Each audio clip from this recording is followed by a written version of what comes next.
to those souls who will never settle for less than they can be, do, share, or give. Hi, this is Tony Robbins. Listen, I'm really excited you joined me here for Unshakeable. I think you're going to find this book to be transformative to not only your financial life, but hopefully your mental, emotional, and perhaps even spiritual side of your life as well. I know there's a big promise, but I'm going to deliver on it.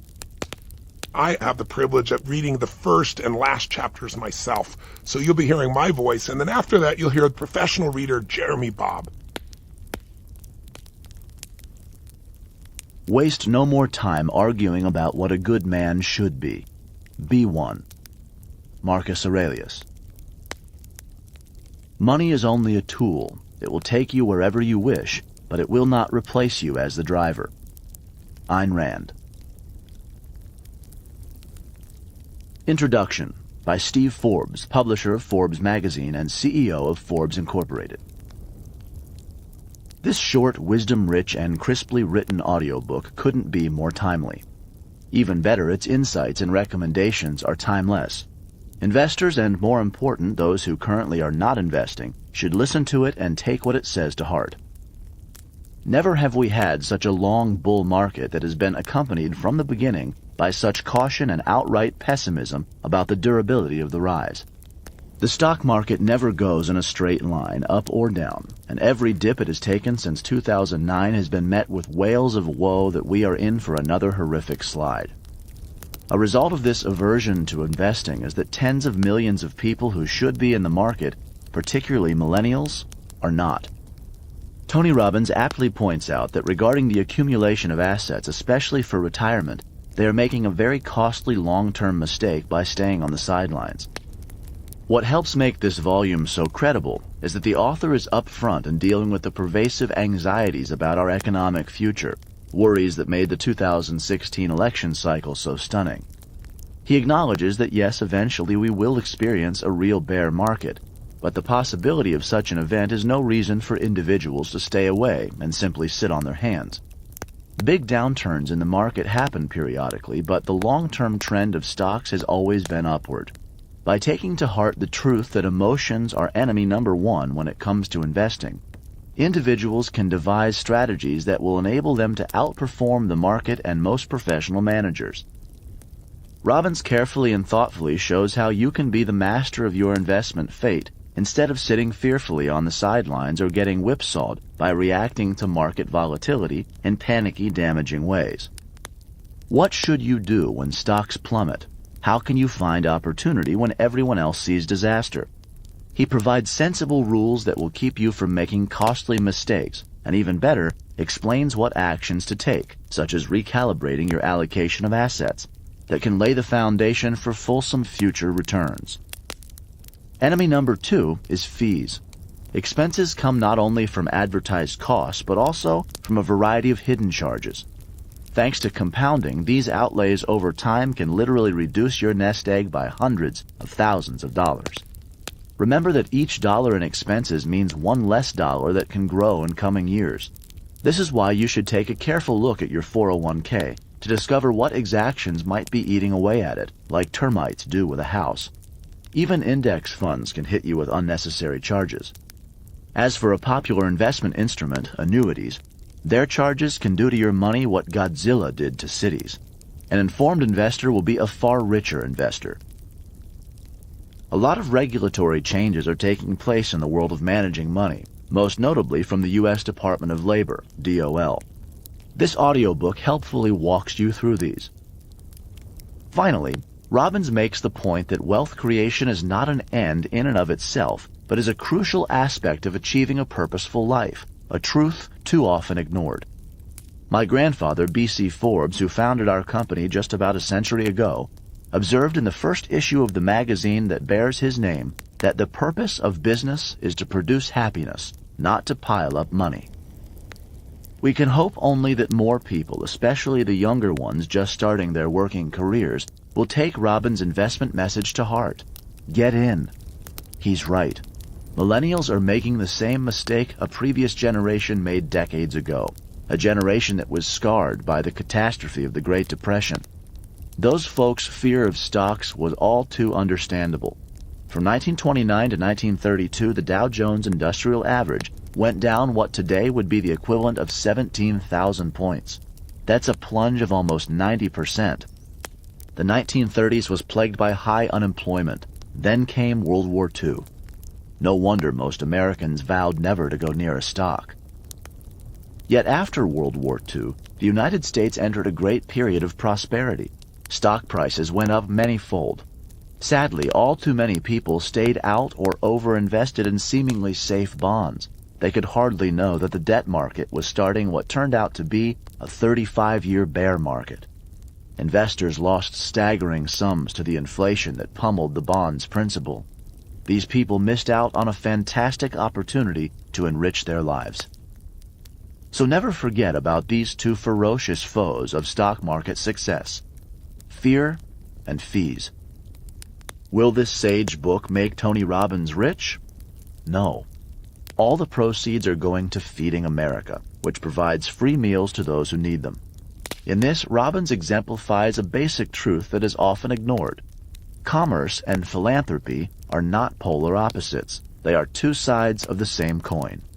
In free markets, you succeed only by providing a product or service that others want. That is, you prosper by meeting the needs and wants of others. Philanthropy is about meeting the needs of others. The skill sets required in each of these spheres may differ, but the fundamental objective is the same. In fact, successful business people often become successful philanthropists. Bill Gates is only one example of many.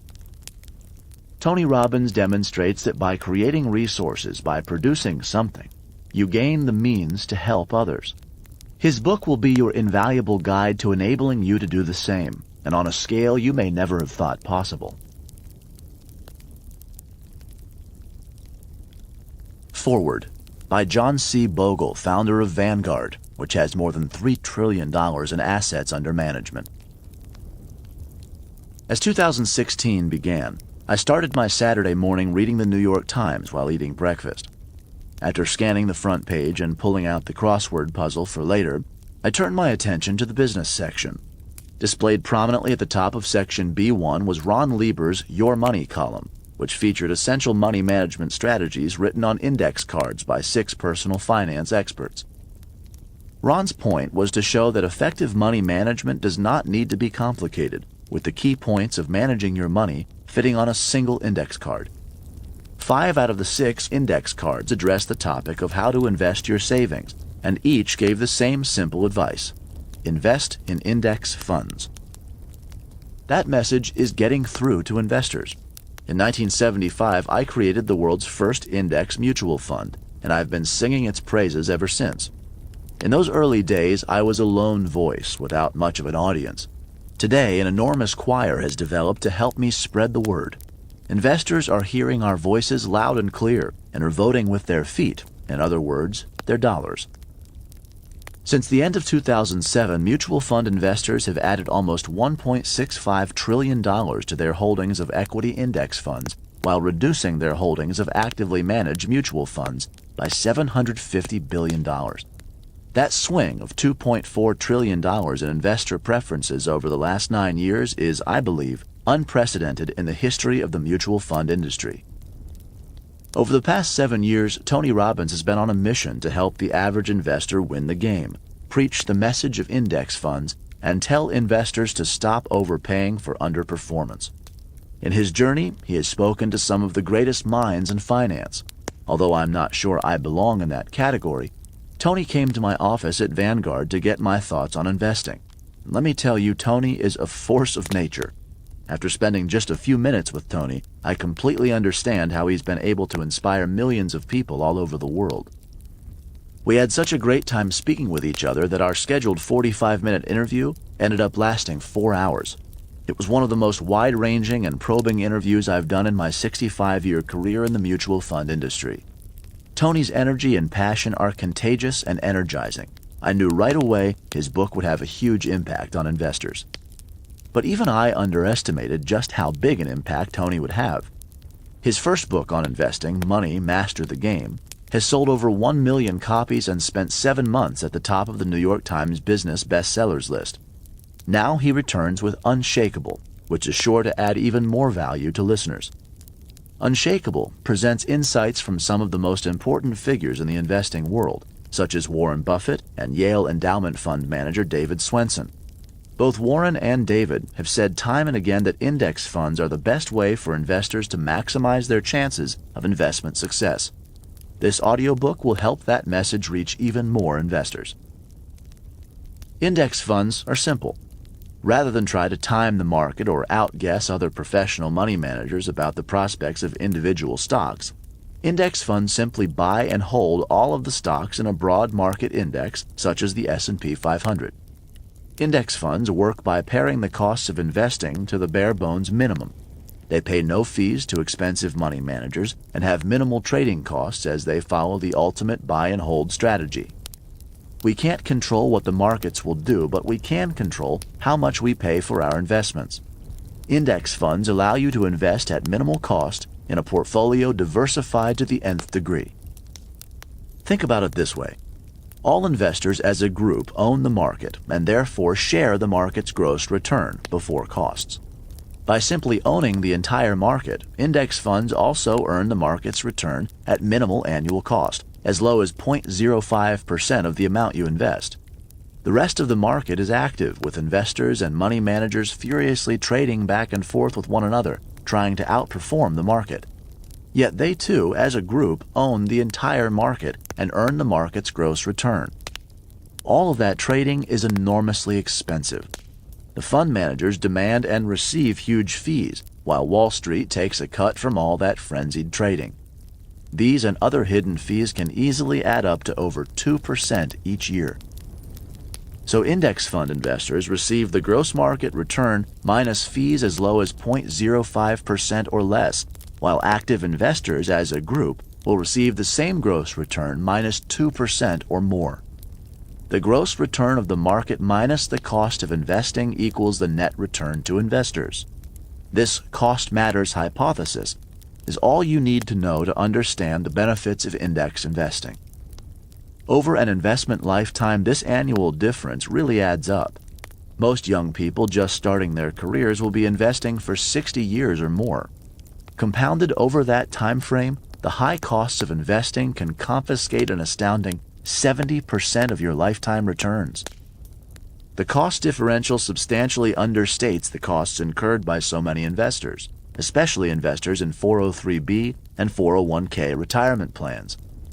As Tony points out in Chapter 3, this extra layer of fees, often largely hidden, confiscates an additional staggering proportion of the returns delivered by your funds. I'm excited to add my small contribution to this book and support Tony in being a voice for good. I'm thrilled to have spent a wonderful afternoon conversing with him. I'm humbled to have the opportunity to spread the gospel of indexing to help the honest-to-God, down-to-earth human beings who are saving for a secure retirement or for their children's education. With flair and depth, Tony covers the history of investment risks and returns, and successful investors should understand this history. That said, history, as the British poet Samuel Taylor Coleridge wrote, is but a lantern on the stern which shines only on the waves behind us and not on where we are headed. The past is not necessarily prologue to the future. We live in an uncertain world and face not only the risks of the known unknowns, but also the unknown unknowns, the ones that we don't know we don't know. Despite these risks, if we are to have any chance for meeting our long-term financial goals, invest we must. Otherwise, we're certain to fall short. But we don't have to put up 100% of the capital and take 100% of the risk only to receive 30% of the reward, often far less. By buying low-cost broad market index funds and holding them forever, you can guarantee that you will receive your fair share of whatever returns the financial markets provide over the long term. Section 1, Wealth, the Rulebook. Chapter 1, Unshakeable, Power and Peace of Mind in a World of Uncertainty. Unshakeable, an unwavering and undisputed confidence, a steadfast commitment to the truth, presence, peace of mind, and a calm amidst the storm. What would it feel like to know in your mind, in your heart, and in the very depth of your soul that you'll always be prosperous? To know with absolute certainty that no matter what happens in the economy, the stock market, or real estate, that you'll have financial security for the rest of your life. To know that you'll possess an abundance that'll enable you not only to take care of your family's needs, but also to delight in the joy of helping others as well. We all dream of achieving that tremendous inner peace, that comfort, that independence, that freedom. In short, we all dream of being unshakable.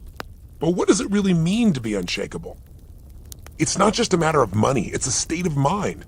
When you truly are unshakable, you have unwavering confidence even amidst the storm.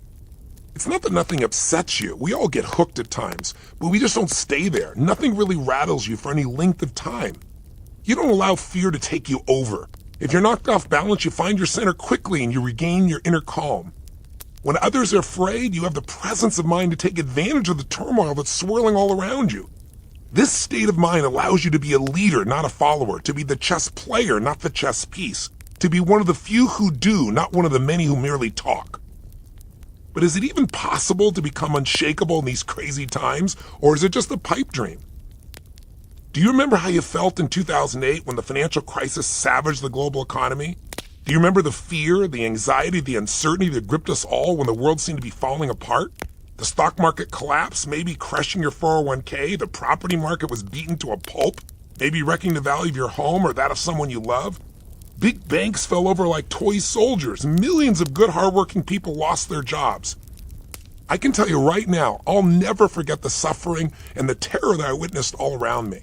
I saw people lose their life savings, get kicked out of their homes, and not have the money to send their kids to college. My barber told me that his business was in tatters because people didn't even want to spend money getting their hair cut.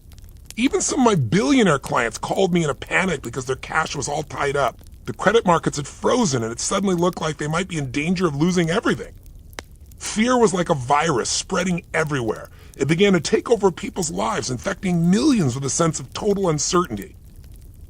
Wouldn't it be wonderful if all that uncertainty had ended in 2008? Didn't you think the world would be back to normal by now? That the global economy would be back on track and growing dynamically again? But the truth is, we're still living in a crazy world. All these years later, central bankers are still fighting an epic battle to revive the economic growth. They're still experimenting with radical policies that we've never seen literally in the entire history of the global economy. You think I'm exaggerating? Well, think again. First world countries such as Switzerland, Sweden, Germany, Denmark, and Japan now have negative interest rates. You know how insane that is? The whole purpose of the banking system is for you to make a profit by loaning money to banks so they can lend it out to others. But people around the world now have to pay banks to accept their hard-earned savings. The Wall Street Journal wanted to discover when the world last experienced a period of negative yields. So the newspaper called an economic historian, and you know what he told them? It's the first time it's happened in the 5,000 years of banking history.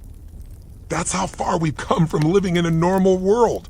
Borrowers get paid to borrow and savers get punished for saving. In this upside-down environment, quote, safe investments such as high-quality bonds offer such terrible returns that you wonder if someone's having a laugh at your expense. I recently learned the finance arm of Toyota had issued a 3-year bond that yields just 0.001% return. At that rate, it would take you 69,300 years to double your money once. If you're struggling to make sense of what all this means for the future of the global economy, join the club. Howard Marks, a legendary investor who oversees nearly $100 billion in assets, recently told me, quote, "If you're not confused, you just don't understand what's going on," end quote. You know, we're living in strange times, and even the greatest financial minds admit to being confused. I mean, for me, this reality was driven home emphatically last year when I arranged a meeting for my Platinum Partners. They're an intimate group of friends and clients who we gather once a year to gain financial insights from the best of the best in the business. We'd already listened to the opinions of 7 self-made billionaires, but now it was time to hear from a man who, for 2 decades, had wielded more economic power than anyone else alive. I was seated in one of 2 leather wingback chairs on a stage in a conference room at the Four Seasons Hotel in Whistler, British Columbia, Canada. Outside, the snow was falling gently. The man sitting across from me was none other than Alan Greenspan, the former chairman of the U.S. Federal Reserve. He was appointed by President Ronald Reagan in 1987 and ultimately served as the Fed chief to 4 presidents before retiring in 2006. We could hardly have asked for a more experienced insider to cut through the confusion and shed light on the future of the economy. As our 2-hour conversation drew to a close, I had one final question for this man who'd seen it all, who'd guided the U.S. economy through thick and thin for 19 years. I said to him, Alan, you've had 90 years on the planet, and you've seen incredible changes in the world economy. So in this world of intense volatility and insane central banking policies around the globe, what is the one thing you would do if you were put back in charge of the Fed today? Greenspan paused for a while. Finally, he leaned forward towards me, looked me in the eye, and said, "Resign, Tony. I'd resign." How to find certainty in an uncertain time. What are you supposed to do when even an economic icon like Alan Greenspan is tempted to throw up his hands in dismay, unable to make sense of what's going on, or unable to even help us guess where it's going to end? If he can't figure it out, how on the earth can you and I predict what will happen? Well, if you're feeling stressed and confused, I want you to know I understand. But let me tell you the good news. There are a few people who do have the answers. A few brilliant minds that have figured out how to make money in good times and bad. After spending 7 years interviewing these masters of the financial game, I'm going to bring you their answers, their insights, their secrets, so you can understand how to win even in these incredibly uncertain times. And I'll tell you this, one of the greatest lessons I've learned from these money masters is that you don't have to predict the future to win the game. Etch that idea into your big, beautiful brain because it's so important, really important. Here's what you do have to do. You have to focus on what you can control, not what you can't. You can't control where the economy's headed, whether the stock market will soar or plunge, but that doesn't matter. The winners of the financial game know they can't control the future either. They know their predictions will often be wrong because the world's just too complex and fast-changing for anybody to accurately foresee the future consistently. But as you'll learn in the pages to come, they focus so intensely on what they can control that they thrive no matter what happens in the economy or in the financial markets. And with the help of their insights, you'll thrive too. Control what you can control. That's the trick. And this audiobook will show you exactly how to do it. Above all, you'll finish this book with a strategic plan that provides you with the tools to help you win the financial game once and for all. We all know that we're not going to become unshakable through wishful thinking or lying to ourselves or by merely thinking positive or putting photos of exotic cars on your vision board. It's not enough to believe. You need insights. You need the tools, the skills, the expertise, and the specific strategies that'll empower you to achieve true and lasting prosperity.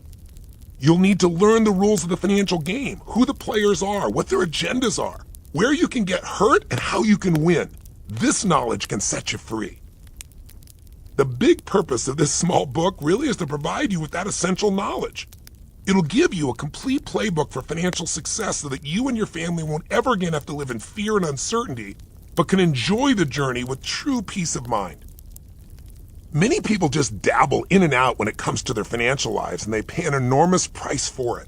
That's not because they don't care, it's because they get swamped by all the stresses and strains of their daily lives. Plus, they don't have expertise in this area, so it seems intimidating, confusing, or overwhelming. None of us likes to put effort into things that makes us feel unsuccessful or out of our depth. And when people are forced to make financial decisions, they often act out of fear. And any decision made in a state of fear is likely to be wrong. But my commitment here is to be your coach, to guide you, to help you, so you can put together an action plan that gets you from where you are today to where you really want to be. Maybe you're a baby boomer who worries you can't get to financial security because you started too late. Or maybe you're a millennial who thinks, I've got so much debt I'll never be free. Or perhaps you're a sophisticated investor who's looking for an edge so you can build a financial legacy that benefits generations to come. Whoever you are, whatever stage of life you're at, I'm here to show you that there is a way.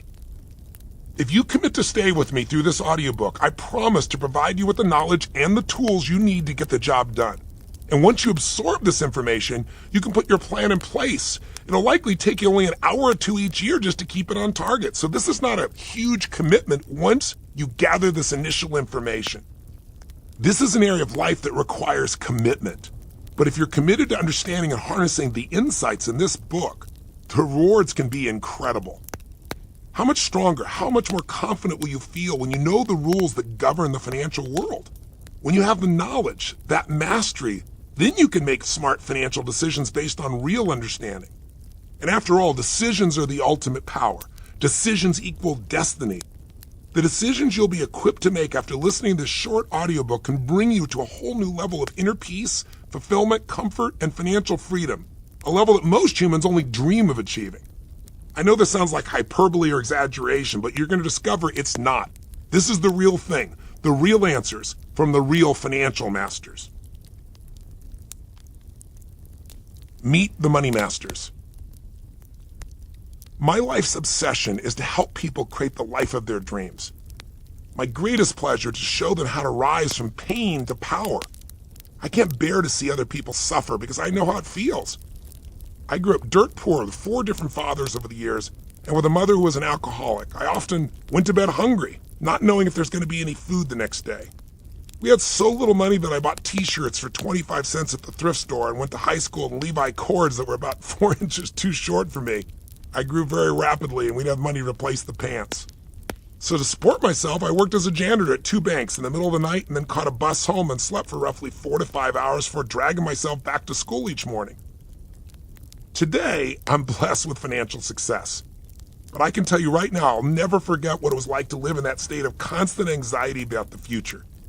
In those days, I was trapped by my circumstances and I was filled with uncertainty. So when I saw what happened to people during 2008 and 2009 and that financial crisis, there was no way I could turn my back on them. What drove me most crazy was the fact that much of the economic mayhem had been caused by the reckless ways of a small minority of bad actors on Wall Street. Yet nobody in a position of real power and privilege seemed to pay any price for the pain they created. Nobody went to jail. Nobody addressed the systemic issues that made the economy so vulnerable in the first place. Nobody seemed to be looking out for regular people who bore the brunt of this financial chaos. I saw them getting used and abused every day and I couldn't take it anymore. That launched me on a quest to figure out how I could help people gain control over their financial lives so they'd never again be the passive victims of a game they didn't understand. I had one key advantage: personal access to many of the giants of the financial world. It helped that I've coached Paul Tudor Jones, one of the greatest traders of all time. Paul's an extraordinary philanthropist, a brilliant thinker, and a dear friend. He helped open lots of doors for me. Over 7 years, I interviewed more than 50 masters of the financial universe. Their names may mean nothing to you right now, but in the financial world, these guys have the star power and the name recognition of celebrities like LeBron James, Robert De Niro, Jay-Z, or Beyonce. The list of legends who end up sharing their insights with me includes Ray Dalio, the most successful hedge fund manager in history, Jack Bogle, the founder of Vanguard and the revered pioneer of index funds, Mary Callahan Erdos, who oversees $2.4 trillion, that's right, trillion with a T, in assets at JP Morgan Chase & Company, T. Boone Pickens, the billionaire oil tycoon, Carl Icahn, America's most formidable activist investor, David Swensen, whose financial wizardry transformed Yale into one of the wealthiest universities in history, John Paulson, a hedge fund manager who personally earned $4.9 billion in 2010, and Warren Buffett, of course, the most celebrated investor ever to walk the planet. If you don't know these names, you're not alone. Unless you work in finance, you're probably more aware of how your fantasy football team is doing or what's in your Net-a-Porter shopping cart. But you're really going to want to put these financial titans on your radar because they can literally change your life. The result of all that research was my 670-page behemoth of a book, Money Master the Game. To my delight, it skyrocketed to #1 on the New York Times bestseller list and sold more than 1 million copies in hardback alone. The book has also received an extraordinary array of endorsements from financial elite like Carl Icahn, not an easy man to win over. He said, quote, "Every investor will find this book extremely interesting and illuminating." Jack Bogle wrote, "This book will enlighten you and reinforce your understanding of how to master the money game and in the long run, earn you financial freedom." Steve Forbes wrote, "If there were a Pulitzer Prize for investment books, this one would win hands down." Now, I'd like to think that this praise was a testament to my literary brilliance, but the success of Money Master the Game is really reflected by the generosity of these financial giants who sat down with me for hours on end to share their knowledge. Anyone who takes the time to study and apply what they told me should attain huge financial rewards that can last a lifetime. So the question you must be asking is, so why bother to write a second book on how to achieve your financial ambitions? After all, there are plenty of easier and more painless ways to spend my time than writing books, like, say, selling my organs on the black market, for example. But my goal is to empower you, the listener, while also making a difference for millions of forgotten people who are in desperate need. You know, I've donated all my profits from Money Master the Game, and now for this audiobook, Unshakeable, and the hardback of this book, to provide free meals for the hungry through my partnership with Feeding America. They're the nation's most effective charity for feeding the hungry. So far, between these books and the additional personal donations I've made over the last 2 years, we've provided over 250 million free meals to families in need, 250 million meals, if you can imagine. And in the next 8 years, I plan to bring that to 1 billion meals. By the way, if you're listening to this audiobook, I want you to know you've contributed to that cause. Thank you. And feel free to buy copies for all your friends and family, because all of this is going to a beautiful cause, 100% of the profits. Now, beyond that mission, I have 3 urgent reasons for writing Unshakeable. First, I want to reach as many people as possible by writing a short book that you could listen to in a few evenings or a weekend. If you want to go deeper, I hope you'll read Money Master the Game, but I understand that this big monster can seem intimidating. So Unshakeable is designed to be a concise companion to that book that contains all the essential facts on its own, the core strategies that you need to transform your financial life. In writing a short book that's quicker to listen to, I'm looking to increase the likelihood that you'll not only master this material, but also act on it. People love to say that knowledge is power, but the truth is that knowledge is only potential power. You and I both know that it's useless if you don't act on it. This audio program gives you a power-packed action plan that you can put in effect immediately, because we all know execution trumps knowledge every day of the week. My second reason for writing Unshakeable is that I see so much fear around me today. How are you and I going to make smart, rational financial decisions if we're full of fear? Even if you know what to do, fear keeps you from doing it. I'm concerned you might make the wrong moves if you're fearful, damaging yourself and your family in ways that I believe are entirely avoidable. Step by step, this book will enable you to systematically free yourself from that fear. Baby, it's cold outside. As I write this, the stock market has risen for 7.5 years in a row, making this the second longest bull market in the United States history. There's a widespread sense that we're due for a fall, and that what goes up must come down, that winter is coming. By the time you listen to this, the market may have already tumbled. But as we'll discuss in the next chapter, the truth is that nobody, I repeat, nobody, can accurately predict with any consistency where the financial markets are headed. That includes all those smooth-talking TV pundits, those Wall Street economists in pinstripe suits, and all those highly paid purveyors of snake oil. We all know that winter's coming, that the stock market will fall again, but none of us knows when winter is coming or how severe it'll be. Does that mean we're powerless? Not at all. Unshakeable will show you how the masters of the financial world prepare themselves and how they profit by anticipating winter instead of just reacting to it. As a result, you'll be able to benefit from the very thing that harms those that are unprepared. In fact, ask yourself this. When an ice storm comes, do you want to be the one stuck outside freezing in the bitter cold, or do you want to be the one who's wrapped up warmly by the fire with those you love toasting marshmallows? Let me give you a recent example of how it pays to be prepared. In January of 2016, the stock market plummeted. In a matter of days, $2.3 trillion went up in smoke. For investors, it was the worst 10-day start to a year in history. The world was freaking out, convinced the big one was finally here. But Ray Dalio, the most successful hedge fund manager of all time, had done something priceless in Money Master the Game. He'd actually shared with me his unique investment portfolio that can prosper in what he calls all seasons. In the middle of this stock market nosedive, Ray was in Davos, Switzerland, where the global elite gather each year to discuss the state of the world. He went on TV appearing against the backdrop of snow-covered mountain to explain how people could protect themselves from this terrifying turmoil. His advice? They should pick up a copy of my book, Money Master the Game. Quote, Tony did the layman's version of this all-weather portfolio, he explained. That might be helpful for people, end quote. So what would happen if you'd followed Ray's advice and built the all-weather portfolio described in Money Master the Game? Well, the Standard & Poor's, the S&P 500 stock index, which is just a list of the top 500 companies in the United States, dropped 10% in the first few days of 2016. By contrast, you would have actually made a small profit just under 1% during that same time. This portfolio he describes, by the way, is not meant to be one-size-fits-all, nor is it intended to be the greatest performer of all time. It's meant to provide a smoother ride for those unable to stomach the volatility of a portfolio with higher percentage of stocks, which can also lead to higher returns. But what's really amazing is that this portfolio for all seasons would have made money 85% of the time for the last 75 years. That's the power of having the right strategy, a strategy that comes directly from one of the best in the world. Avoid the sharks. My third reason for writing this book is that I want to show you how to avoid getting eaten by sharks. And as we'll discuss later, one of the biggest obstacles to achieving financial success is the difficulty of figuring out who you can and cannot trust. There are plenty of fantastic human beings working in the financial field.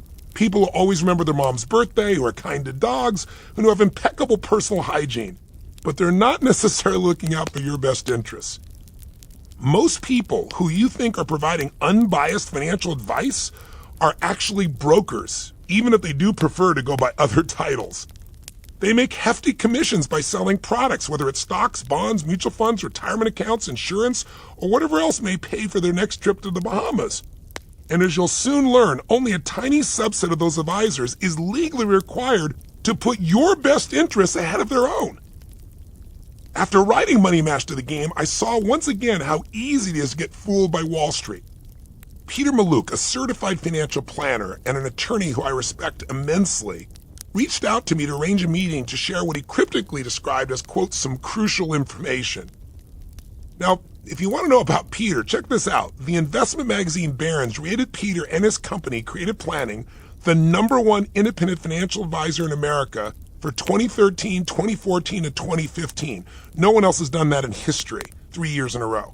Forbes named the top investment advisor in the United States for 2016 based on 10-year growth. And check this out, CNBC ranked him as the #1 U.S. wealth manager firm for 2014 and 2015. When someone with Peter's expertise and his reputation reaches out to me, I know that I'm going to learn something of real value. So Peter flew specially from his home in Kansas to meet me in Los Angeles, where I was conducting an Unleash the Power Within event for 10,000 people. It was then that he grabbed me, pulled me aside, and dropped the bomb.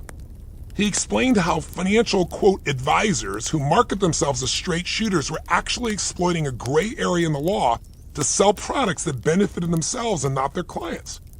They claim to be fiduciaries. It's a big word, but it's just a small minority of advisors who are legally obligated to put their clients' interests first. In reality, they were unscrupulous salespeople who were profiting by misrepresenting themselves. Unshakeable will give you all the information you need to protect yourself from wolves in sheep's clothing. Equally important, we'll give you the tools and criteria to help you identify honest, conflict-free advisors who will truly look out for your best interests. That meeting was the genesis that formed the basis of a close friendship with Peter, and it led to him becoming the co-author of this book. You couldn't ask for a more knowledgeable, honest, or straight-talking guide for this journey. Peter tells it like it is, and he knows where the bodies are buried. Peter's firm, which manages $22 billion in assets, is truly unique. You know, many billionaires have something called a family office. It's an in-house team that provides them with sophisticated advice on everything from investing and insurance to tax preparation and estate planning. Peter offers the same level of comprehensive advice to clients with assets of as little as $500,000 or more. Doctors, dentists, lawyers, small business owners, they're the heartbeat of the American economy, and Peter believes they deserve no less care and attention than the ultra-rich. I was so impressed with Peter's vision for creating a family office for everyone that I decided to join the board of Creative Planning and become its chief of investor psychology, and I engaged the firm to manage my own investments for financial planning. I then approached Peter with a radical idea. Would he be willing to create a division that would provide the same kind of comprehensive service, that family office, for clients who are early in the wealth building process? People who are at the beginning of that journey with as little as $100,000 in total assets. After months of discussion, Peter, who shares my commitment to helping as many people as possible, has now done exactly that. I'm happy to tell you his company will provide a review of your current situation and goals at no cost and help you create a customized financial plan. You may decide that you'd prefer to handle your finances alone, but if you ever decide that it might be helpful to get a second opinion from the #1 ranked firm in the country, you're welcome to reach out to Creative Planning. You can reach them at www.getasecondopinion.com. That's getasecondopinion.com. The road ahead. Before we go any further, I want to quickly show you a map of the road ahead so you can see for yourself how the chapters that follow will really help you. Unshakeable is divided into 3 sections. The first is your rule book for wealth and financial success. Now, why start with a rule book? Because if you don't know the rules of the game, how can you expect to win? I mean, what holds many of us back is a feeling that we're in over our heads. It doesn't help that the financial world seems to be overwhelmingly complex, and they kind of want to make it that way. There are more than 40,000 stocks to choose from in the world today, including 3,700 on various U.S. stock exchanges. By the end of 2015, there were more than 9,500 mutual funds in America alone, which means there's far more funds than there are stocks. I mean, how ridiculous is that? Add to that the nearly 1,600 exchange-traded funds, and you're faced with so many different investment choices that your head starts to spin. Can you imagine standing at an ice cream counter and having to choose from 50,000 different flavors? Clearly, you and I need some robust rules so that we can bring order to this chaos. And as you'll discover in Chapter 3, one of the simplest yet most important rules is this: fees matter. The vast majority of mutual funds are actively managed, which means they're run by people who attempt to pick the best investments at the best time. Their goal is to, quote, beat the market. For example, you'll attempt to outperform an unmanaged basket of leading stocks such as the S&P 500 index, which is just one of the many different indexes that track specific markets throughout the world. And by the way, I'll clarify what this language means if you're unfamiliar with some of these financial terms along the way. But the difference is this: actively managed mutual funds charge fat fees in return for this service. Sounds fair enough, right? The problem is most funds do a terrific job of charging high fees, but a terrible job of picking successful investments. In fact, one of the most important studies showed that 96% of mutual funds failed to beat the market over any 15-year period of time. The result? You overpay for underperformance. It's like paying for a Ferrari and driving home from the dealership in a beaten-up tractor splattered with mud. Hedge funds versus mutual funds versus index funds. For those unfamiliar, a hedge fund is just a private fund available only to high net worth investors. The managers have complete flexibility to bet in both directions of the market, up or down. They charge hefty management fees, usually 2%, and they share in your profits as well. Typically 20% of the profits go to the manager. A mutual fund, by contrast, is a public fund available to anyone. In most cases, they're actively managed by a team who assembles a portfolio of stocks, bonds, or other assets, and they continually trade their holdings in hopes to beat the market. An index fund, by contrast, is also a public fund, but requires no active manager. The fund simply owns all the stocks in the index. For example, they would own all 500 stocks in the S&P 500 index. Hopefully this clarifies hedge funds versus mutual funds versus index funds for you, and it'll become even more clear as we continue speaking. What you have to remember is this: these fees add up massively over time. They compound. If you overpay by 1% a year, it'll cost you 10 years worth of retirement income. Now, once we've shown you how to avoid funds that overcharge and underperform, you could easily save yourself as much as 20 years of retirement income. If that's all you learned from the first section of this book, it would transform your future, but there's so much more. As we mentioned earlier, we'll also show you how to avoid salespeople provide self-serving advice that's hazardous to your financial health, and how to find sophisticated advisors who aren't conflicted. As the saying goes, when a person with experience meets a person with money, the person with the experience ends up with the money, and the person with the money ends up with the experience. We're going to show you how to navigate this game so you'll never be taken advantage of again. The second section of Unshakeable is the financial playbook. It'll show you exactly what to do so you can put your action plan in place right now. Most importantly, you'll learn what I call the Core Four, a set of simple yet powerful principles that were derived from my interviews with more than 50 of the world's greatest investors. Though they may have different ways of making money, I've observed that they all share these fundamental decision-making principles. I found the Core Four transformational in my own financial life, and I'm really excited to make this knowledge available to you too. Next, you'll learn to slay the bear. In other words, to build a diversified portfolio so your nest egg won't be destroyed when a bear market finally comes. In fact, you'll learn to profit massively from the opportunities that fear and turmoil create. What most people don't realize is that the investment success is largely a matter of smart asset allocation. In other words, of knowing precisely how much of your money to put in different asset classes like stocks or bonds or real estate or gold or cash. The great news is you'll learn to do this from money masters like Ray Dalio, David Swensen, and our very own Peter Mallouk. If you already know a bit about investing, you may be wondering, as one financial journalist asked me recently, isn't it just a simple matter of buying and holding the index funds? Well, Dalio, Swensen, Warren Buffett, and Jack Bogle all told me that indexing is the smartest strategy for regular people like you and me. One reason why is that the index funds are designed to match the returns of the market.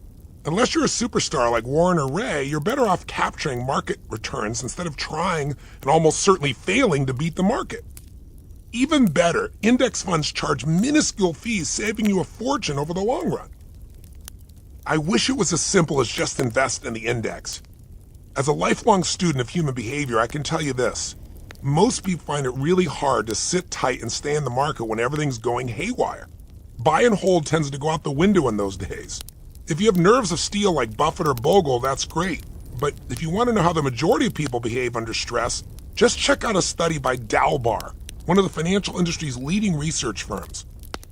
Dalbar revealed the gigantic discrepancy between what the market's returns are, what the index would provide, and the returns that people actually achieve. For instance, the S&P 500 returned an average of 10.28% a year from 1985 to 2015. At this rate, your money doubles every 7 years. Thanks to the power of compounding, you've made a killing by owning an index fund that tracked the S&P 500 for over 30 years. Let's say you invested $50,000 in 1985. How much would that be worth by 2015 if you never added another dime? The answer is $941,613.61. That's right, almost $1 million. But while the market returned 10.28% per year, Dalbar found that the average investor made only 3.66% a year over those 3 decades. At that rate, your money doubles every 20 years. The result?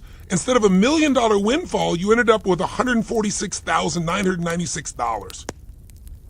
What explains this massive performance gap? Well, in part, it's the disastrous effect of excessive management fees, of outrageous brokerage commissions, and the other hidden costs that we'll discuss in Chapter 3. These expenses are a constant drain on your returns, the equivalent of a merciless vampire sucking your blood each night while you're asleep. But there's another culprit too, and that's human nature. As you and I know, we're emotional creatures with a gift for doing crazy stuff under the influence of emotions such as fear and greed. As the legendary Princeton University economist Peter Mallouk told me, quote, emotions get a hold of us, and we, as investors, tend to do very stupid things, unquote. For example, quote, we tend to put money in the market and take it out at exactly the wrong time, he says. You probably know people who got carried away during the bull market and took reckless risks with money they couldn't afford to lose. You might also know people who got scared and sold out of all their stocks in 2008, only to miss out on the huge gains when the market rebounded in 2009. I've spent almost 4 decades teaching the psychology of wealth. So in the 3rd section of Unshakeable, I'm going to show you how to adjust your behavior and avoid the common mistakes that are driven by emotion. Why is this so important? Because you can't apply the winning strategies in this book unless you learn, quote, how to silence the enemy within. Then together we'll answer what may be the most important question of all. What are you really after? How do you achieve the ultimate level of happiness you really desire in your life? Is it really money you're chasing, or is it the feelings that you think money can create? Most of us believe or fantasize that money will bring us to a point where we finally feel free, secure, excited, empowered, alive, and joyful. But the truth is, you can achieve that beautiful state right now regardless of your level of material wealth. So why wait to be happy? Finally, in the appendix, we've included an invaluable roadmap to use with your financial advisors and/or your attorneys. These 4 little checklists will guide you in protecting your assets, building your financial legacy, and assuring against the unknown. Plus, you'll discover even more ways to save on taxes, which we all love. The snake and the rope. But first, I want to tell you about the very next chapter because I'm convinced that it'll change your financial life. In fact, even if you listened to only chapter 2 and you ignored everything else in this book, you'd be getting on track to reap amazing rewards. As I mentioned earlier, this is a time of tremendous uncertainty for most people. The global economy is still limping along after all these years. Middle-class salaries have stagnated for decades. Technology is disrupting so many industries that we don't even know what jobs will exist in the future. And then there's that nagging feeling that a bear market is overdue after years of strong returns. I don't know about you, but all this uncertainty is making many people fearful. And this prevents them from building wealth by investing in financial markets and becoming long-term owners of the economy, not just consumers. The next chapter is the antidote to that fear. We'll walk you through 7 specific facts that'll transform your understanding of how markets work and of the economic and emotional patterns that drive it. You'll learn that corrections and crashes occur with surprising regularity, but they never last. The best investors prepare for this volatility, these dramatic ups and downs, and they turn it to their advantage. Once you understand these patterns, you can act without fear, not because you're in denial, but because you have the knowledge and clarity of mind to make the right decisions. This reminds me of an old story that you may remember about a Buddhist monk traveling home one night on a rural path. He catches sight of a poisonous snake blocking his way, panics, and runs for dear life in the opposite direction. The next morning, he returns to the scene of the terror, but now in the brightness of day, he realizes this coiled snake on his path was just a harmless piece of rope. Chapter 2 is going to show you that your own anxiety is equally unfounded, that the snake you fear is really just a rope. Why does this matter so much? Because you can't win the game unless you have the emotional fortitude to get in and stay in for the long term. Once you realize there's no snake blocking your way, you can walk calmly and confidently on the path to financial freedom. Are you ready to become your own financial master? Then let's begin. The mobile app and podcast. Before we go to chapter 2, I'd love to give you just 2 other pieces of advice. We've created a couple of additional resources to accelerate your journey. First, I created a mobile app that contains videos, planning tools, and even a personalized calculator that'll help you discover how much money you'll need to accumulate in order to achieve the different levels of financial security or freedom you may be after. Second, we've also created an Unshakeable podcast. Peter Mallouk and I recorded a series of brief conversations around the core principles of becoming unshakable, and it's all free. It's at unshakeable.com. Okay, I'm going to throw this now to Jeremy Bobb, who's going to read you chapter 2, and I'm going to join you for the last chapter. And Peter's going to join you for the chapter on Slay the Bear, since he wrote most of that chapter and can guide you through how to protect yourself and how to also take advantage of the worst times. When the bear comes, when the correction comes, you'll be ready. Let's go for chapter 2.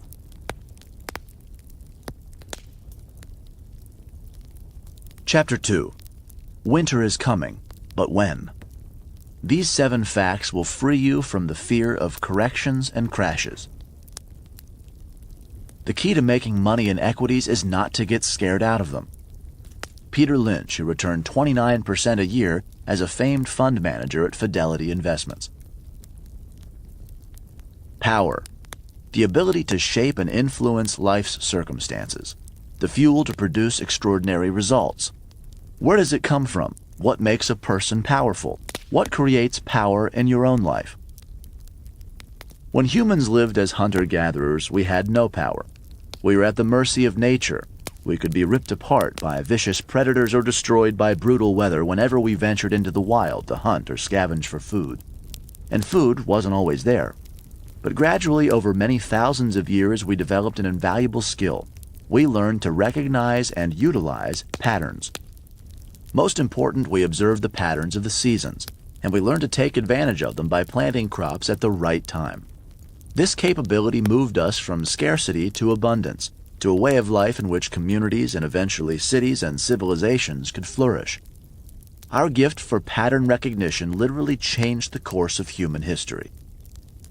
Along the way, we also learned a vitally important lesson.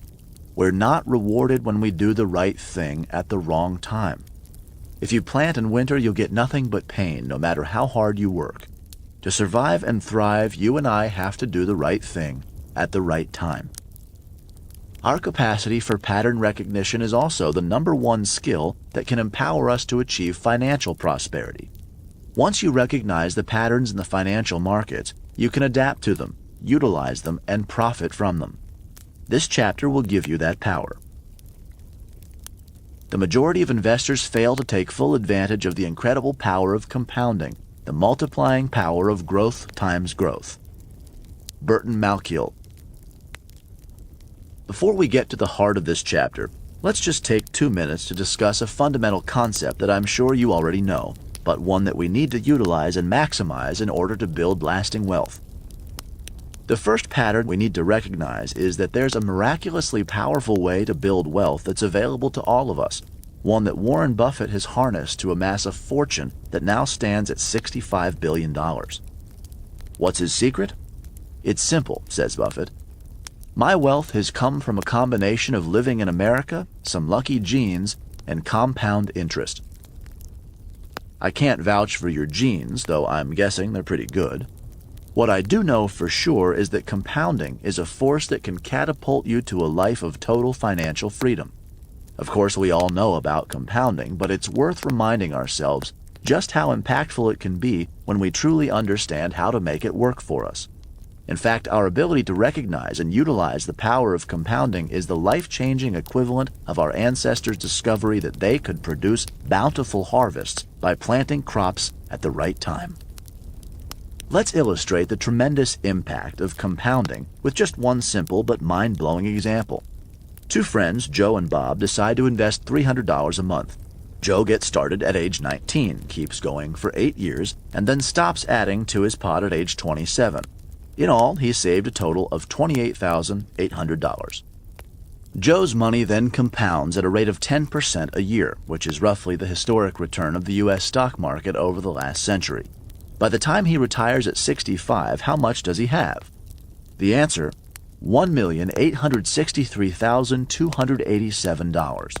In other words, that modest investment of $28,800 has grown to nearly $2 million. Pretty stunning, huh? His friend Bob gets off to a slower start. He begins investing exactly the same amount, $300 a month, but doesn't get started until age 27. Still, he's a disciplined guy, and he keeps investing $300 a month until he's 65, a period of 39 years. His money also compounds at 10% a year. The result? When he retires at 65, he's sitting on a nest egg of $1,589,733. Let's think about this for a moment. Bob invested a total of $140,000, almost 5 times more than the $28,800 that Joe invested. Yet Joe has ended up with an extra $273,554. That's right, Joe ends up richer than Bob despite the fact that he never invested a dime after the age of 27. What explains Joe's incredible success? Simple. By starting earlier, the compounded interest he earns on his investment adds more value to his account than he could ever add on his own. By the time he reaches age 53, the compound interest on his account adds over $60,000 per year to his balance. By the time he's 60, his account is growing by more than $100,000 per year, all without adding another dime. Bob's total return on the money he invested is 1,032%. Whereas Joe's return is a spectacular 6,370%. Now let's imagine for a moment that Joe didn't stop investing at age 27. Instead, like Bob, he kept adding $300 a month until he was 65. The result? He ends up with a nest egg of $3,453,020. In other words, he has $1.86 million more than Bob because he started investing 8 years earlier. That's the awesome power of compounding. Over time, this force can turn a modest sum of money into a massive fortune. But you know what's amazing? Most people never take full advantage of this secret that's lying in full view, this wealth-building miracle that's sitting right there in front of their eyes. Instead, they continue to believe that they can earn their way to riches. It's a common misperception. This belief that if your earned income is big enough, you'll become financially free. The truth is, it's not that simple. We've all read stories about movie stars, musicians, and athletes who earned more money than God, yet ended up broke because they didn't know how to invest that income.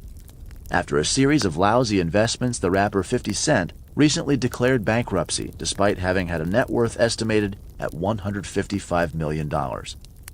Actress Kim Basinger, at the height of her popularity, was pulling in more than $10 million per film, and yet she also ended up bankrupt.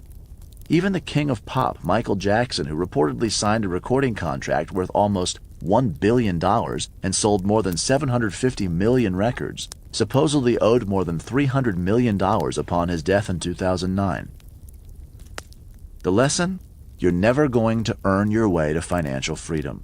The real route to riches is to set aside a portion of your money and invest it so that it compounds over many years.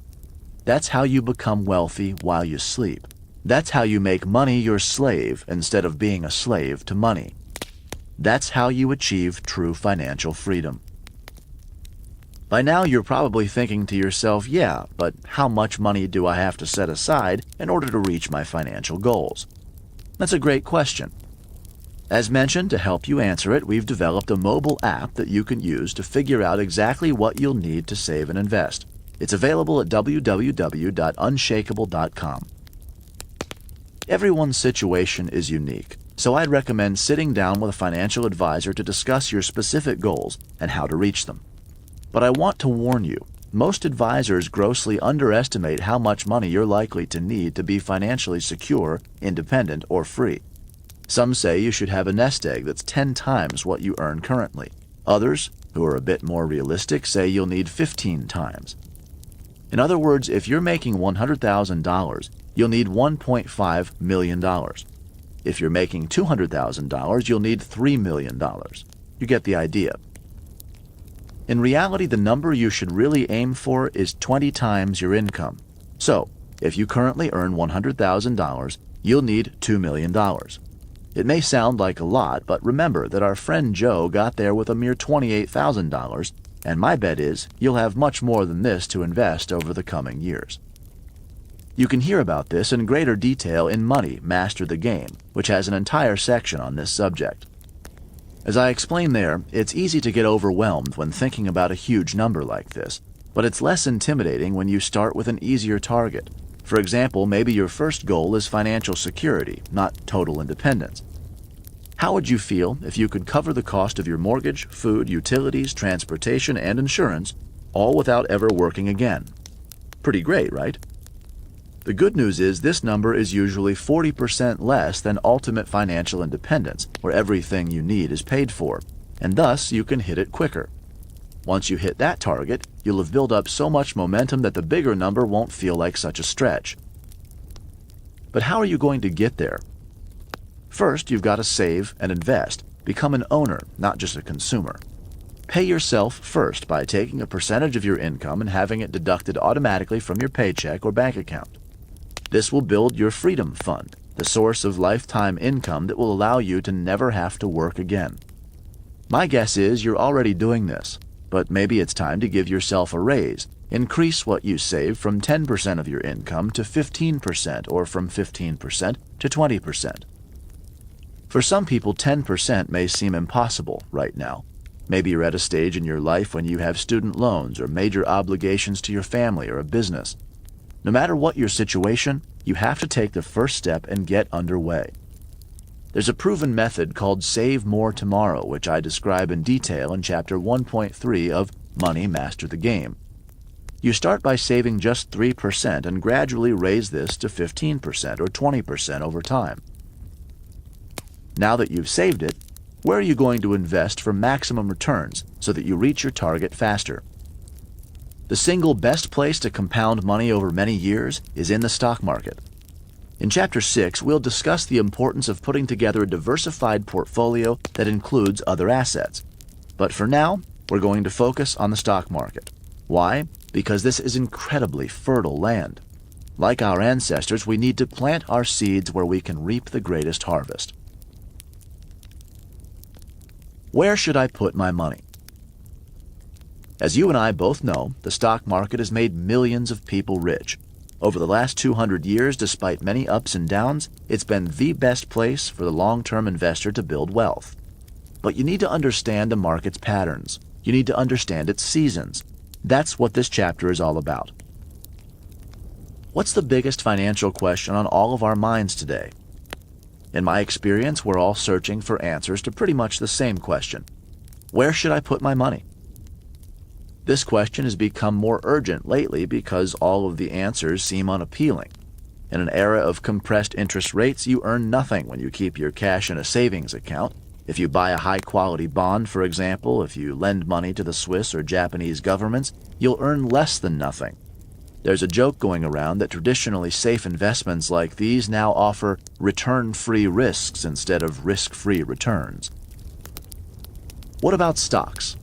Hundreds of billions of dollars from all over the globe have poured into the U.S. stock market, which many people regard as a relatively safe haven in an uncertain world. But that's created even greater uncertainty because U.S. stock prices and valuations have soared over the past 7.5 years, fueling fears that the market is bound to plunge.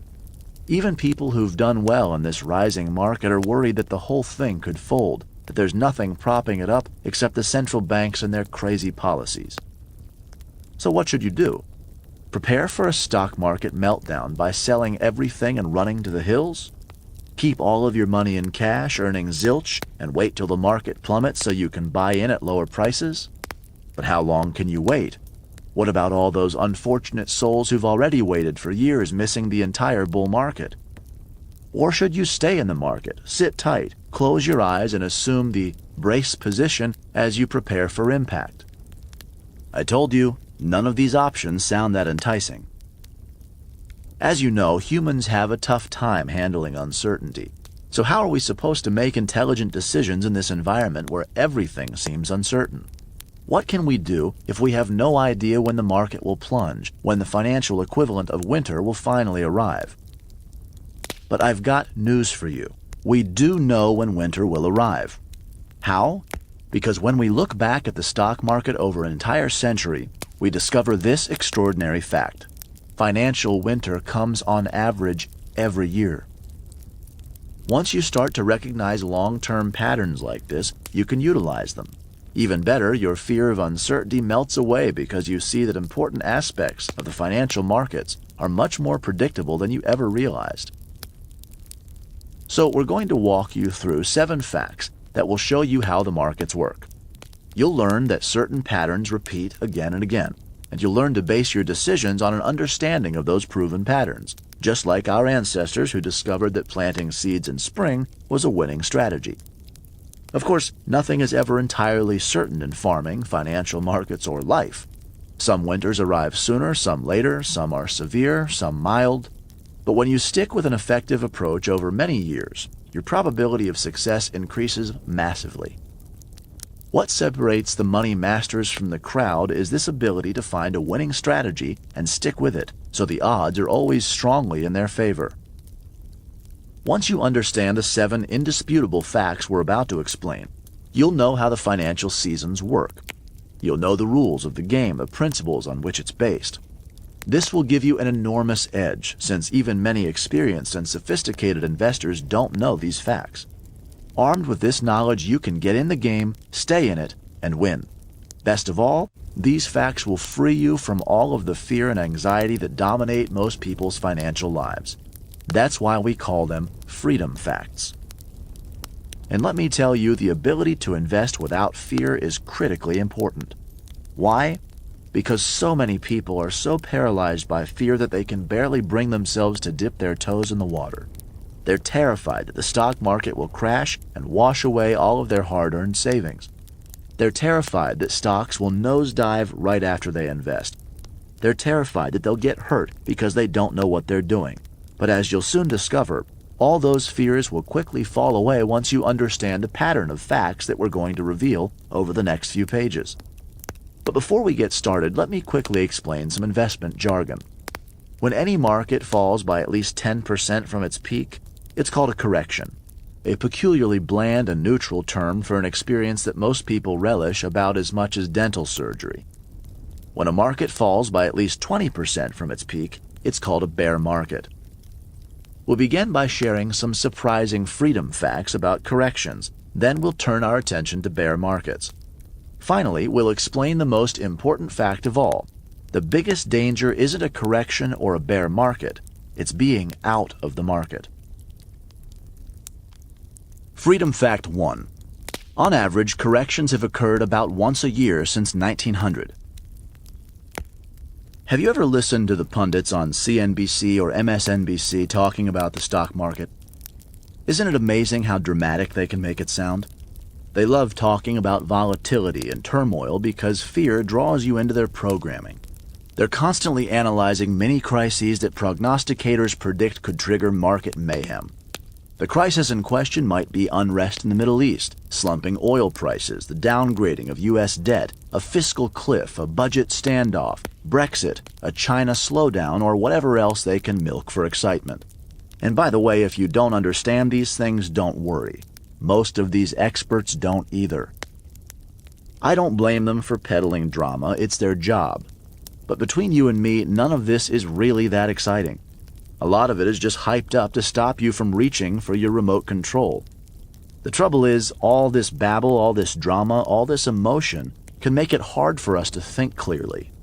When we hear these experts speaking in grave voices about the possibility of a correction or a crash or a crisis, it's easy to become anxious because it sounds like the sky is about to fall. It might make for good TV, but the last thing you and I want is to make fear-based financial decisions. So we have to remove as much emotion as possible from this game. Instead of getting distracted by all this noise, it helps to focus on a few key facts that truly matter. For example, on average, there's been a market correction every year since 1900. When I first heard this, I was floored. Just think about it. If you're 50 years old today and have a life expectancy of 85, you can expect to live through another 35 corrections. To put it another way, you'll experience the same number of corrections as birthdays. Why does this matter? Because it shows you that corrections are just a routine part of the game. Instead of living in fear of them, you and I have to accept them as regular occurrences like spring, summer, fall, and winter. And you know what else? Historically, the average correction has lasted only 54 days, less than 2 months. In other words, most corrections are over almost before you know it. Not that scary, right? Still, when you're in the midst of a correction, you might find yourself becoming emotional and wanting to sell because you're anxious to avert the possibility of more pain. You're certainly not alone. These widespread emotions create a crisis mentality.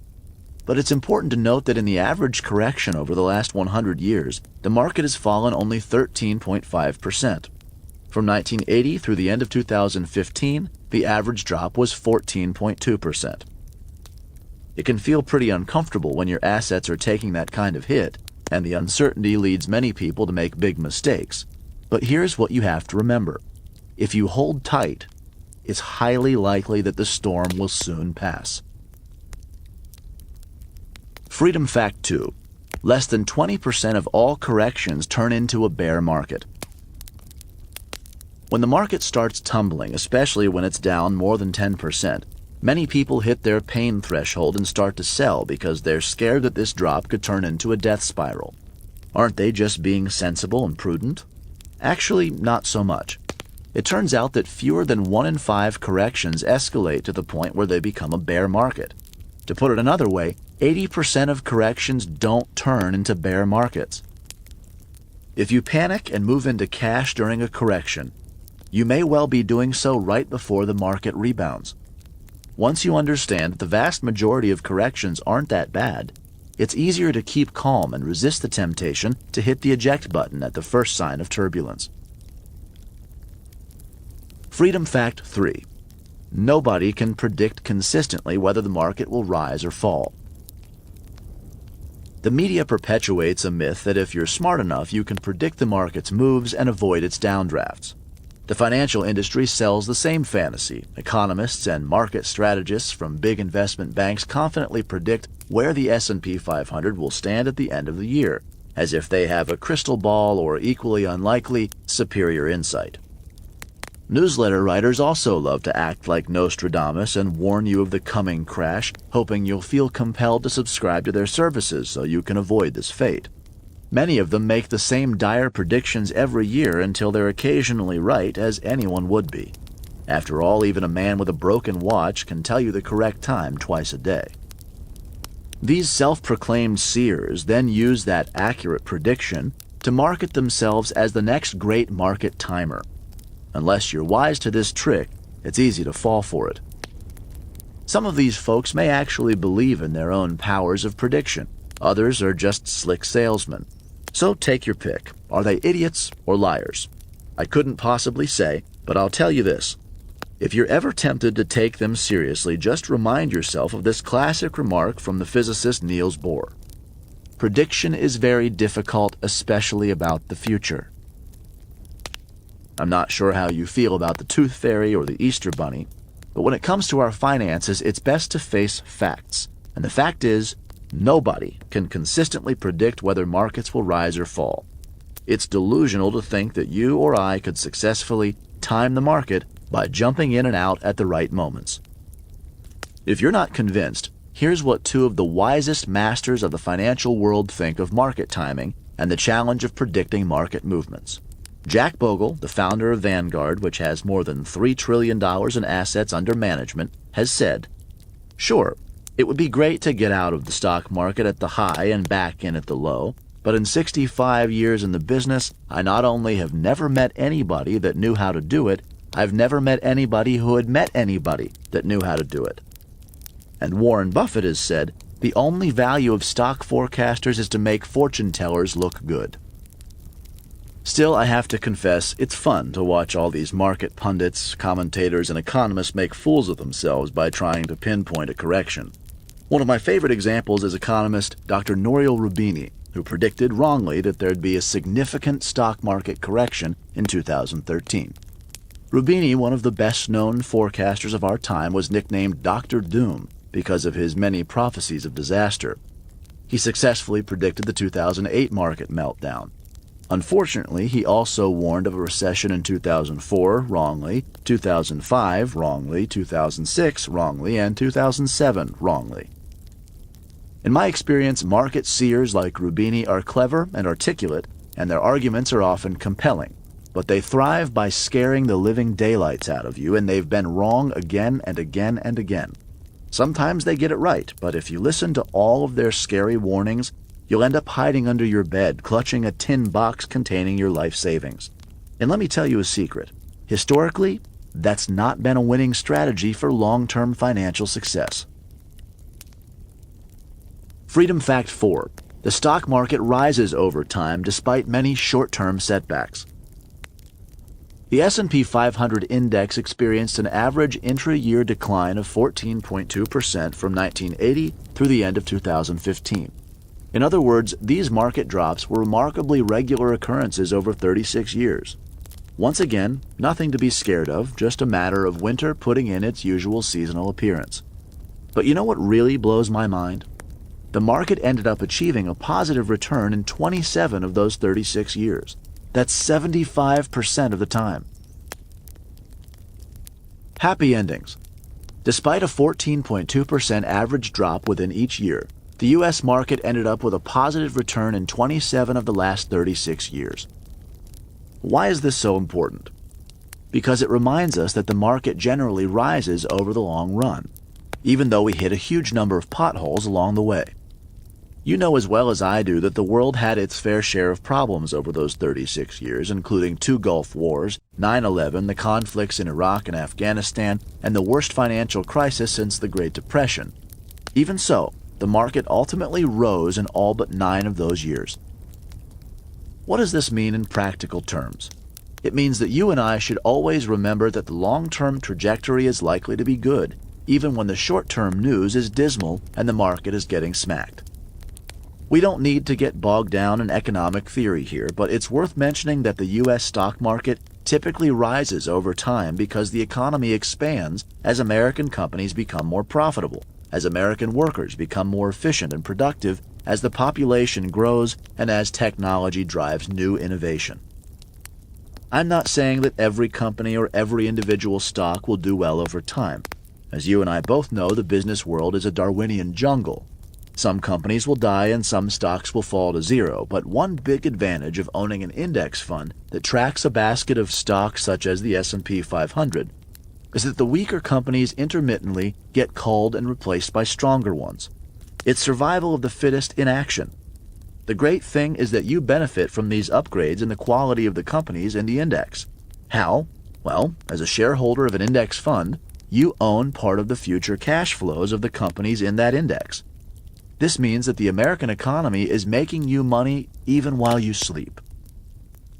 But what if America's economic future is lousy? It's a fair question. We all know there are serious challenges, whether it's the threat of terrorism, global warming, or Social Security liabilities.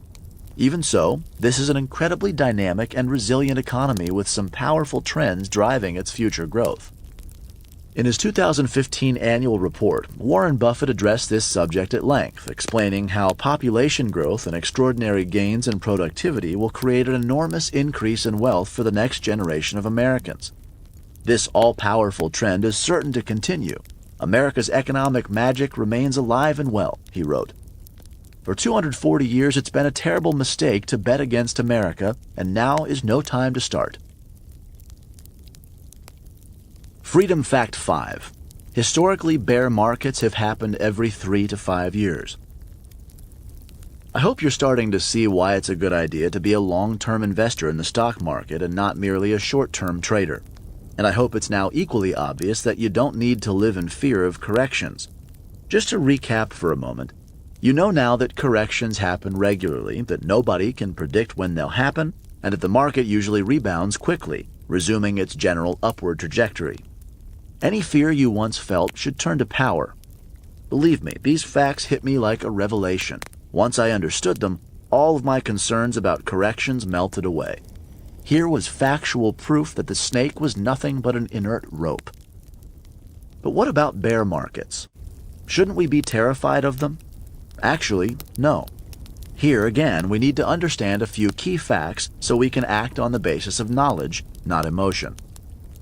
The first fact you need to know is that there were 34 bear markets in the 115 years between 1900 and 2015. In other words, on average, they happened nearly once every 3 years. More recently, bear markets have occurred slightly less often. In the 70 years since 1946, there have been 14 of them. That's a rate of 1 bear market every 5 years. So, depending on when we start counting, it's fair to say that bear markets have historically happened every 3 to 5 years. At that rate, if you're 50 years old, you could easily live through another 8 or 10 bear markets. You and I both know that the future will not be an exact replica of the past. Still, it's useful to study the past to gain a broad sense of these recurring patterns. As the saying goes, history doesn't repeat itself, but it rhymes. So, what do we learn from more than a century of financial history? We learn that bear markets are likely to continue happening every few years whether we like it or not. As I said before, winter is coming, so we'd better get used to it and prepare. How bad does it get when the market really crashes? Well, historically, the S&P 500 has dropped by an average of 33% during bear markets. In more than a third of bear markets, the index plunged by more than 40%. I'm not going to sugarcoat this. If you're someone who panics, sells everything in the midst of this mayhem, and locks in a loss of more than 40%, you're going to feel like a grizzly bear mauled you for real. Even if you have the knowledge and fortitude not to sell, you're likely to find that bear markets are a gut-wrenching experience. Even an old warhorse like my buddy Jack Bogle admits that they're no walk in the park. How do I feel when the market goes down 50%? He asked rhetorically. Honestly, I feel miserable. I get knots in my stomach, so what do? I get out a couple of my books on staying the course and reread them. Sadly, many advisors fall victim to the same fear and hide under their desks during these tumultuous times. Peter Mallouk told me that the ongoing communication during these storms is what sets creative planning apart. His company is the proverbial lighthouse, broadcasting the message, "Stay the course." But here's what you need to know. Bear markets don't last. Over the last 70 years, the U.S. has experienced 14 bear markets. They varied widely in duration from a month and a half to nearly 2 years. For example, in 1998, the S&P was down 19.3% for 45 days. And for 694 days in 1973 and 1974, the S&P was down 45.1%. In 1966, the market was down 25.2% for 240 days. On average, bear markets lasted about a year. When you're in the midst of a bear market, you'll notice that most of the people around you become consumed with pessimism. They start to believe that the market will never rise again, that their losses will only deepen, that winter will last forever. But remember, winter never lasts. Spring always follows. The most successful investors take advantage of all that fear and gloom, using these tumultuous periods to invest more money at bargain prices. Sir John Templeton, one of the greatest investors of the last century, talked to me at length about this in several interviews I did with him before he passed away in 2008. Templeton, who made a fortune buying cheap stocks in the midst of World War II, explained, "The best opportunities come in times of maximum pessimism." Freedom Fact 6. Bear markets become bull markets and pessimism becomes optimism. Do you remember how fragile the world seemed in 2008 when banks were collapsing and the stock market was in free fall? When you pictured the future, did it seem dark and dangerous? Or did it seem like the good times were just around the corner and the party was about to begin? For example, the market finally hit rock bottom on March 9, 2009. And do you know what happened next? The S&P 500 index surged by 69.5% over the next 12 months. That's a spectacular return. One moment the market was reeling, the next moment we began one of the greatest bull markets in history. Back in 1946 to 1947, the S&P 500 was down 23.2%, but by June 1949 it was up 42.07%. From 1968 to 1970, the market was down 35.9%, but by May 1970 it was up almost 44%. In 2000 and 2001, the S&P was down 36.8%, but rebounded near the end of 2001 to almost 34%. And these are only a few times bear markets were followed by bull markets. As I write this in late 2016, the S&P 500 has risen by an astonishing 266% since its low point in March 2009. You might think this was a freak occurrence, but the pattern of bear markets suddenly giving way to bull markets has repeated itself again and again in America over the last 75 years. Now can you see why Warren Buffett says he likes to be greedy when others are fearful? He knows how quickly the mood can switch from fear and despondency to exuberant optimism. In fact, when the mood in the market is overwhelmingly bleak, super investors such as Buffett tend to view it as a positive sign that better times lie ahead. You see a similar pattern when it comes to consumer confidence, which is a measure of how optimistic or pessimistic consumers feel about the future. During a bear market, commentators often remark that consumer spending has fallen because people are so nervous about the future. It's a vicious cycle. Consumers spend less money, so companies make less money. And if companies make less, doesn't that mean the stock market won't be able to recover? You might think so, but these periods of consumer pessimism are often the ideal time to invest. Historically, bull markets have begun when consumer confidence was at a low point. Why? Because the stock market isn't looking at today. The market always looks to tomorrow.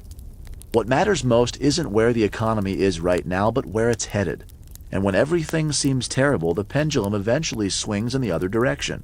In fact, every single bear market in U.S. history has been followed by a bull market, without exception. This record of incredible resilience has made life relatively easy for long-term investors in the U.S. market. Again and again, bad times have eventually been followed by good times.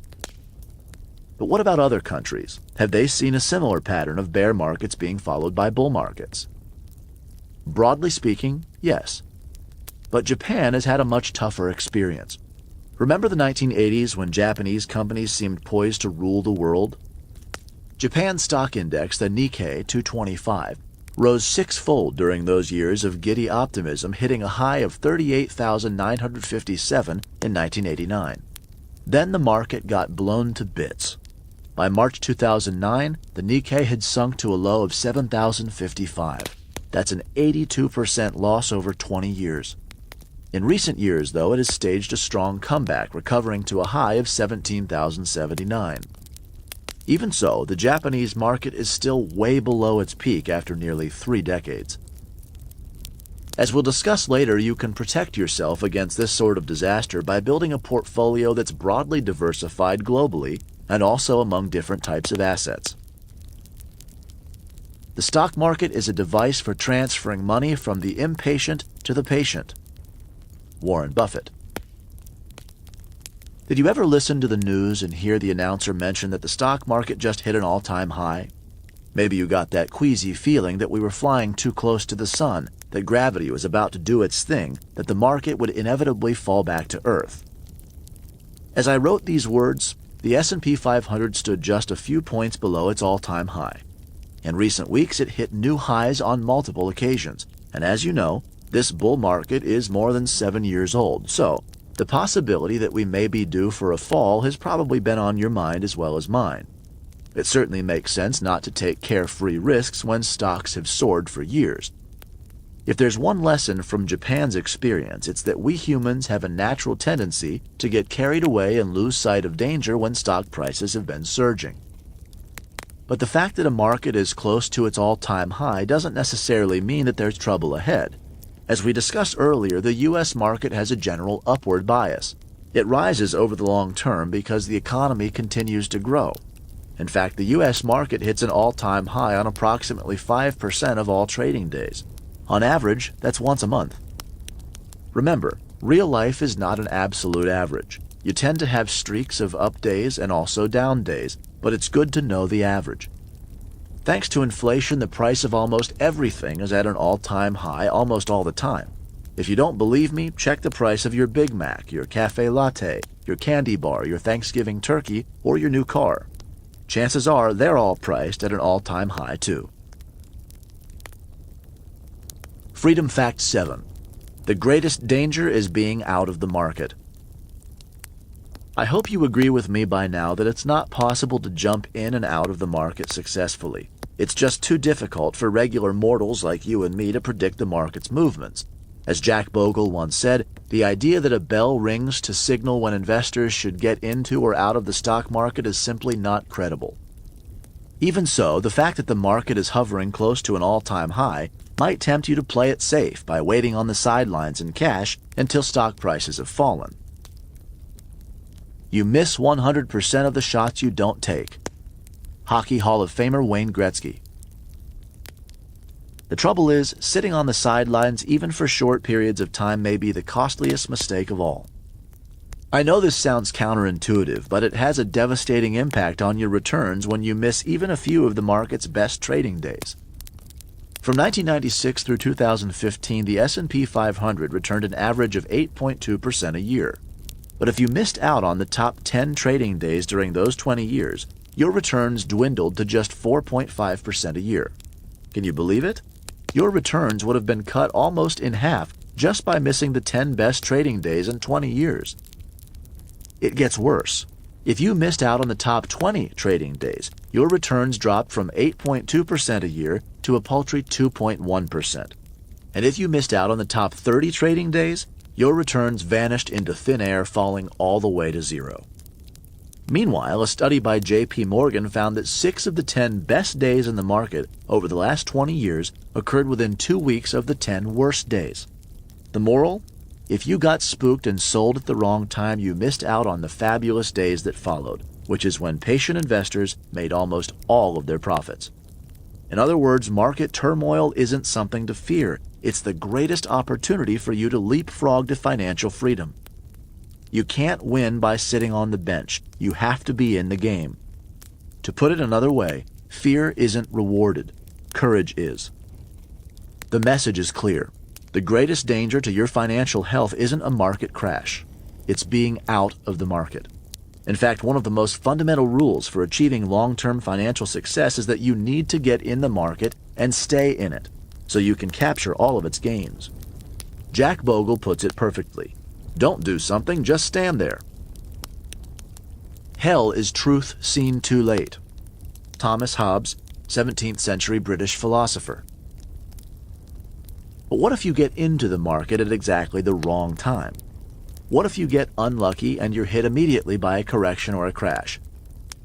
The Schwab Center for Financial Research has studied the impact of timing on the returns of 5 hypothetical investors who had $2,000 in cash to invest once a year for 20 years starting in 1993.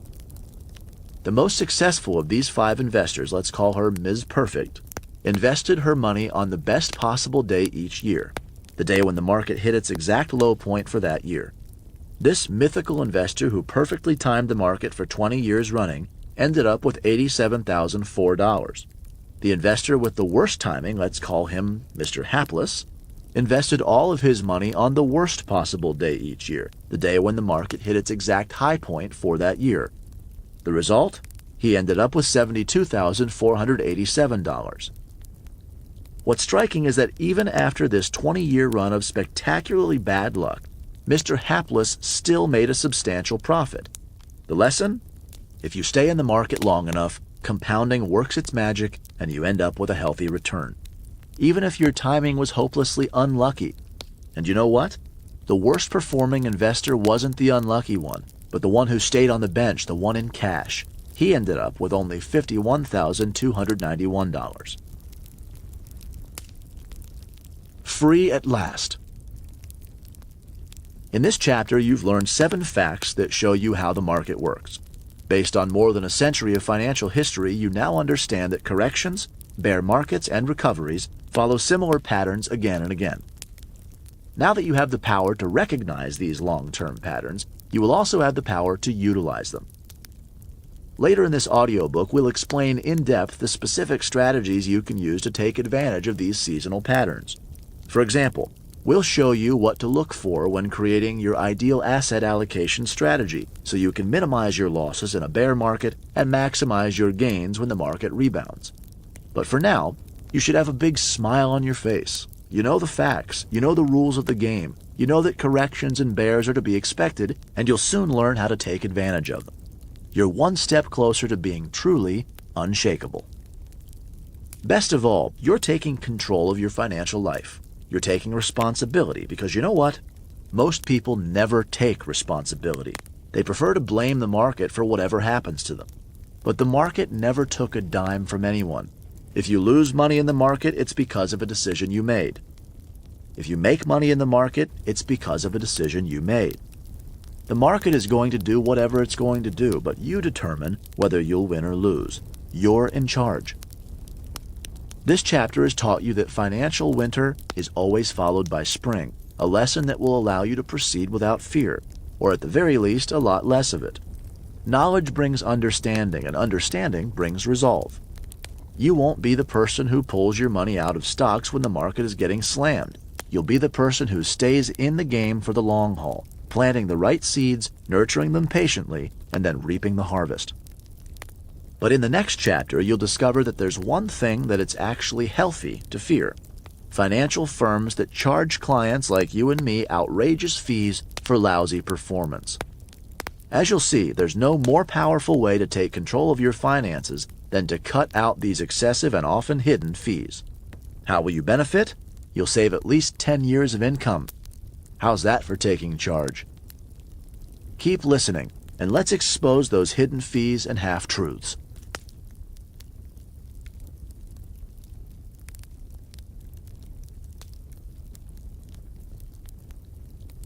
Chapter 3. Hidden Fees and Half-Truths. How Wall Street fools you into overpaying for underperformance. The name of the game? Moving the money from the client's pocket to your pocket. Matthew McConaughey to Leonardo DiCaprio in The Wolf of Wall Street. I often ask people, what are you investing for? I get a variety of answers, from high returns to financial security to retirement to a beach house in Hawaii. But before long, nearly everyone's answers begin to rhyme. What most people really want, regardless of how much money they have today, is freedom. Freedom to do more of what they want, whenever they want, with whomever they want. It's a beautiful dream and an achievable one. But how can you sail off into the sunset if your boat has a hole in it? What if it's slowly but surely taking on so much water that it'll sink long before it reaches its destination? I hate to tell you this, but most people are in exactly this position. They don't realize that they're doomed to disappointment because of the gradual but ultimately devastating impact of excessive fees on their financial well-being. What kills me is that they have no idea this is even happening to them. They have no idea that they are victims of a financial industry that is surreptitiously but systematically overcharging them. Don't just take my word for it. The nonprofit organization AARP published a report in which it found that 71% of Americans believe that they pay no fees at all to have a 401k plan. That's right, 7 out of 10 people are entirely unaware that they're even being charged a fee. This is the equivalent of believing that fast food contains no calories. Meanwhile, 92% admit that they have no idea how much they're actually paying. In other words, they're blindly trusting the financial industry to look out for their best interests. Yep, that's the very same industry that brought about the global financial crisis. You might as well just hand over your wallet and the password to your debit card. You know the old saying, ignorance is bliss? Well, let me tell you, when it comes to your finances, ignorance is not bliss. Ignorance is pain and poverty. Ignorance is disaster for you and your family, and bliss for the financial firms that are exploiting your inattention. This chapter will shine a bright light on the subject of fees so you know exactly what's going on. The good news: once you know precisely what's happening, you can put a permanent life-changing stop to it. Why does this matter so much? Because excessive fees can destroy 2/3 of your nest egg. Jack Bogle spelled it out to me quite simply. Let's assume the stock market gives a 7% return over 50 years, he began. At that rate, because of the power of compounding, each dollar goes up to $30. But the average fund charges you about 2% per year in costs, which drops your average annual return to 5%. At that rate, you'll get $10, so $10 versus $30. You put up 100% of the capital, you took 100% of the risk, and you got 33% of the return. Did you get that? You forfeited 2/3 of your nest egg to line the pockets of money managers who took no risk, put up none of the capital, and often delivered mediocre performance. Now who do you think will end up with the beach house in Hawaii? Once you've listened to this chapter, you'll know how to take back control. By minimizing fees, you'll save years or more likely decades of retirement income. This one move will dramatically accelerate your journey to financial freedom. But that's not all. You'll also learn how to slash the taxes you pay on your investments. That's crucial because excessive taxes, like fees, are a destructive force that can overwhelm all the positive steps you've taken. How do you think you'll feel when you've not only identified these two enemies, but also defeated them? You'll feel truly unshakable. The Wolves of Wall Street. If you're looking to achieve financial security, the obvious route is to invest in mutual funds. Maybe your brother-in-law was lucky enough to buy shares in Amazon, Google, and Apple before they skyrocketed. But for the rest of us, picking individual stocks is a losing game. There are just too many things we don't know, too many variables, too much that can go wrong. Mutual funds offer a simple and logical alternative. For a start, they provide you with the benefit of broad diversification, which helps to reduce your overall risk. But how do you pick the right funds? There are certainly enough to choose from. As we mentioned earlier, there are about 9,500 mutual funds in America, more than double the number of publicly traded U.S. companies. So it's safe to say the mutual fund market is a tad saturated. Why do so many companies want to be in this business? Yep, you got it. Because it's fabulously lucrative. The trouble is, it tends to be much more lucrative for Wall Street than for actual customers like you and me. Don't get me wrong, I'm not suggesting that the industry is consciously out to screw us. I'm not suggesting that this is a business full of crooks or charlatans. On the contrary, the majority of financial professionals are intelligent, hardworking, and thoughtful. But Wall Street has evolved into an ecosystem that exists first and foremost to make money for itself. It's not an evil industry made up of evil individuals. It's made up of corporations whose purpose is to maximize profits for their shareholders. That's their job. Even the best-intentioned employees are working within the confines of this system. They're under intense pressure to grow profits, and they're rewarded for doing so. If you, the client, happen to do well too, that's great, but don't kid yourself. You're not the priority. When I met David Swensen, the Chief Investment Officer for Yale University, he helped me to understand just how badly the mutual fund industry serves the majority of its clients. Swensen is the rock star of institutional investing, famous for having turned a billion-dollar portfolio into $25.4 billion. But he's also one of the most caring and sincere people I've ever met. He could easily have left Yale and become a billionaire by starting his own hedge fund, but he's guided by a deep sense of duty and service to his alma mater. So I wasn't surprised to hear his dismay at the way many fund companies mistreat their clients. As he put it, overwhelmingly, mutual funds extract enormous sums from investors in exchange for providing a shocking disservice. What service is it that funds are supposed to provide? Well, when you buy an actively managed fund, you're essentially paying for the manager to generate market-beating returns. Otherwise, wouldn't you be better off just sticking your money in a low-cost index fund, which attempts to replicate the returns of the market? As you can imagine, the people who run actively managed funds are no fools. They aced their math tests in high school, studied economics and accounting, and earned MBAs from the world's best graduate schools. Many of them even wear suits and ties. And they're dedicated to researching and selecting the very best stocks for their funds to own. So what could possibly go wrong? Pretty much everything. The human factor. Fund managers try to add value by predicting which companies will perform best in the weeks, months, or years to come. They can avoid or underweight particular sectors or countries that they believe have unattractive prospects. They can build up cash if they can't find stocks worth buying, or they can invest more aggressively when they're feeling bullish. But it turns out that the professionals aren't really any better at predicting the future than the rest of us. The truth is, humans are generally pretty lousy at making predictions. Perhaps that's why you never see a newspaper headline that says, "Psychic wins the lottery." When active fund managers trade in and out of stocks, there are plenty of opportunities to make mistakes. For example, they don't just have to decide which stocks to buy or sell, but when to buy or sell them. And every decision obliges them to make another decision. The more decisions they face, the more chances they have to mess up. To make matters worse, all this trading gets expensive.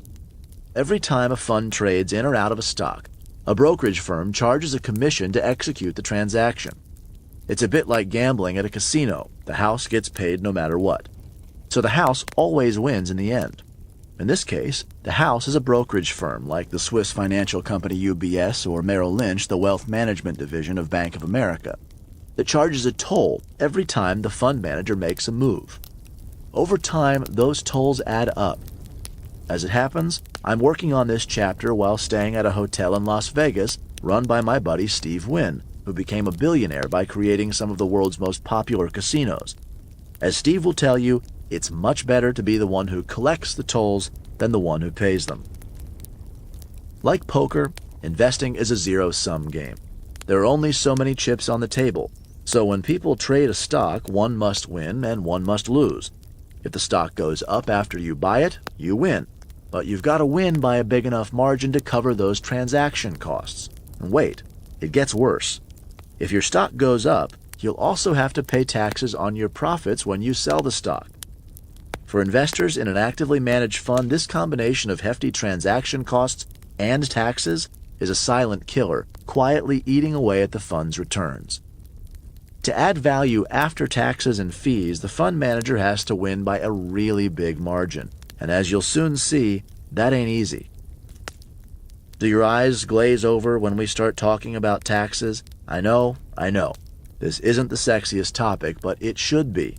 Because the largest expense in your life is taxes, and paying more than you need to pay is insane, especially when it's absolutely avoidable. If you're not careful, taxes can have a catastrophic impact on your returns. Here's an extreme yet surprisingly common example. Let's say you invest in a fund in December. Then the next day the manager sells a stock that's shot up over the past 10 months. Since you're now an owner of the fund, you'll be getting a tax bill for those gains even though you didn't benefit one bit from the stock's meteoric rise. It's called capital gains tax, and you get hit by it even though you didn't earn those capital gains. Owning a fund for a long period of time doesn't necessarily ensure long-term capital gains. Quite the opposite. Owning an active fund means you will get tax bills each year due to profit-taking by the fund manager, and those profits are typically taxed at ordinary income tax rates. Nobody said the tax code was fair. Another common problem has to do with how long actively managed funds hold their investments. Most are trading constantly. They sell many of their investments in less than a year. That means you no longer benefit from the lower capital gains tax rate. So regardless of how long you hold the fund, you'll be taxed at your higher ordinary income tax rate. Why should you care? Because your profits could be slashed by 30% or more unless you're holding the fund inside a tax-deferred account such as an IRA, individual retirement account, or a 401k plan. Not surprisingly, fund companies don't like to dwell on these tax issues, preferring to tout their pre-tax returns. Imagine that over time you're losing 2/3 of your potential nest egg to fees, and you're giving up another 30% in unnecessary taxes. How much will really be left for your family's future? So what's the antidote? Index funds take a passive approach that eliminates almost all trading activity. Instead of trading in and out of the market, they simply buy and hold every stock in an index such as the S&P 500. This includes companies like Apple, Alphabet, Microsoft, ExxonMobil, and Johnson & Johnson, currently the 5 biggest stocks in the S&P 500. Index funds are almost entirely on autopilot. They make very few trades, so their transaction costs and tax bills are incredibly low. They also save a fortune on other expenses. For one thing, they don't have to pay enormous salaries to all those active fund managers and their teams of analysts with Ivy League degrees. When you own an index fund, you're also protected against all the downright dumb, mildly misguided, or merely unlucky decisions that active fund managers are liable to make. For example, an active manager is likely to keep a portion of the fund's assets in cash, ready to invest if an enticing opportunity arises, or ready to meet redemption requests if lots of investors decide to sell their shares in the fund. Keeping some cash on hand isn't a bad idea, and it's handy when the market falls, but cash doesn't earn a return, so it will underperform stocks over time, assuming that the market continues its general upward trajectory. Ultimately, the resulting cash drag tends to have a negative impact on the returns of actively managed funds. What about index funds? Instead of sitting on cash, they remain almost fully invested at all times. If you're feeling pissed off right now, I'm with you. You're probably asking yourself, what the hell am I really getting when I invest in an actively managed fund? Well, most likely you're buying this toxic brew of human error, high fees, and nasty tax bills. No wonder David Swenson is so skeptical about your chances of achieving financial freedom through active funds. He warns, when you look at the results on an after-fee, after-tax basis over reasonably long periods of time, there's almost no chance that you end up beating the index fund. Good luck with that. Why is it so difficult to time the market successfully, moving in and out of stocks at just the right moment so that you can benefit from the market's upturns and avoid the pain of its downturns? Many people mistakenly assume that you just need to be right a little more than 50% of the time for this approach to pay off. But an exhaustive study by Nobel laureate economist William Sharpe showed that a market timing investor must be right 69% to 91% of the time, an impossibly high hurdle. In another landmark study, researchers Richard Bauer and Julie Dahlquist examined more than 1 million market timing sequences from 1926 to 1999. Their conclusion? Just holding the market via an index fund outperformed more than 80% of market timing strategies. You get what you pay for, except when you don't. The mutual fund industry is now the world's largest skimming operation, a $7 trillion trough from which fund managers, brokers, and other insiders are steadily siphoning off an excessive slice of the nation's household, college, and retirement savings. Senator Peter Fitzgerald of Illinois, co-sponsor of the Mutual Fund Reform Act of 2004, which was killed by the Senate Banking Committee. When I was a teenager, I'd sometimes take a girl out to Denny's on a date. I had so little money that I'd order an iced tea and pretend I'd already eaten. The truth was, I couldn't afford for both of us to eat. The experience of growing up poor left me with a keen awareness of what things should cost versus what they actually cost. If you go out for a fantastic meal in a great restaurant, you expect it to be expensive. That's fine. But would you pay $20 for a $2 taco? No way. Let me tell you, that's what most people are doing when they invest in actively managed mutual funds. Have you ever tried to figure out the actual fees you pay for the funds you own? If so, you probably zeroed in on the expense ratio, which covers the fund company's investment advisory fee, its administrative costs for stuff such as postage and record keeping, plus critical office expenses like free sodas and cappuccinos. A typical fund that invests in stocks might have an expense ratio of 1% to 1.5%. What you probably didn't realize is that this is just the start of its fee bonanza. A few years ago, Forbes published a fascinating article entitled "The Real Cost of Owning a Mutual Fund," which revealed just how expensive funds can truly be. As the writer pointed out, you're not only on the hook for the expense ratio, which the magazine estimated conservatively at just less than 1%, 0.9%, a year, you're also liable to pay through the nose for transaction costs, all those commissions your fund pays whenever it buys or sells stocks, which Forbes estimated at 1.44% a year. Then there's the cash drag, which it estimated at 0.83% a year. And then there's the tax cost, estimated at 1% a year if the fund is in a taxable account. The grand total? If the fund is held in a non-taxable account like a 401k, you're looking at total costs of 3.17% a year. If you're in a taxable account, the total costs amount to a staggering 4.17% a year. By comparison, that $20 taco is starting to look like a real bargain. You've got to look very carefully at the small print. I don't like things that require small print, by the way. Jack Bogle. I hope you're paying really close attention right now because the knowledge about all these hidden fees will save you a fortune. But what if you're hearing this and thinking, yeah, but we're only talking about 3% or 4% a year. What's a few percentage points between friends? Let's add them up.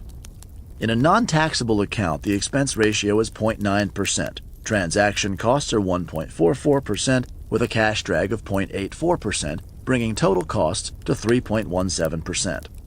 In a taxable account, the expense ratio is also 0.9%. Transaction costs are also 1.44% with a cash drag of 0.83%, plus a tax cost of 1%, bringing total costs to 4.17%. It's true that the numbers seem small at first, but when you calculate the impact of excessive costs multiplied over many years, it takes your breath away. Here's another way to put this in perspective. An actively managed fund that charges you 3% a year is 60 times more expensive than an index fund that charges you 0.05%. Imagine going to Starbucks with a friend. She orders a venti cafe latte and pays $4.15. But you decide that you're happy to pay 60 times more. Your price, $249. I'm guessing you'd think twice before doing that. In case you think I'm being too extreme, let's consider the example of two neighbors, Joe and David. Both are 35 years old and each has saved $100,000, which they each decide to invest. Over the next 30 years, the universe smiles on them, and each achieves a gross return of 8% a year. Joe does it by investing in a portfolio of index funds that cost him 0.5% a year in fees. David does it by owning actively managed funds that cost him 2% a year. I'm being generous here by assuming that the active funds match the performance of index funds. By the age of 65, Joe has seen his nest egg grow from $100,000 to approximately $865,000. As for David, his $100,000 has grown to only $548,000. They both achieved the same rate of return, but they paid different fees. The outcome? Joe has 58% more money, an additional $317,000 for retirement. These two neighbors then start to withdraw $60,000 a year to support themselves in retirement. David runs out of money by the age of 79, but Joe has an entirely different life experience. He's able to withdraw $80,000 a year, 33% more, and his money lasts until he's 88. Hopefully, Joe lets David live in his basement for free. Now do you understand why you need to pay such close attention to the fees you're being charged? This one crucial factor might make all the difference between poverty and comfort, misery and joy. Overpaying for underperformance, the 5-star trap. Here's a question you probably never thought to ask. How do you find an active fund manager who will not only charge you those outrageous fees but also provide you with mediocre returns in exchange? Don't worry, the financial services industry has you covered. If there's one thing in plentiful supply, it's active managers who will overcharge you for underperformance. That's the incredible thing. It's not just that actively managed funds are overcharging their customers, it's that their long-term performance is appalling. It's like a double insult. Imagine that you just bought that cafe latte for $249, took a sip, and discovered that the milk had gone bad. One of the most shocking studies I've seen on this topic of mutual fund performance was by an industry expert named Robert Arnott, the founder of Research Affiliates. He studied all 203 actively managed mutual funds with at least $100 million in assets, tracking their returns for the 15 years from 1984 through 1998. And do you know what he found? Only 8 of these 203 funds actually beat the S&P 500 index. That's less than 4%. To put it another way, 96% of these actively managed funds failed to add any value at all over 15 years. If you insist on buying an actively managed fund, what you're really betting on is your ability to pick one of the 4% that outperform the market. This reminds me of a gambling analogy that appeared in a Fast Company magazine article entitled The Myth of Mutual Funds. Its authors, Chip and Dan Heath, highlight the absurdity of expecting to pick a fund from that 4% group. By comparison, if you get dealt 2 face cards in blackjack, each face card is worth 10, so now your total is 20, and your inner idiot shouts, "Hit me," you have about an 8% chance of winning. I don't know about you, but I prefer not to let my inner idiot run the show. So why would I bet on my ability to identify the tiny minority of fund managers who outperform over many years? You might be a hardcore researcher who loves to read the Wall Street Journal and Morningstar, searching for the illustrious 5-star fund, the outperformer. But there's another problem that few anticipate. Today's winners are almost always tomorrow's losers. The Wall Street Journal wrote about one study that went all the way back to 1999 and looked at what happened over the next 10 years to all of the top-performing funds that had received a 5-star rating from Morningstar. What did the researchers discover? Of the 248 mutual stock funds with 5-star ratings at the start of the period, just 4 still kept that rank after 10 years. The fancy term for this process is reversion to the mean, a polite way of saying that most high flyers will eventually fall, reverting back to mediocrity. Unfortunately, many people pick top-rated funds without realizing that they're falling into the trap of buying what's hot, usually right before it turns cold. David Swenson explains. Nobody wants to say, "I own a bunch of 1- and 2-star funds." They want to own 4-star funds and 5-star funds and brag about it at the office. But the 4- and 5-star funds are the ones that have performed well, not the ones that will perform well. If you systematically buy the ones that have performed well and sell the ones that have performed poorly, you're going to end up underperforming. Mutual fund companies are notorious for opening lots of funds in hopes that a few of them might outperform. They can then quietly close all the funds that did badly and heavily market the few that did well. After all, they can't sell shoddy past performance, no matter how glossy the brochure. Jack Bogle explains. A firm will go out and start 5 incubation funds, and they will try to shoot the lights out with all 5 of them. And of course, they don't with 4 of them, but they do with 1. So they drop the other 4 and take public the one that did very well, with a great track record, and sell that track record. Bogle adds, statistically, you're bound to have a few outperformers if you create enough funds. Tony, if you pack 1,024 gorillas into a gymnasium and teach them each to flip a coin, one of them will flip heads 10 times in a row. Most would call that luck, but when that happens in the fund business, we call him a genius. Does all of this mean it's impossible to beat the market over long periods of time? Actually, no. It's extremely hard, but there are a few unicorns out there who have outperformed the market by a mile over several decades. These are superstars such as Warren Buffett, Ray Dalio, Carl Icahn, and Paul Tudor Jones, who not only are brilliantly clever but also have ideal temperaments, enabling them to remain calm and rational even when markets are imploding and most people are losing their minds. One reason why they win is that they base every investment decision on a deep understanding of probabilities, not on emotion or desire or luck. But most of these unicorns run enormous hedge funds that are closed to new investors. For example, Ray Dalio used to accept money from investors who had a net worth of at least $5 billion and who entrusted him with a minimum of $100 million. Nowadays, he won't accept any new investors, regardless of how many billions you've got hidden under your mattress. When I asked Ray how hard it is to beat the market over the long run, he didn't pull his punches. "You're not going to beat the market," he told me.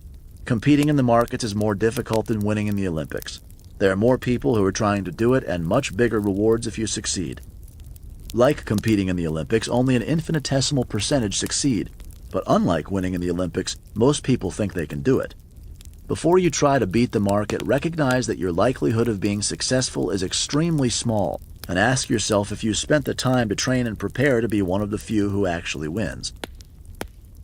You can't ignore it when one of the giants who has actually beaten the market over decades tells you that you shouldn't even bother trying, but should stick instead with index funds. Warren Buffett, who has outpaced the market by a huge margin, also advises regular people to invest in index funds so they can avoid the drain of excessive fees.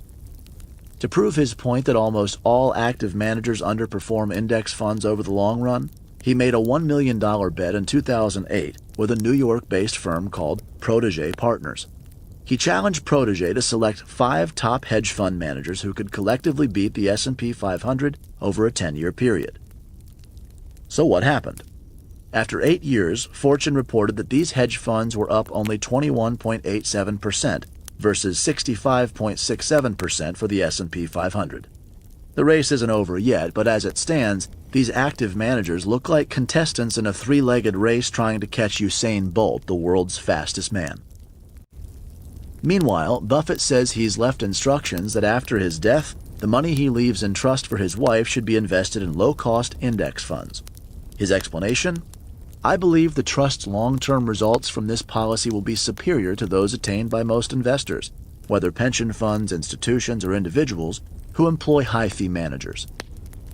Even from his grave, Buffett is absolutely determined to avoid the corrosive effects of high fees.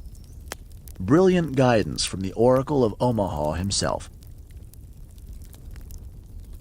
Do you remember when I told you earlier that knowledge is merely potential power? It's only when you take your knowledge and act on it that you possess true power. In this chapter, you've learned what an astounding impact fees can have on your financial future. But what will you do with that knowledge? How will you act on it and benefit from it? Imagine for a moment that you stop buying actively managed funds that charge exorbitant fees. Instead, from now on, you invest only in low-cost index funds. What's the result? At the very least, I would estimate that you can cut your fund expenses by 1% a year. But as you know, that's not the only benefit of switching to index funds. Hypothetically, let's imagine that your index funds outperform those actively managed funds by 1% annually. In total, you've just added 2% a year to your returns. This alone can give you 20 years of extra retirement income.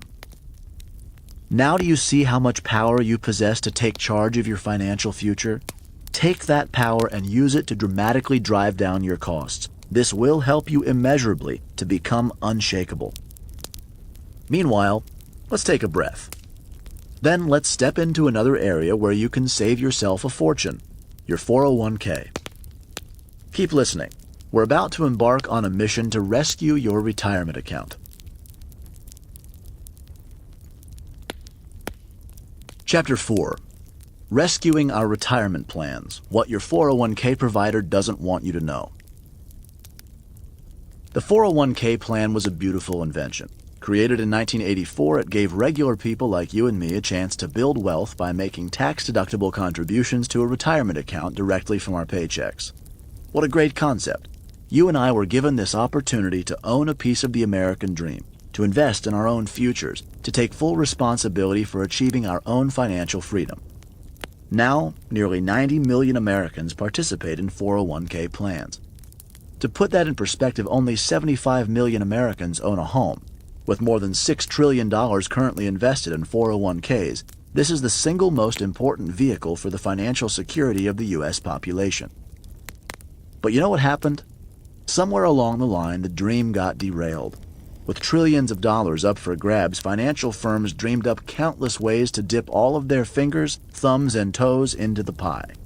This is the uglier side of our nation's gift for innovation, and it places us under enormous pressure to learn how to protect ourselves from these money grubbers. You might not believe this, but for almost 3 decades, the companies providing 401k plans were not even required by law to disclose how much they were charging their customers. Only in 2012 did the government finally force these firms to make detailed disclosures of how much they were extracting from your savings. In what other industry would customers tolerate this trust me style of doing business? Can you imagine a clothing store with no price tags? Can you imagine booking a vacation and leaving it up to the airline and the hotel to decide how much to drain from your bank account without informing you? Needless to say, the financial firms resisted the temptation to take advantage of this lack of disclosure, since they understood that handling our retirement money is a sacred trust. Just kidding. Of course they took advantage. Now that the law has changed, would you guess that the problem has been fixed? Hardly. The whole 401k system is still a black box. Today, financial firms provide disclosure documents that are often 30 to 50 pages long and filled with impenetrable language. Surprise, surprise, not that many people devote their weekends to reading these ultra-complicated documents. Instead of digging through the fine print, most plan participants simply trust that their employers are looking out for them, and most employers are trusting the broker who sold them the plan over a round of golf. Remember, 71% of people enrolled in 401ks think there are no fees, and 92% admit that they have no clue what they are. But the truth is, the vast majority of plans are characterized by huge broker commissions, expensive actively managed funds, and layer after layer of additional and often hidden charges. Robert Hilton Smith, a senior policy analyst at a think tank called Demos, took the trouble to study and decipher the prospectuses of 20 funds in his 401k plan. He hacked his way through the forest of bewildering legalese and confusing acronyms, and then wrote a report entitled The Retirement Savings Drain: The Hidden and Excessive Costs of 401ks. What did he find? Customers like him, and you and me, were hit with 17 different fees and additional costs. Just to be clear, we're not referring here to the absurdly high fees that you're being charged by the mutual funds in your 401k plan. It's not enough for you to pay for all those actively managed funds, the ones that Forbes says could be costing you 3.17% a year. No, these are the additional fees that you're also being charged by the plan provider that's administering your 401k. These providers are typically insurance or payroll companies, but you might want to think of them as another set of exceptionally well-paid toll collectors. You've got to hand it to these providers. They're truly ingenious when it comes to dreaming up different ways to siphon off the money in your 401k. Here's a short sample of the many categories of fees they've invented: investment expenses, communication expenses, bookkeeping expenses, administrative expenses, trustee expenses, legal expenses, transactional expenses, and stewardship expenses. Why not just add a category called expense expenses? I'm always amazed by what you can find buried in the fine print of providers' disclosure documents, the vague terminology that obscures exactly what's being done to you. For example, you'll often see intentionally meaningless terms such as net asset charge, asset management charge, contract asset charge, AMC charge, or CAC charge. One provider, a leading insurance company, was so brazen as to add a line item called required revenue. Required by who? What for? To pay for the CEO to buy a yacht? How much does all of this cost you? Hilton Smith calculated the impact of these additional 401k fees on an average worker who earns about $30,000 a year and saves 5% of his or her annual income. Over a lifetime, this worker would lose $154,794 in fees. That's more than 5 years of income. A worker who earns about $90,000 a year would lose $277,000 in 401k fees. You know as well as I do how hard it is for most people to save money for retirement. It requires real sacrifices, but excessive expenses can easily destroy the benefits of all that effort. Some plans take the excessive fees to a whole other level. Certain providers, not content with their typical take, charge a front-end sales load on all initial deposits. One of the worst we have seen takes a whopping 5.75% of every single dollar you sock away. It's like a tithe to the corporate gods running these companies. Add that to the 2% in annual fees they charge, and you're down 7.75% before you're out of the gate. Sadly, teachers, nurses, and nonprofit employees are most vulnerable to this huge skimming operation. This is because their 403B plans, their equivalent of a 401k, aren't covered under the same Employee Retirement Income Security Act of 1974 laws that are, at least in theory, designed to protect employees. It makes me sick to think that those who sacrifice the most to make our society better are being screwed by brokers who somehow manage to sleep at night, probably on 2,000 thread count sheets. In a New York Times article titled, "Think Your Retirement Plan is Bad? Talk to a Teacher," reporter Tara Siegel Bernard does a brilliant job exposing how these poor folks are mugged. In one of the most ghastly scenarios imaginable, the teachers were each charged a fee of at least 2% of their savings to manage the money, in addition to sales charges of up to 6% each time they made a deposit. Moreover, the calculations didn't include the expenses of the dozens of mutual funds they were invested in, some of which exceeded 1%. That's 9% in first-year expenses alone.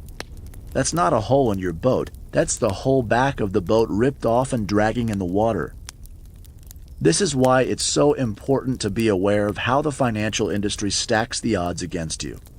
Knowledge is your first defense. After all, how can you protect yourself from a threat to your financial well-being unless you know that this threat exists? One person who shares my outrage about 401k expenses is the comedian John Oliver, who investigated the subject for his HBO show Last Week Tonight with John Oliver. When the members of his research team dissected their own 401k plan, they discovered that their provider's fees amounted to 1.69% a year, excluding the exorbitant fees they were also being charged to invest in the actively managed funds in their plan. Oliver explains how seemingly tiny fees can mount up until you've lost almost 2/3 of what you would have had. He warns, think of fees like termites. They're tiny, they're barely noticeable, and they can eat away your effing future. Heads, I win. Tails, you lose. What makes all of this so upsetting is that a 401k should be and can be a powerful tool for building wealth if it's used correctly. Instead, the vast majority of plans are riddled with opaque fee arrangements and conflicts of interest. In 2015, the Obama administration announced that hidden fees and backdoor payments were costing Americans more than $17 billion per year. And Secretary of Labor Thomas E. Perez has said, the corrosive power of fine print and buried fees can eat away like a chronic illness at a person's savings. In early 2016, Congress passed new laws designed to force 401k providers to act in their clients' best interests. Sadly, by the time lobbyists had done their worst, these regulations had lost their teeth. For example, 401k brokers can still charge commissions, sell you their own overpriced name brand funds, and whack you with front-loaded sales charges. Business as usual. If you ask me, one of the worst abuses is that nearly all of the big-name providers routinely accept payments from the mutual funds they offer in 401k plans. This legal but grubby arrangement is called revenue sharing or pay-to-play. It's the equivalent of buying shelf space in a store to ensure that it will stock a crappy product that shoppers really ought to avoid. What's the result? Many of the funds you get to choose from in your 401k plan are on the list only because the fund company paid the provider to include them.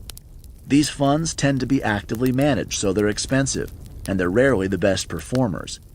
In some cases, they even charge a front-end load, a fee that often amounts to 3% of your assets, just to buy the fund in the first place. So why not just pick low-cost index funds when you're investing in your 401k plan? A great question. The trouble is, most providers make index funds available only if the plan has a high level of assets. Why? Because index funds aren't sufficiently lucrative for the provider. So they prefer to exclude them from the menu if they can get away with it.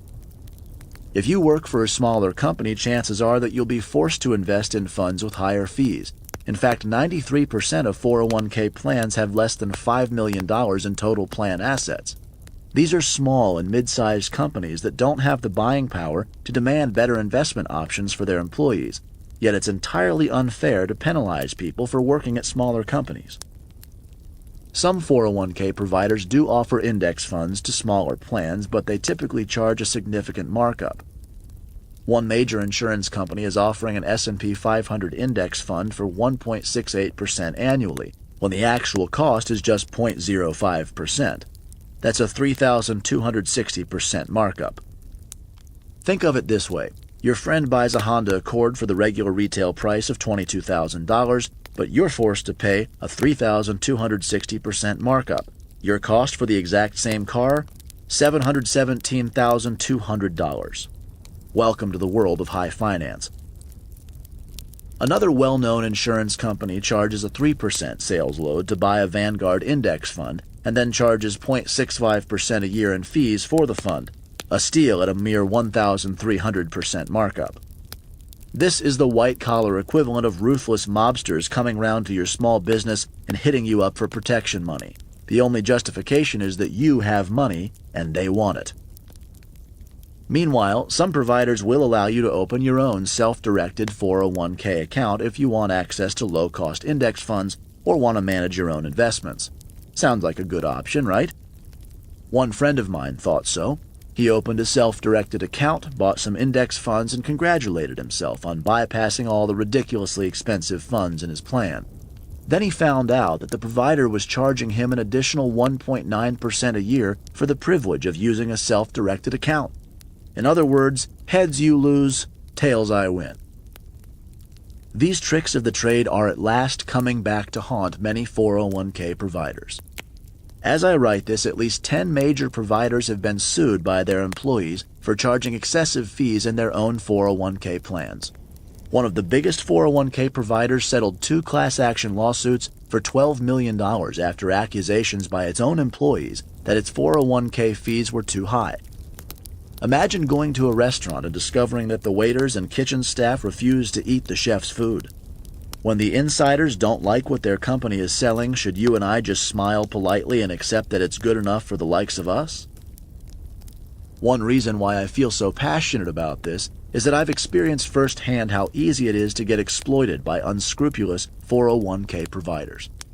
When I began to see these widespread abuses at companies across America, I called the head of human resources at one of my companies to learn more about the plan we were providing for our employees. I think of them as family, and I wanted to make sure we were treating them with all the care they deserve.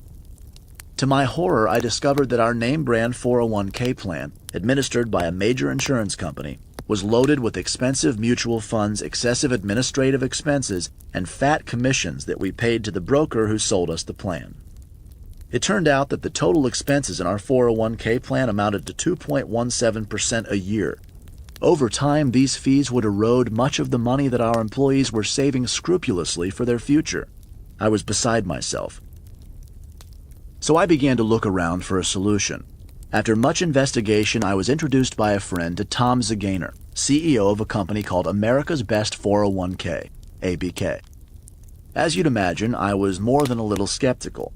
Why should I believe that his firm would live up to its less than modest name?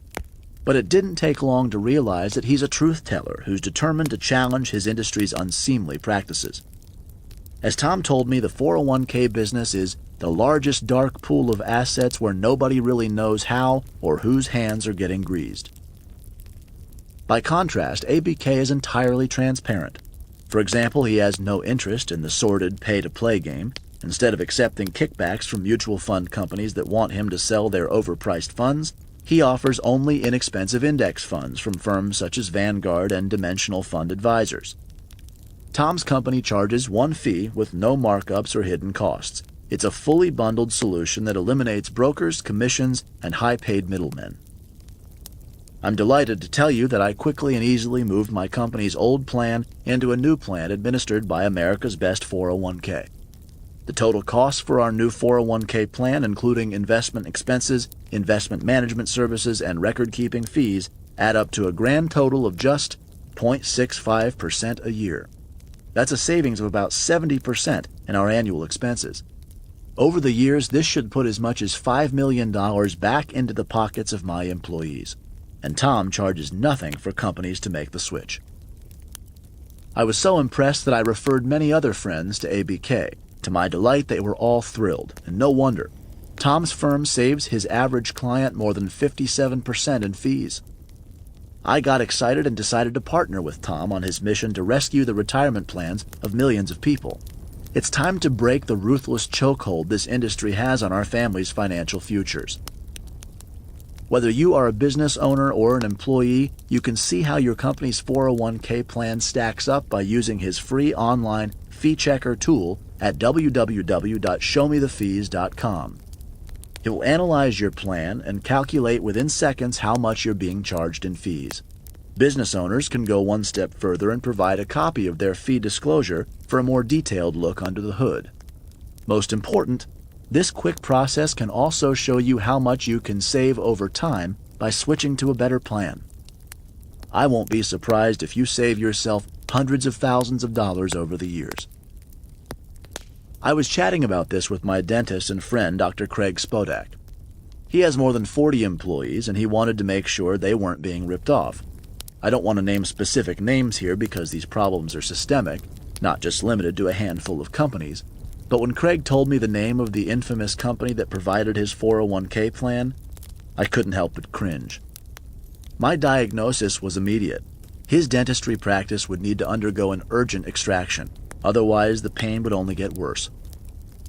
I put Craig in contact with my partners at America's Best 401k. In a matter of minutes, he emailed them his plan's fee disclosure form, and they drilled down to expose his fees. He was shocked by the results. It turned out that his plan contained a long list of overpriced mutual funds and an additional layer of bloated contract asset charges. The total costs he and his employees paid for this terrible plan were north of 2.5% a year. Suddenly, Craig understood why his broker used to bring him donuts as a gift and why the man was always grinning from ear to ear. You won't be surprised to hear that Craig fired his broker, dumped his provider, and entrusted his plan instead to America's Best 401k. Employers need to wake up, just as Craig and I did, so they can ensure that their employees aren't being exploited. Otherwise, there could be a high price to pay, not just for the employees, but also for the employer. If you're an employee, after you use the fee checker, you can forward the report to your company's owner or to senior management. Once they know the truth about what's going on, they may well want to improve your 401k plan. After all, their financial future is also at stake. Business owners beware. Take 3 minutes to discover how you can eliminate legal liabilities and protect yourself and your company from new Department of Labor fines. If you own or run a company that offers a 401k plan, you're officially regarded as the plan's sponsor, whether you know it or not. That means it's your legal obligation to act as the fiduciary to your plan and to your employees, which means that you have to operate in their best interests. If you trip up, you could easily find yourself with a major liability that could damage your business and even your own finances. It's a bit like owning a house that's structurally unsound. You might be fine for years until you're not. So ignore this at your peril. What do you have to do? First, you need to demonstrate to the Department of Labor, DOL, that you're taking the necessary steps to fulfill your role as the plan's sponsor. This includes periodically benchmarking your plan against other plans to ensure that the fees being charged in your plan are reasonable. Most business owners I talk to have no idea about this obligation. This potentially exposes them to the mighty wrath of the DOL. In 2014, the department determined that 75% of the plans it examined were illegal. The average fine, $600,000. And that's just the beginning. You're also exposed to the risk that your own employees could sue you personally. In 2015, the U.S. Supreme Court issued a major ruling against Edison International, the power giant. This decision should make it easier for 401k plan participants to sue their employers for choosing investments with excessive fees. Small businesses are particularly vulnerable not just because it's hard for them to afford hefty fines, but also because they tend to have small 401k plans, which typically charge the highest fees. One practical step that could save you a fortune is to contact my partners at America's Best 401k and ask them to provide you with a free benchmark for your plan. All it takes is a few minutes to furnish them with the fee disclosure statement for your plan. The fact that you've obtained this benchmark demonstrates to the DOL that you've taken your legal responsibility seriously. Even better, many companies discover that they can easily cut their plan's fees in half, or more. If so, that will endow you and your employees with a huge windfall for many years to come. ShowMeTheFees.com. Where are we headed next? Before we turn our focus to your investment playbook, we've got one more invaluable lesson to cover. How to find sophisticated, conflict-free financial advice that will turbocharge your journey to financial success. You'll learn how to avoid all those salespeople in disguise who get rich by dishing out so-called advice that benefits them, not you. As you'll see, choosing the right advisor can mean the difference between poverty and wealth, between insecurity and freedom. The choice is yours. So let's find out. Who can you really trust? Chapter 5. Who can you really trust? Pulling back the curtain on the tricks of the trade. It is difficult to get a man to understand something when his salary depends on his not understanding it. Upton Sinclair. When I ask people how they're doing, the most common answer I get is, busy. We're all running faster than ever these days. So it's no surprise that more and more of us are hiring financial advisors to help us navigate the complicated journey to financial freedom. From 2010 to 2015, the percentage of the U.S. population using financial advisors doubled. In fact, more than 40% of Americans now use an advisor. And the more money you have, the more likely you are to seek out advice. 81% of people with more than $5 million have an advisor. But how do you find an advisor you trust, and who deserves your trust? It's astonishing how many people don't trust the person giving them financial advice. A 2016 survey by the Certified Financial Planner Board of Standards found that 60% of respondents believe that financial advisors act in their company's best interests rather than the consumer's best interests. That figure had soared from 25% since 2010. To put that in perspective, Congress currently has a dismal 20% approval rating, but just 10% of Americans surveyed trust financial institutions. It's hard to think of any other industry where customers feel so suspicious, except perhaps the used car business. What accounts for this epidemic of distrust? Well, it's not easy to place your full faith and confidence in an industry that's constantly in the news for yet another scandal. In fact, 10 of the world's largest financial firms have had to fork out $179.5 billion in legal settlements just in the 7 years from 2009 through 2015.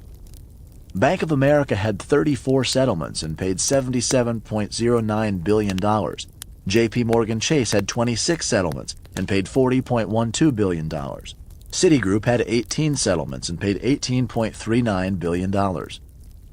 Wells Fargo 10 settlements at $10.24 billion. BNP Paribas 1 settlement at $8.9 billion. UBS 8 settlements at $6.54 billion.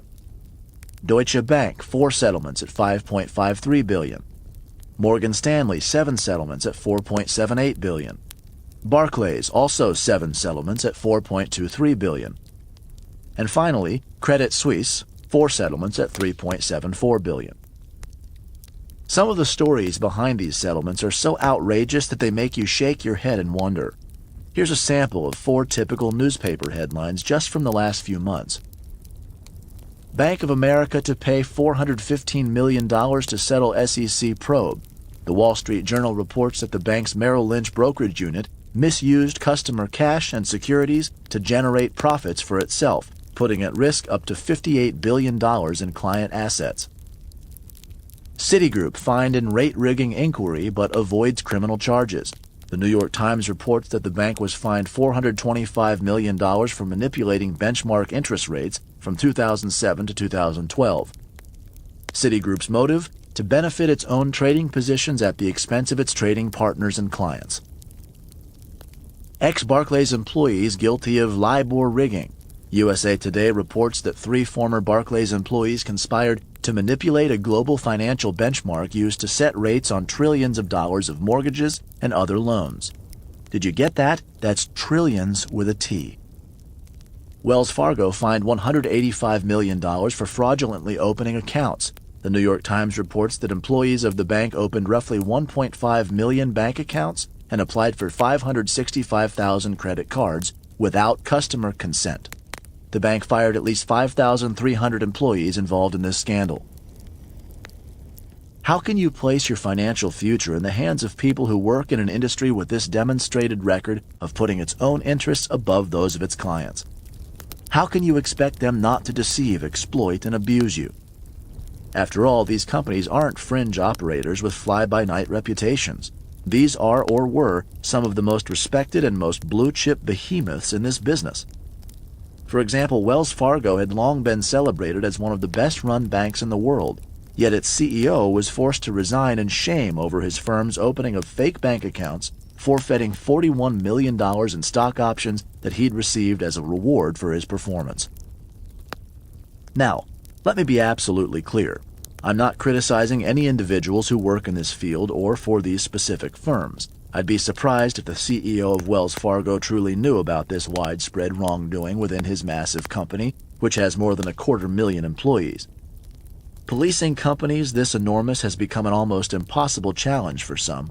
I have lots of friends and clients in the financial industry, so I'm speaking with first-hand knowledge when I tell you that they, and the vast majority of their colleagues, are people of real integrity. They have good hearts and good intentions. The trouble is, they work in a system that's beyond their control, a system that has tremendously powerful financial incentives to focus on maximizing profits above all else. This is a system that richly rewards employees who put their employer's interests first, their own interests second, and their clients' interests a distant third. And for folks like you and me, that's a recipe for disaster, unless we take the precaution of learning how the system works against us and how to counter it.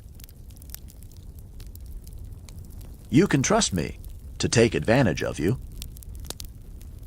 Before we go any further, it's worth explaining where financial advisors fit within this profit-hungry system and what exactly they do.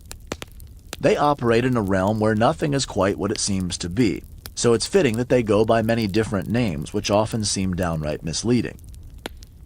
According to the Wall Street Journal, there are more than 200 different designations for financial advisors, including financial consultants, wealth managers, financial advisors, investment consultants, wealth advisors, and, in case that doesn't sound exclusive enough, private wealth advisors. These are all just different ways of saying, I'm respectable, I'm professional, of course you can trust me.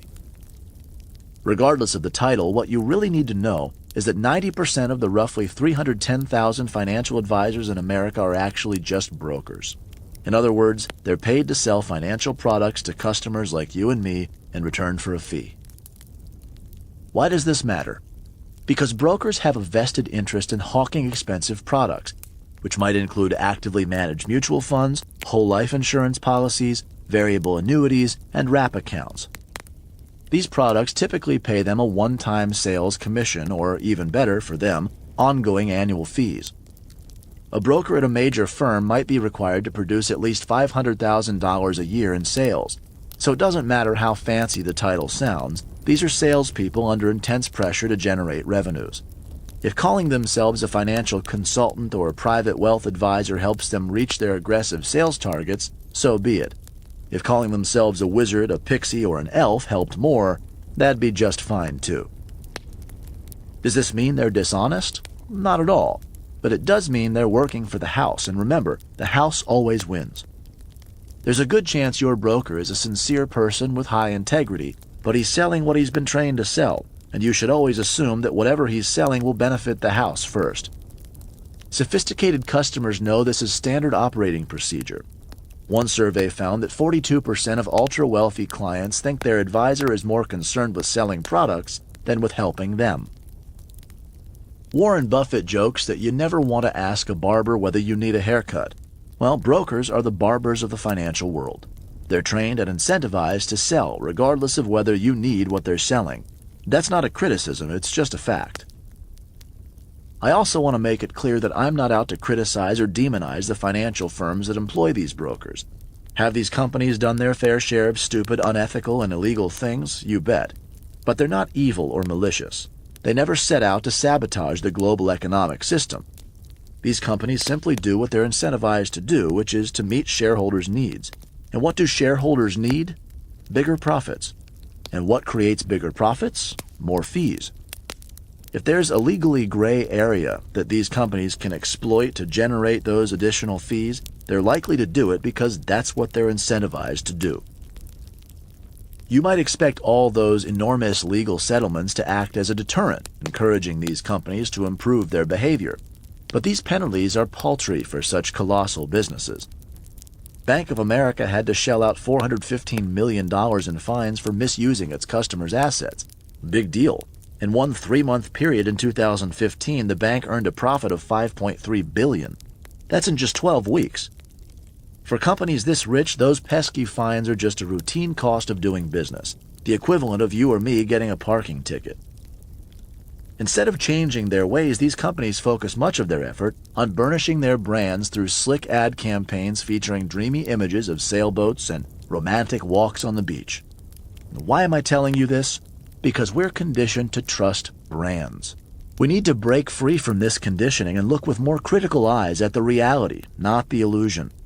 Otherwise, how can we safeguard ourselves against this powerful system that's fueled by self-interest?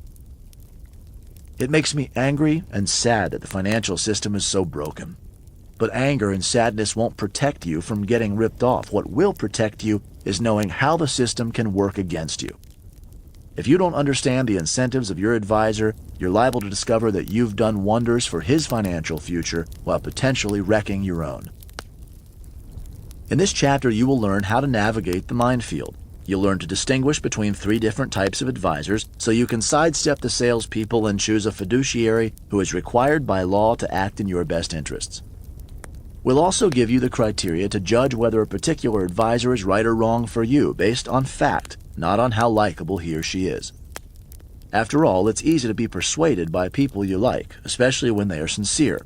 Remember, people can be sincere and sincerely wrong. Maybe you're wondering if you need an advisor at all. If you decide to manage your own finances, this audiobook and Money Master the Game will set you on the right track so you can achieve your financial goals. But in my experience, the best financial advisors can add extraordinary value by helping you with everything from investing to taxes to insurance. They provide holistic advice that's truly invaluable. For me, getting first-rate advice has been a game changer, saving me a tremendous amount of money and time. I'm a capable guy and I pride myself on understanding the most important principles in anything I'm a part of, but I'm not about to do brain surgery on myself. Skeptical about the value of the right advisor? While the wrong advisors can be detrimental to your financial health, the right ones can be worth their value in gold. A recent Vanguard study explored exactly how much monetary value an advisor can bring to your investments. Lowering your expense ratios, 45 basis points, 0.45% back in your pocket. Rebalancing portfolio, 35 basis points, 0.35% of increased performance. Asset allocation, 75 basis points, 0.75% of increased performance. Withdrawing the right investments in retirement, 70 basis points, 0.7% in savings. Behavioral coaching, 150 basis points, 1.5% for serving as your practical psychologist. The grand total, 3.75% of added value. That's more than 3 times what a sophisticated advisor would charge. And heck, that doesn't include reducing taxes and more. A losing bet. One of these things is not like the others. Big Bird. Did you ever have that unsettling suspicion that someone wasn't telling you the whole truth, but you couldn't quite put your finger on why you didn't trust the person or how exactly he or she might be lying to you? It's a familiar feeling when you're searching for financial advice. How can you tell if the person offering you help is the real deal? And how can you even know where to start when so many different people with so many different titles are offering you potential solutions? In the interest of cutting through the confusion, I'm going to make this as simple and straightforward as possible. In reality, all financial advisors fall into just one of 3 categories. What you really need to know is whether your advisor is a broker, an independent advisor, or a duly registered advisor. Now, let's break this down in more detail so you know exactly what you're dealing with. Brokers. As I mentioned earlier, about 90% of all financial advisors in America are brokers, regardless of the title on their business card. They're paid a fee or commission for selling products. Many of them work for enormous Wall Street banks, brokerage houses, and insurance companies, the kind that splash their names on sports arenas. How do you know if the product a broker recommends is the best one for you? Let me clear it up. Brokers don't have to recommend the best product for you. What? Yes, you heard me right. All they're obliged to do is follow what's known as the suitability standard. That means they must simply believe that any recommendations they make are suitable for their clients. Suitability is an extremely low bar to clear. Do you dream of marrying a suitable person or your soulmate? But for a broker, suitable is good enough. The problem is, brokers and their employers earn more by recommending certain products. For example, an actively managed fund with high expenses will be far more lucrative for the broker and the brokerage house than a low-cost index fund, which will be far more lucrative for you and your family. Does it sound to you like there's a serious conflict of interest here? Damn right. How is it that profits over people has become the accepted standard? To put this in context, the United Kingdom has a fiduciary standard, which means that all financial advisors are required by law to act in their clients' best interests. Australia also has a fiduciary standard. So why aren't American professionals obliged to act as fiduciaries? Actually, they are, except for financial professionals. Doctors, lawyers, and certified public accountants in the United States are legally required to act in the best interests of the people they help. Yet financial advisors get a free pass. There have been many attempts to enact laws requiring advisors to serve their clients' best interests, but the financial industry has lobbied hard to block these laws. Why? Frankly, advisors and their employers would earn way less money if they could no longer stack the deck in their favor. Imagine their horror if they could no longer hawk their own overpriced products or collect substantial commissions and secret kickbacks, such as revenue-sharing deals from other companies. One piece of moderately good news is that the Department of Labor recently passed a new regulation requiring advisors to put their clients' interests first in one specific situation, when handling 401k and IRA retirement accounts. But even then, there are still major loopholes. If you're working with a broker, at some point you'll probably receive a phone call or a letter asking you to sign a Best Interest Contract Exemption, or BICE. The broker may tell you, "The government passed a ridiculous law that limits your choices. If you sign this form, I can continue offering you a full menu of options." Don't fall for it. This is code for "Please sign this form so I can keep selling you my firm's most profitable products and collecting big commissions." In addition, with the recent election of Donald Trump, his advisors are all talking about rolling back the new regulations before they're even implemented. So by the time you listen to this, those protections may not even exist. Here's the bottom line. This system is so riddled with conflicts of interest that it puts you in a highly vulnerable position. But what if you're already working with a broker you like and trust? I'm not suggesting that it's impossible to find talented, trustworthy brokers who do a fine job, but playing a game where the odds are so heavily stacked against you isn't an intelligent move. The most successful investors and even professional gamblers always try to make sure the odds are on their side. How can the odds be on your side if your broker has a hidden financial agenda? David Swensen, Yale's investment guru, warned me that no matter how much you may like your broker is not your friend. Registered investment advisors. Of 308,937 financial advisors in the United States, only 31,000, approximately 10%, are registered investment advisors, also known as RIAs or independent advisors. Like doctors and lawyers, they have a fiduciary duty and a legal obligation to act in their clients' best interests at all times. It's simple common sense, right? But in the strange twilight zone of the financial industry, it's anything but common. To give you a sense of how strong the laws are, if your RIA tells you to buy Apple in the morning and he buys it for himself at a cheaper price in the afternoon, he has to give you his stock. Try asking your broker to do that. In addition, before doing business with you, your RIA must disclose any conflicts of interest and explain up front how he or she is paid. No hocus pocus, nothing hidden, no tricks, no lies, all cards on the table. Now, why would you ever choose a financial advisor who doesn't have to act in your best interests over one who does? You wouldn't. Yet most people do just that. One reason is that they simply don't know any better. The fact that you're listening to this book puts you in an elite group, one that understands the fundamental rules of this high-stakes game. Another reason why so many people use brokers is that RIAs are like rare birds. There's only a 1 in 10 chance of spotting one. How come there are so few RIAs if this is such a superior model?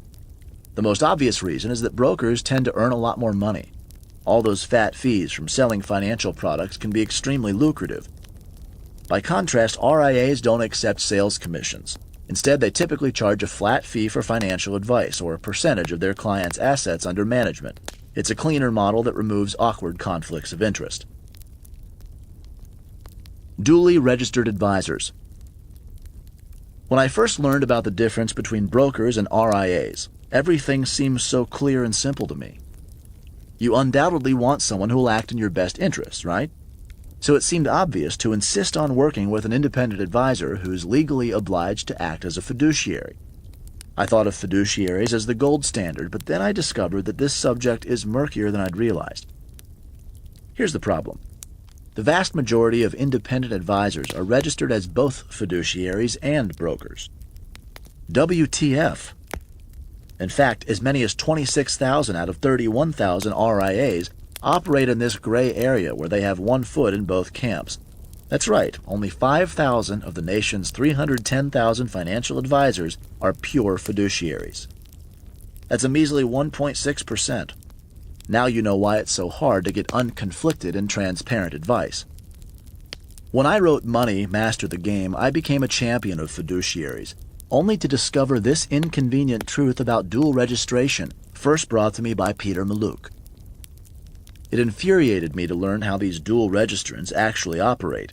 One moment they play the part of an independent advisor, reassuring you that they abide by the fiduciary standard and can provide you with conflict-free advice for a fee.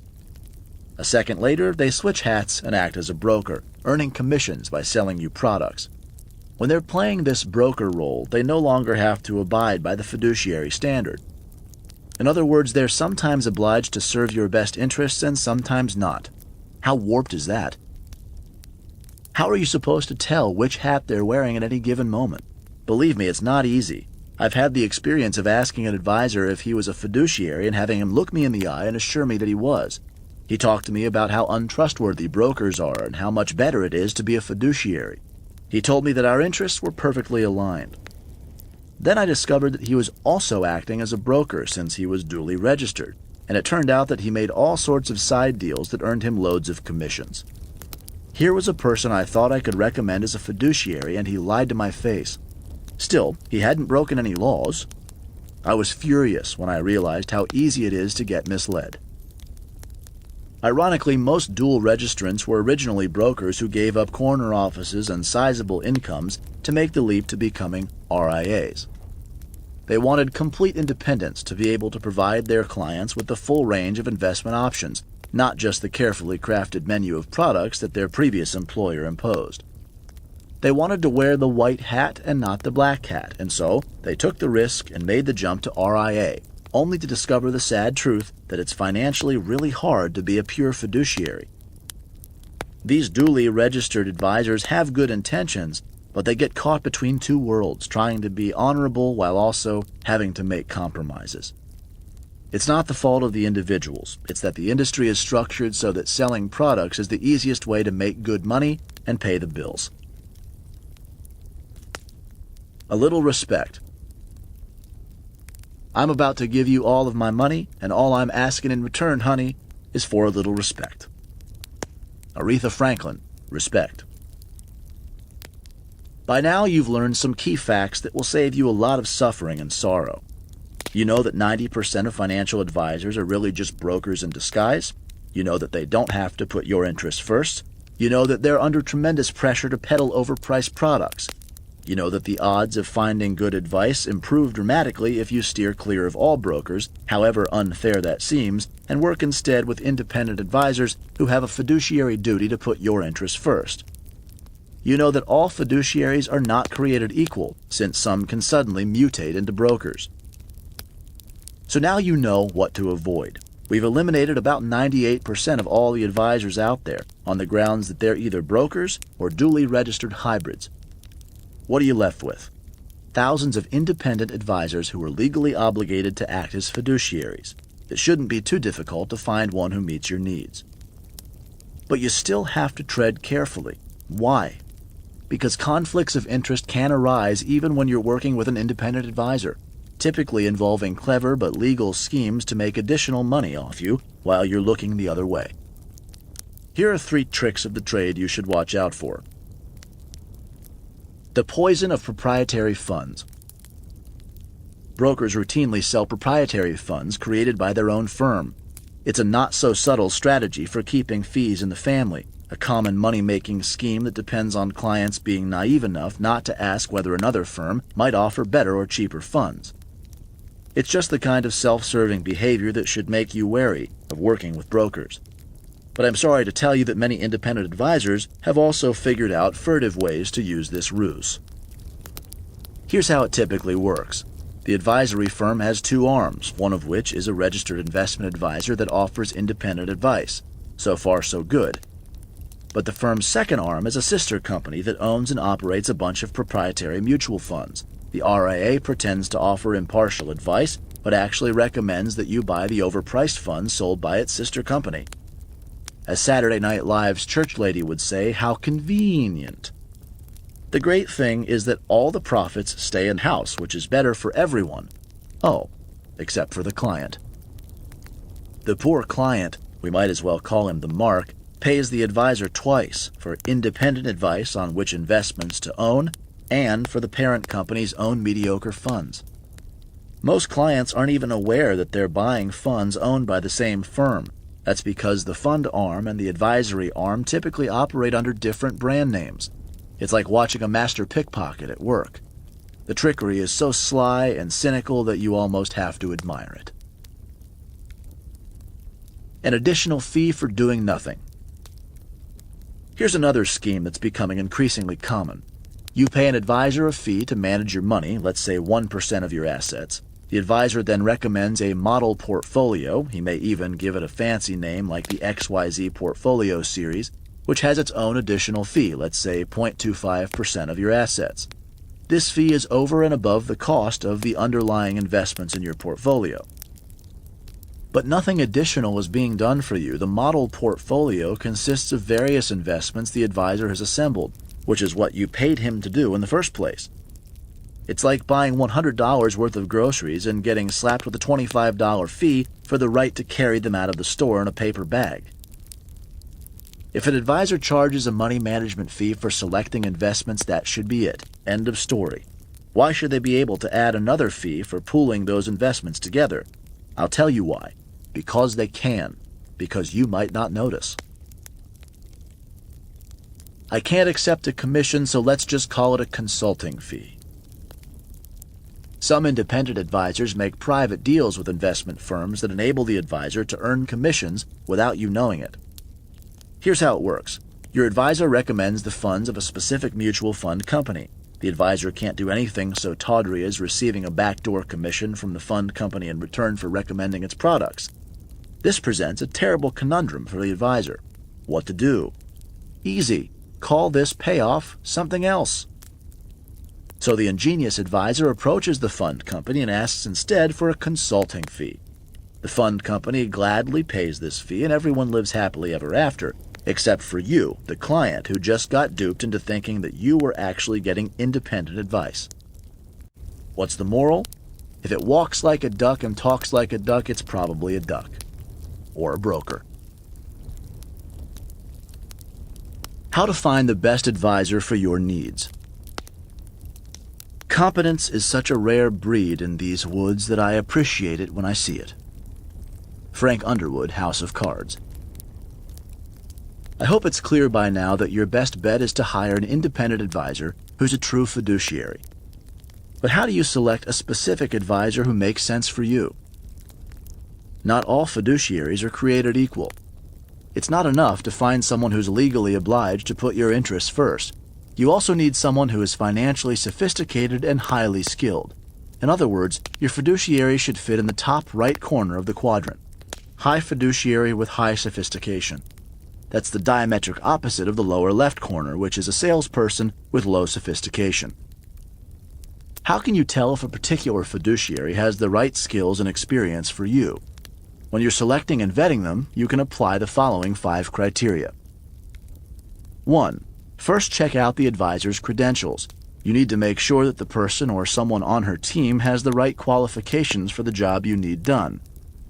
We're not talking about fancy titles here. I mean actual professional credentials. If you're looking for planning help, make sure the advisor has a certified financial planner, CFP, on the team. If you're looking for legal help, make sure there are estate planning attorneys on the team. Looking for tax advice, make sure there are CPAs on the team. These credentials aren't a guarantee of high-level skills. Even so, it's important to know that any advisor you're considering has reached the minimum level of competency required to advise in the relevant field. 2. Ideally, if you're using an advisor, you should be getting more than just someone to design your investment strategy. What you really need is someone who can help you as the years go by to grow your overall wealth by showing you how to save money on your mortgage, insurance, taxes, and so on. Someone who can also help you to design and protect your legacy.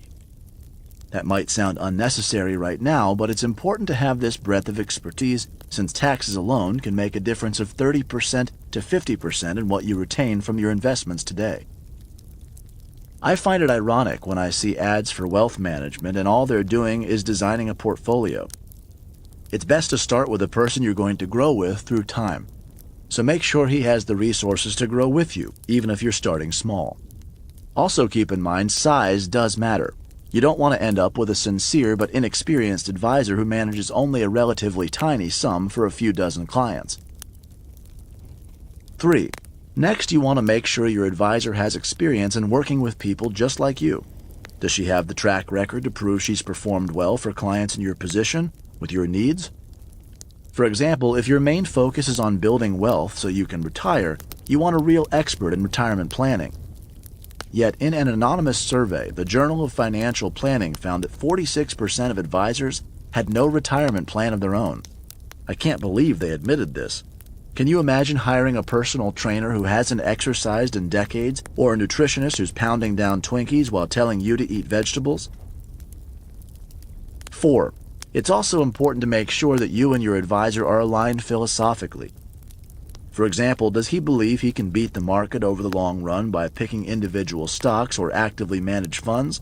Or does he recognize that the odds of beating the market are low, leading him to focus on selecting a well-diversified portfolio of index funds?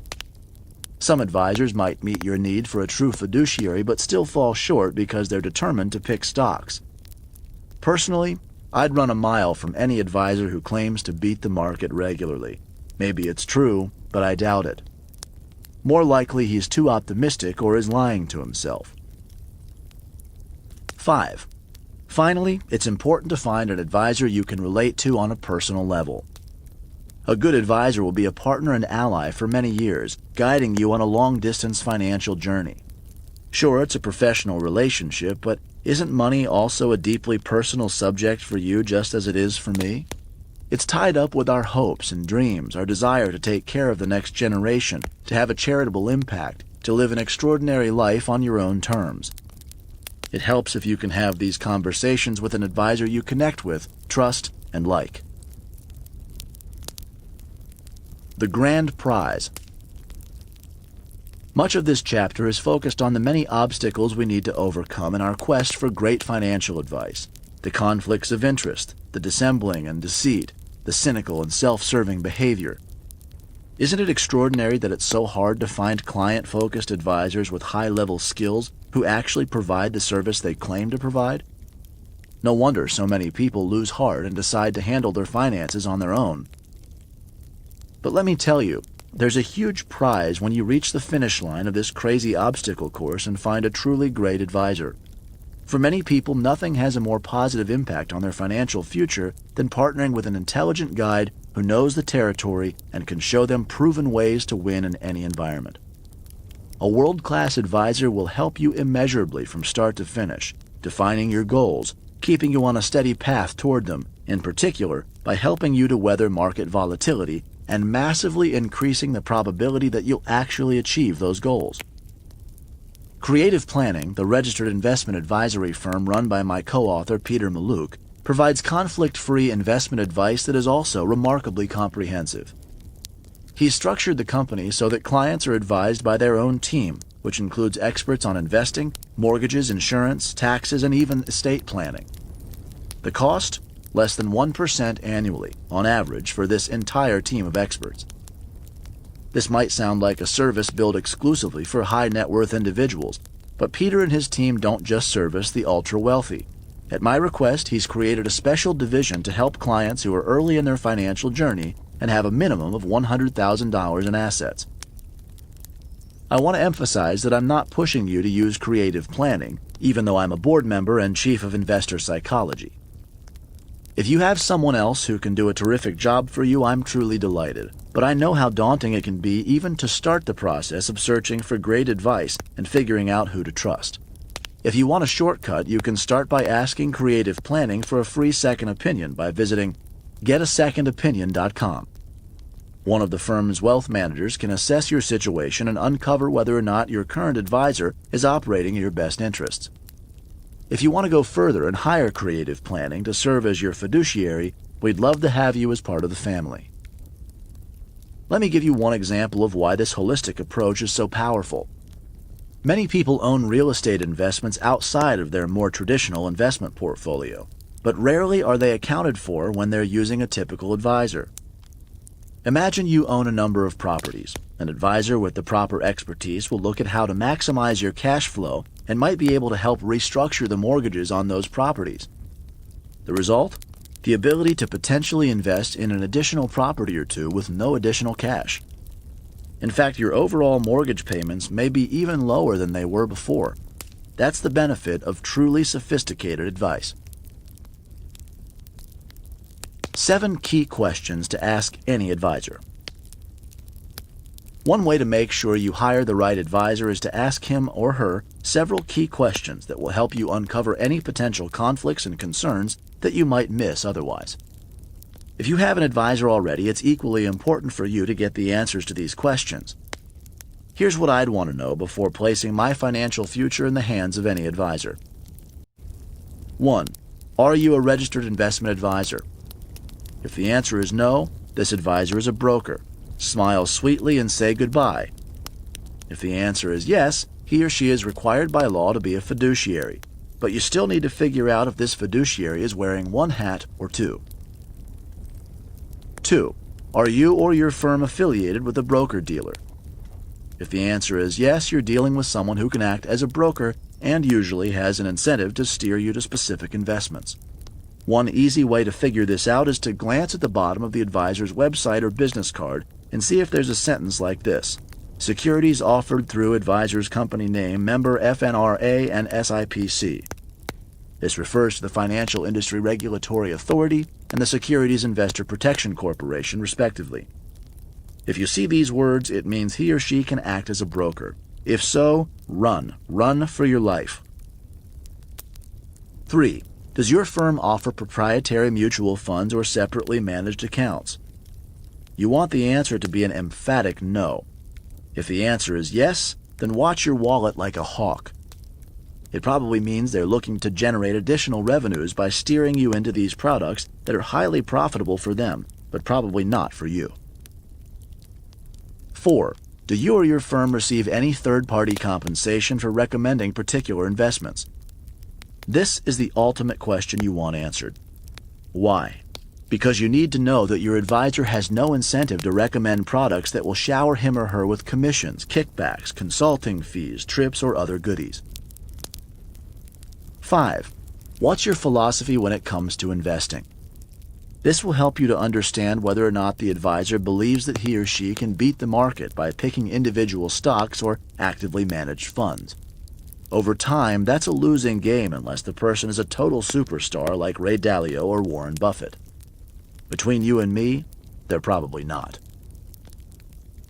6. What financial planning services do you offer beyond investment strategy and portfolio management? Investment help may be all you need depending on your stage of life. But as you grow older and/or you become more wealthy with various holdings to manage, things often become more complex financially. For example, you may need to deal with saving for a child's college education, retirement planning, handling your vested stock options, or estate planning. Most advisors have limited capabilities once they venture beyond investing. As mentioned, most aren't legally allowed to offer tax advice due to their broker status. Ideally, you want an advisor who can bring tools for tax efficiency in all respects of your planning, from your investment planning to your business planning to your estate planning. 7. Where will my money be held? A fiduciary advisor should always use a third-party custodian to hold your funds. For example, Fidelity, Schwab, and TD Ameritrade all have custodial arms that will keep your money in a secure environment. You then sign a limited power of attorney that gives the advisor the right to manage the money but never to make withdrawals. The good news about this arrangement is that if you ever want to fire your advisor, you don't have to move your accounts. You can simply hire a new advisor who can take over managing your accounts without missing a beat. This custodial system also protects you from the danger of getting fleeced by a con man like Bernie Madoff. Mission accomplished. We've covered an enormous amount of ground in Section 1 of this audiobook. As you'll recall, this section was designed as your rulebook for financial success. Just think for a moment about some of the most important rules you've learned so far. You've learned the power of becoming a long-term investor who doesn't trade in and out of the market, who stays the course without getting shaken and stirred by corrections or crashes. You've learned that the vast majority of actively managed mutual funds overcharge for underperformance, which is why you're so much better off with inexpensive index funds that you can hold for many years. You've learned that excessive fees have a devastating effect, like termites eating away at the foundations of your financial future. And you've learned how to find an independent advisor who truly deserves and will richly repay your trust. Now that you've completed the rule book, you're one of the few who actually understands how our financial system works. Now that you know the rules, you're ready to get in the game.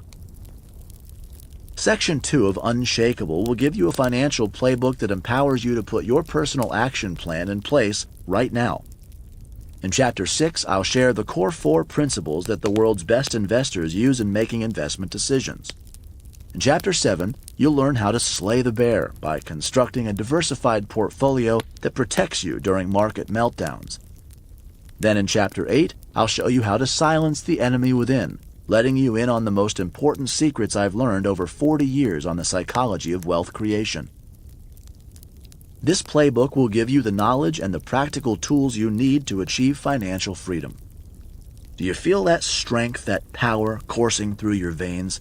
Then keep going. because it's time to design your playbook, take control, and get in the game. Section 2. The Unshakeable Playbook. Chapter 6. The Core 4. The key principles that can help guide every investment decision you make. Let's make it simple, really simple. Steve Jobs, co-founder of Apple. Anyone can get lucky and win the lottery. Anyone can pick a winning stock from time to time. But if you want to achieve lasting financial success, you need more than just the occasional lucky break. What I've found over almost 4 decades of studying success is that the most successful people in any field aren't just lucky. They have a different set of beliefs. They have a different strategy. They do things differently. I see this in every area of life, whether it's sustaining a happy and passionate marriage for more than half a century, losing weight and keeping it off for decades, or building a business worth billions. The key is to recognize these consistently successful patterns and to model them, using them to guide the decisions you make in your own life. These patterns provide the playbook for your success.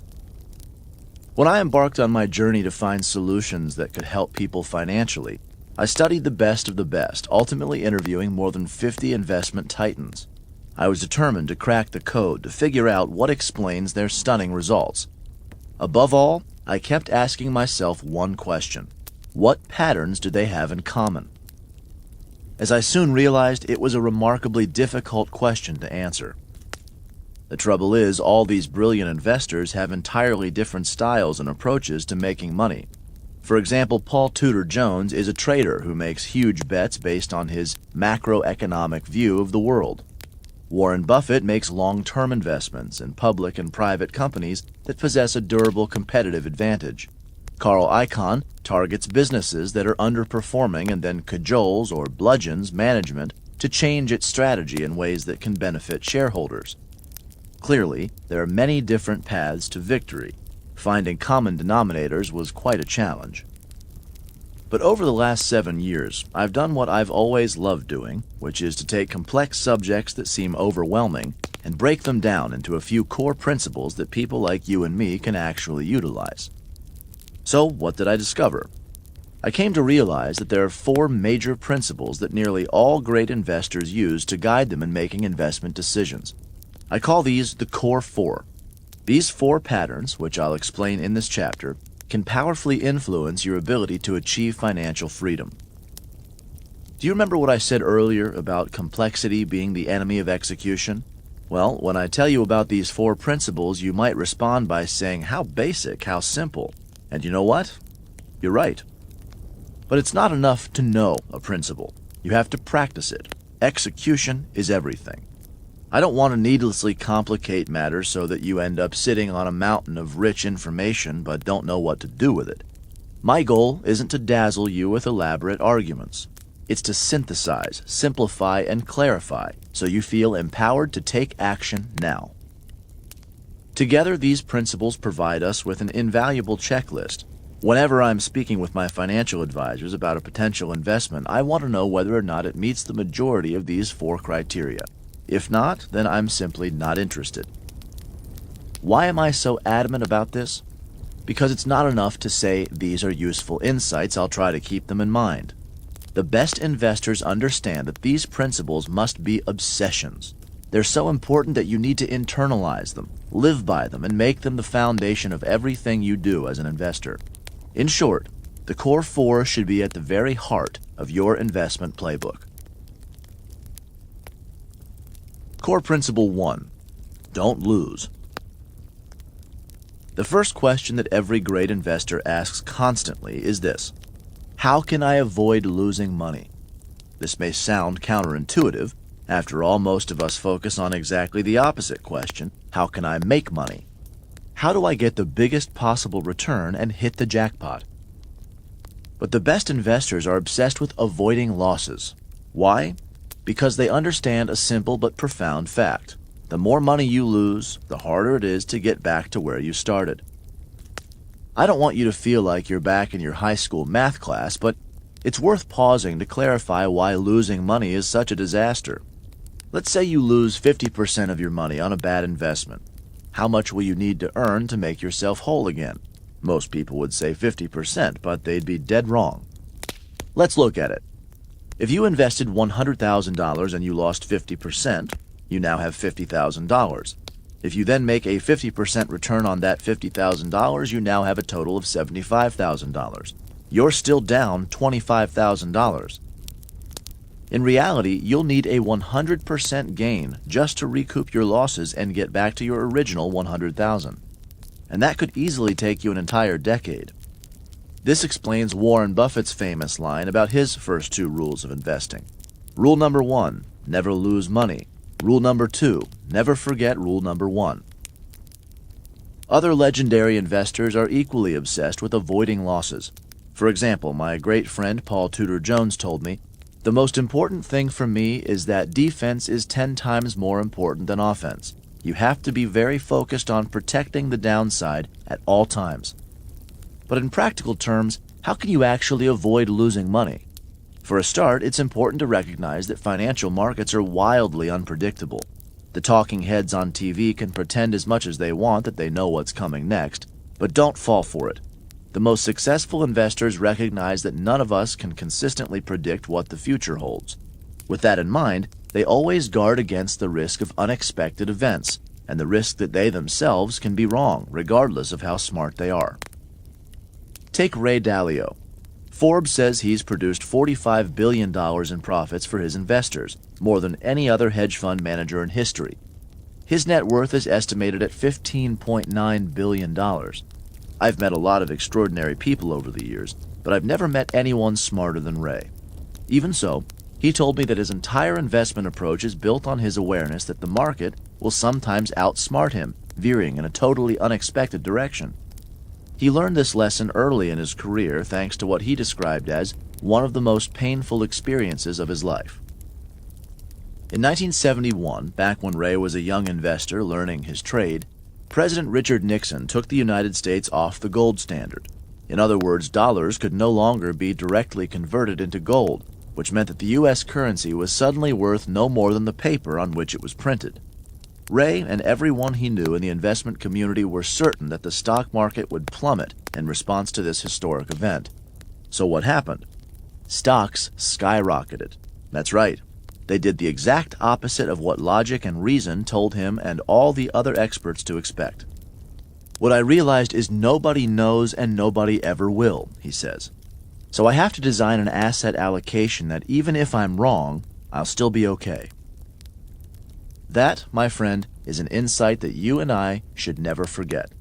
We have to design an asset allocation that ensures we'll still be okay, even when we're wrong. Asset allocation is simply a matter of establishing the right mix of different types of investments, diversifying among them in such a way that you reduce your risks and maximize your rewards. I don't look to jump over 7-foot bars. I look around for 1-foot bars that I can step over. Warren Buffett. We'll discuss the ins and outs of asset allocation in much greater depth in the next chapter.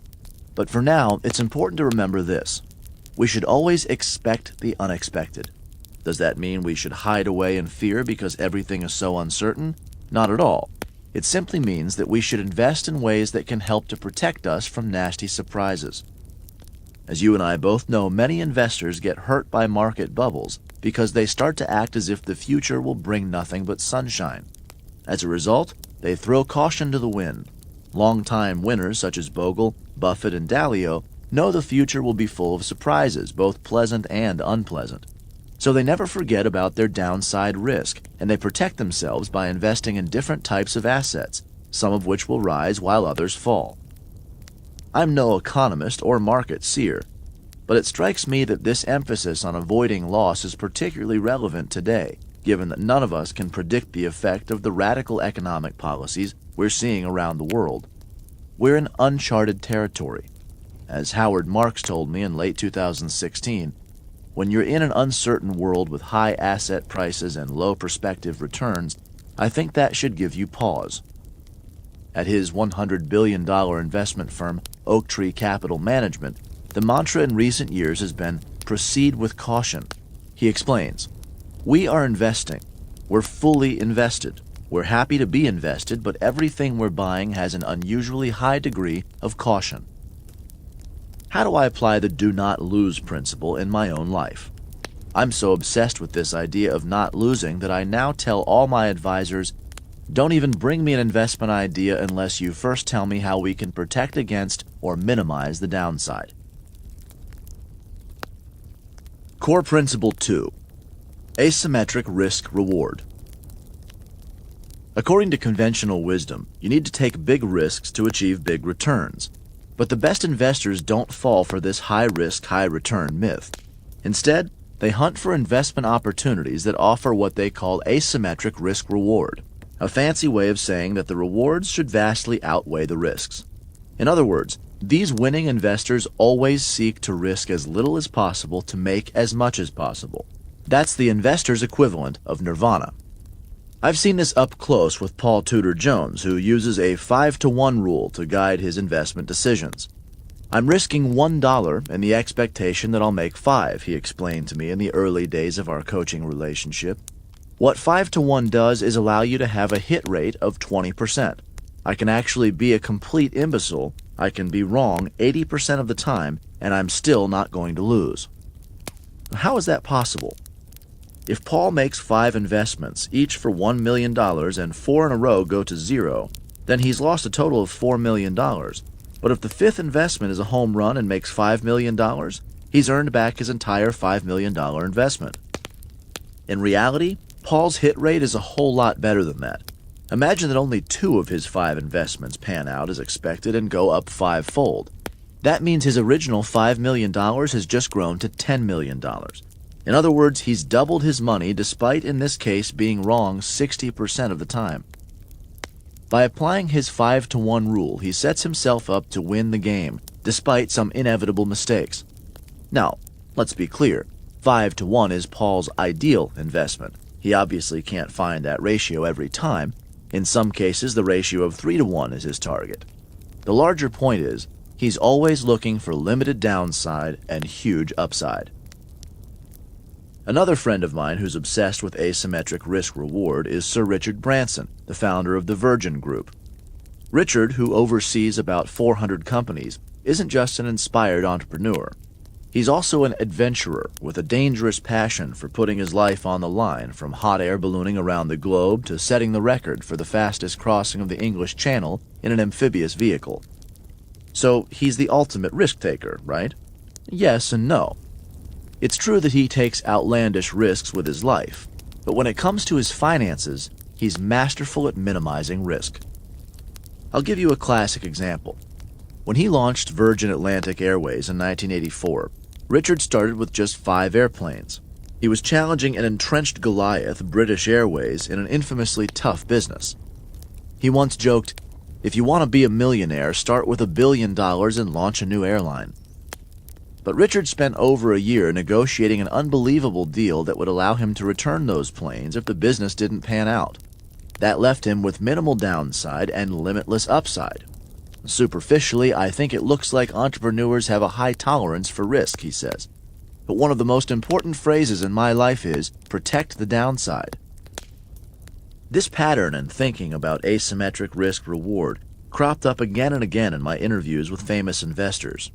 Consider Carl Icahn, whose net worth is estimated at $17 billion and who was dubbed Master of the Universe on the cover of Time magazine.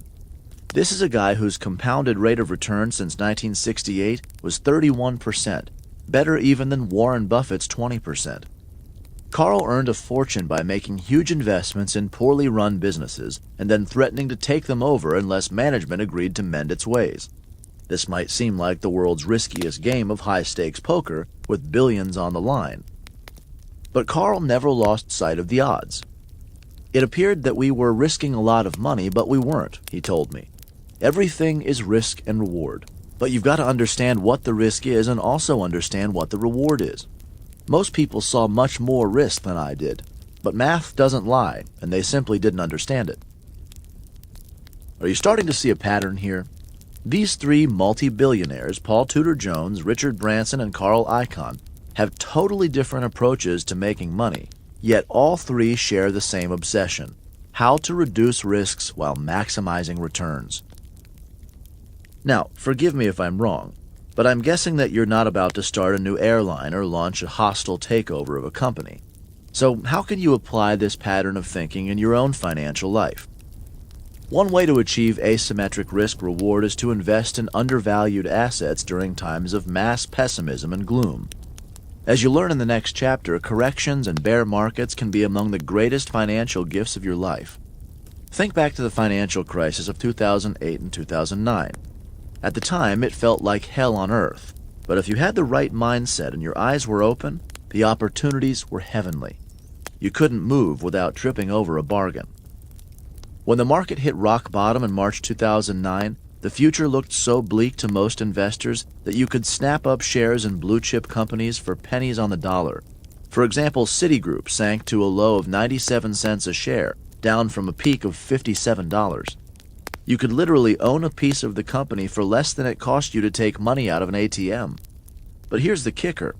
Winter is always followed by springtime, and sometimes the seasons turn much quicker than you'd ever guess. This 97-cent stock shot to $5 within 5 months, giving investors a 500% return. That's why value investors like Warren Buffett lick their chops during bear markets. The turmoil enables them to invest in beaten-up stocks at such low prices that the downside is limited and the upside is spectacular. Buffett did just that in late 2008, investing in fallen giants such as Goldman Sachs and General Electric, which were selling at once-in-a-lifetime valuations. Better still, he structured these investments in ways that reduced his risk even further. For example, he invested $5 billion in a special class of preferred shares of Goldman Sachs, which guaranteed him a dividend of 10% a year while he waited for the stock price to recover. Most people get so scared during crashes that they see only the downside. But Buffett made sure that it was almost impossible for him to lose. In other words, it's all about asymmetric risk-reward. Here's an example from my own personal investments.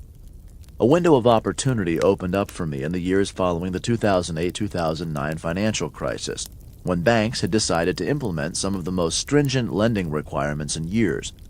At the time, many individuals had significant equity value in their homes, but no way to access the funds. A refinancing or refi was out of the question. They were looking for a way to access short-term funds, typically 1 to 2 years or less, and were willing to post their home as collateral. In short, I would lend them the funds they needed and became what is known as the first trust deed holder on their home.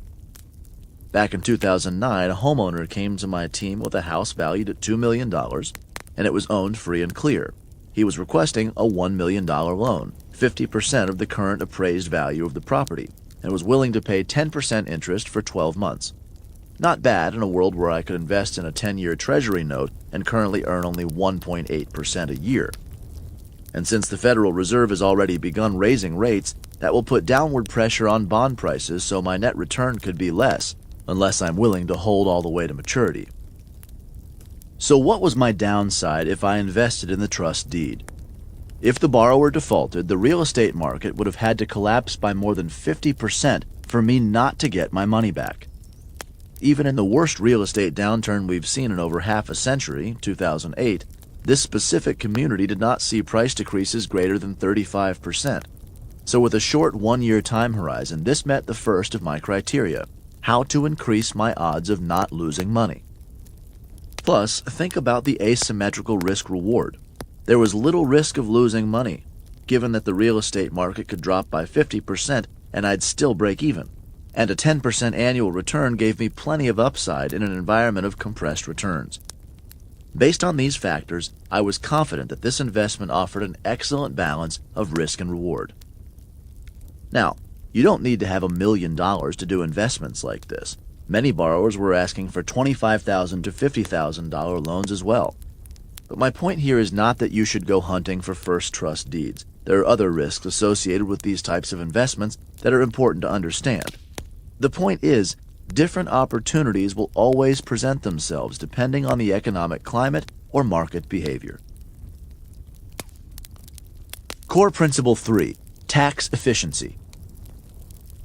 As we discussed earlier, taxes can easily wipe out 30% or more of your investment returns if you're not careful. Yet mutual fund companies love to tout their pre-tax returns, obscuring the reality that there's only one number that truly matters: the net amount that you actually get to keep. When people congratulate themselves on their investment returns without taking into account the impact of taxes, let alone fees, what they're really demonstrating is a gift for self-delusion. It's a bit like saying, "I was so good on my diet today," while conveniently forgetting that you scarfed down a couple of donuts, a double portion of French fries, and a hot fudge sundae. In investing, self-delusion is an expensive habit. So let's remove the blindfold and confront the unvarnished truth. If you're a high earner, you could currently be paying an ordinary income tax rate of 50% between federal and state taxes. If you sell an investment that you've owned for less than a year, your gains will be taxed at the same sky-high rate you pay on your ordinary income. Brutal, right? By contrast, if you hold most investments for a year or more, you'll pay long-term capital gains tax when you sell. The current rate is 20%, which is way lower than the rate you pay on your ordinary income. Simply by being smart about your holding period, you're saving up to 30% on taxes. But if you ignore the impact of taxes, you pay a heavy price. Let's say you own a mutual fund that earns 8% a year. After deducting fees of, say, 2% a year, you're left with 6%. If the fund trades frequently, as most funds do, then all those short-term gains will be taxed at your ordinary income rate. So if you're a high earner in a state such as California or New York, your 6% annual return just got cut in half to a measly 3% post-tax return. At this rate, you'll double your money only every 24 years. But you also need to take into account the effect of inflation. If that comes in at 2% a year, your real return has just dropped from 3% to 1%. At this rate, you're likely to retire at the age of 120. I have enough money to retire and live comfortably for the rest of my life. The problem is, I have to die next week. Anonymous. Now can you see why it's so important to invest in a tax-efficient way? Believe me, all the billionaires I've ever met have one attribute in common. They and their advisors are really smart about taxes.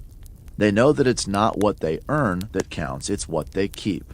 That's real money, which they can spend, reinvest, or give away to improve the lives of others. In case you're wondering, there's nothing sordid or immoral about managing your finances in ways that lawfully reduce your tax burden. The authority most often quoted on this subject by legal scholars and the U.S. Supreme Court is Federal Appeals Court Judge Billings' learned hand. He famously stated in 1934, "Anyone may arrange his affairs so that his taxes shall be as low as possible.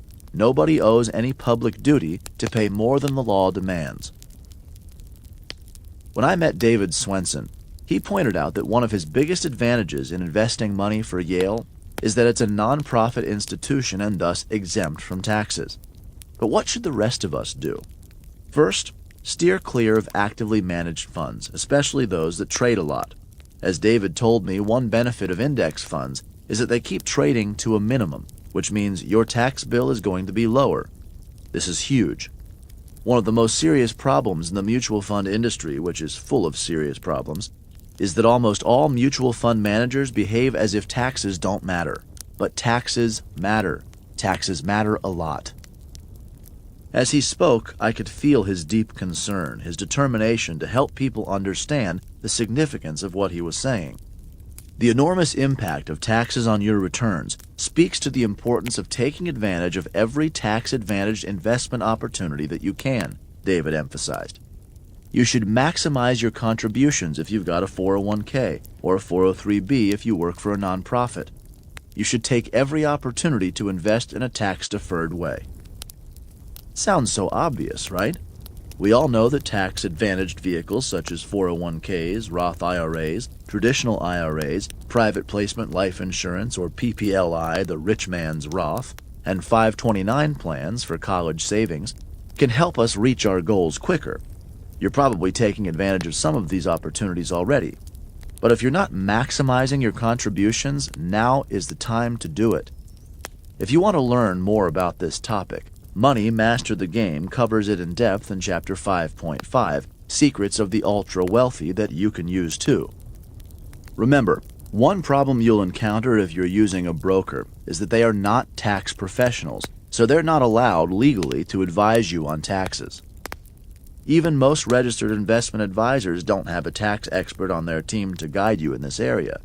That's why you ideally want to partner with a firm that has CPAs on staff, since they'll keep tax efficiency top of mind. I've applied what David taught me. This tax-sensitive way of thinking permeates my approach to investing. Of course, I don't start with taxes. That would be a severe mistake. I always start with a focus on not losing money and on getting asymmetric risk-reward. Then, before making any investment, I make a point of asking, how tax efficient is this going to be? And is there any way we could make it more tax efficient? One reason for this obsession is that I spent much of my life living in California where, after tax, I kept as little as 38 cents of every dollar I earned. When you're taxed that heavily, it sensitizes you pretty quickly. I learned to focus solely on what would be left after paying Uncle Sam his due. Whenever someone tells me about a financial opportunity that seems to offer enticing returns, my response is always the same. Is that net? More often than not, the person replies, no, that's gross. But the pre-tax figure is phony, whereas the net number doesn't lie. Your goal, and mine, is always to maximize the net. I'll give you a specific example. Creative Planning, where I serve as Chief of Investor Psychology, might recommend Master Limited Partnerships, MLPs, for certain client portfolios when appropriate. As I soon learned, these publicly traded partnerships offer an easy way to invest in energy infrastructure such as pipelines for oil, gasoline, and natural gas. I called my friend T. Boone Pickens, who's made billions in the oil business, and asked, what do you think of MLPs right now? He explained that their price had tumbled because of a crash in energy prices. In fact, from 2014 through early 2016, the price of oil had fallen more than 70%. Many investors assumed that this drop was terrible news for MLPs, since they provide infrastructure to clients in the energy business. But MLPs, at least the best of them, are much better protected than they seem. That's because their clients typically sign long-term contracts with fixed fees in return for the right to use this infrastructure.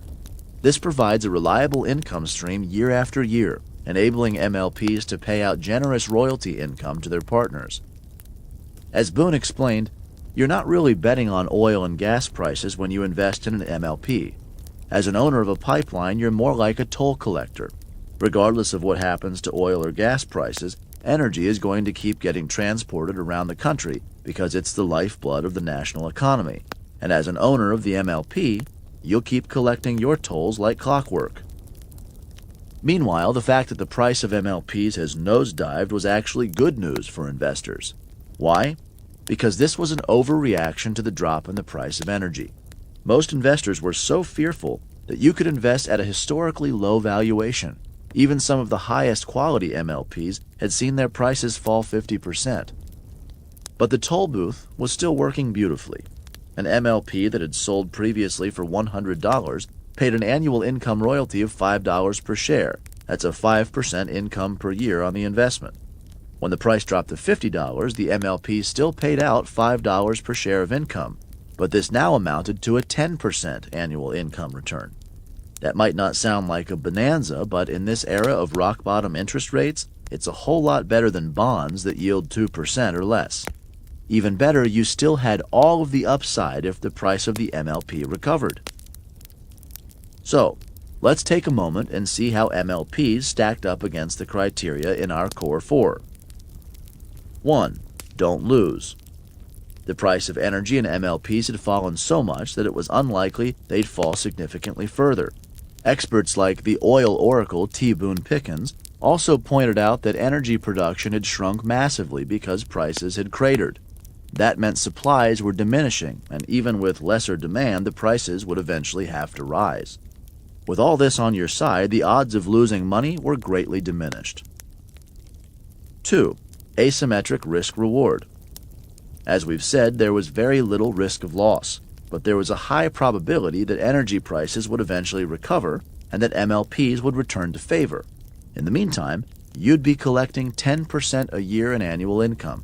And believe me, I'm happy to sit tight and collect my tolls. 3. Tax efficiency. But here's the best part. The U.S. government needs to promote domestic energy production and distribution, so it has given MLPs preferential tax treatment. As a result, most of the income you receive is offset by depreciation, which means that roughly 80% of your income is tax-free. So, if you make a 10% return, you're netting 8% annually. That's pretty nice, right? By contrast, if you didn't have this tax preferential treatment, the income paid within the year would be taxed at your ordinary income tax rate.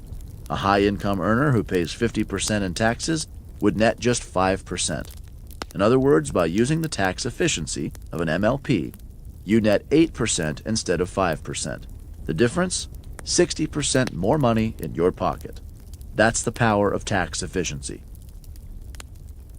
As Peter will explain in the next chapter, MLPs aren't right for everyone, nor are we specifically recommending them for you. But it's the broader principle that I'm looking to illustrate here.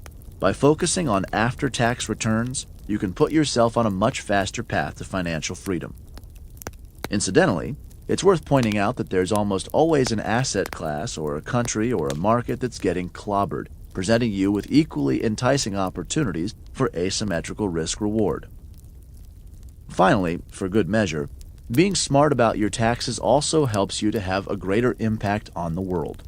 Instead of leaving the government to decide how to spend your money, you get to decide for yourself. My own life is infinitely richer because I'm able to support causes that excite and inspire me.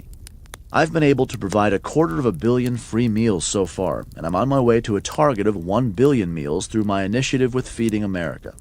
I'm also providing 250,000 people with fresh water every day in India. And I'm helping to save over 1,000 kids from sexual slavery through a partnership with Operation Underground Railroad.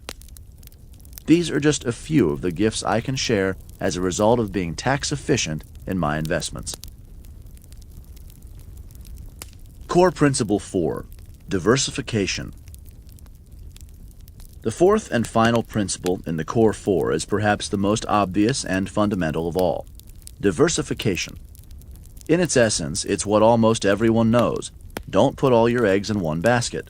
But there's a difference between knowing what to do and actually doing what you know. As Princeton professor Peter Mallouk told me, there are 4 important ways to diversify effectively. 1. Diversify across different asset classes. Avoid putting all your money in real estate, stocks, bonds, or any single investment class. 2. Diversify within asset classes. Don't put all your money in a favorite stock such as Apple or a single MLP, or one piece of waterfront real estate that could be washed away in a storm. 3. Diversify across markets, countries, and currencies around the world. We live in a global economy, so don't make the mistake of investing solely in your own country. 4. Diversify across time. You're never going to know the right time to buy anything, but if you keep adding to your investment systematically over months and years, in other words, dollar cost averaging, you'll reduce your risk and increase your returns over time. Every Hall of Fame investor I've ever interviewed is obsessed with the question of how best to diversify in order to maximize returns and minimize risks. Paul Tudor Jones told me, "I think the single most important thing you can do is diversify your portfolio." This message was echoed in my interviews with Jack Bogle, Warren Buffett, Howard Marks, David Swenson, J.P. Morgan's Mary Callahan Erdos, and countless others. The principle itself may be simple, but implementing it is another matter. That requires real expertise. This is such an important topic that we've devoted much of the next chapter to it. My partner, Peter Mallouk, who guided his clients through the frightening crash of 2008-2009, will explain how to build a customized asset allocation, diversifying among different types of investments such as stocks, bonds, real estate, and alternatives. His mission? To help you construct a portfolio that will enable you to prosper in any environment. This might sound like a big promise, but diversification does its job in the worst of seasons. Between 2000 and the end of 2009, U.S. investors experienced what has become known as the lost decade because the S&P 500 was essentially flat despite its major swings. But smart investors look beyond just the largest U.S. stocks. Peter Mallouk authored a Wall Street Journal article titled "Buy and Hold is Still a Winner." In it, he explained that if you were diversified among a basket of index funds, including U.S. stocks, foreign stocks, and emerging market stocks, bonds, and real estate, between the beginning of 2000 and the end of 2009, a $100,000 initial investment would have grown to $191,859. That's a 6.7% average annual return during the lost decade. One reason why diversification is so critical is that it protects us from a natural human tendency to stick with whatever we feel we know. Once a person is comfortable with the idea that a particular approach works, or that he or she understands it well, it's tempting to become a one-trick pony.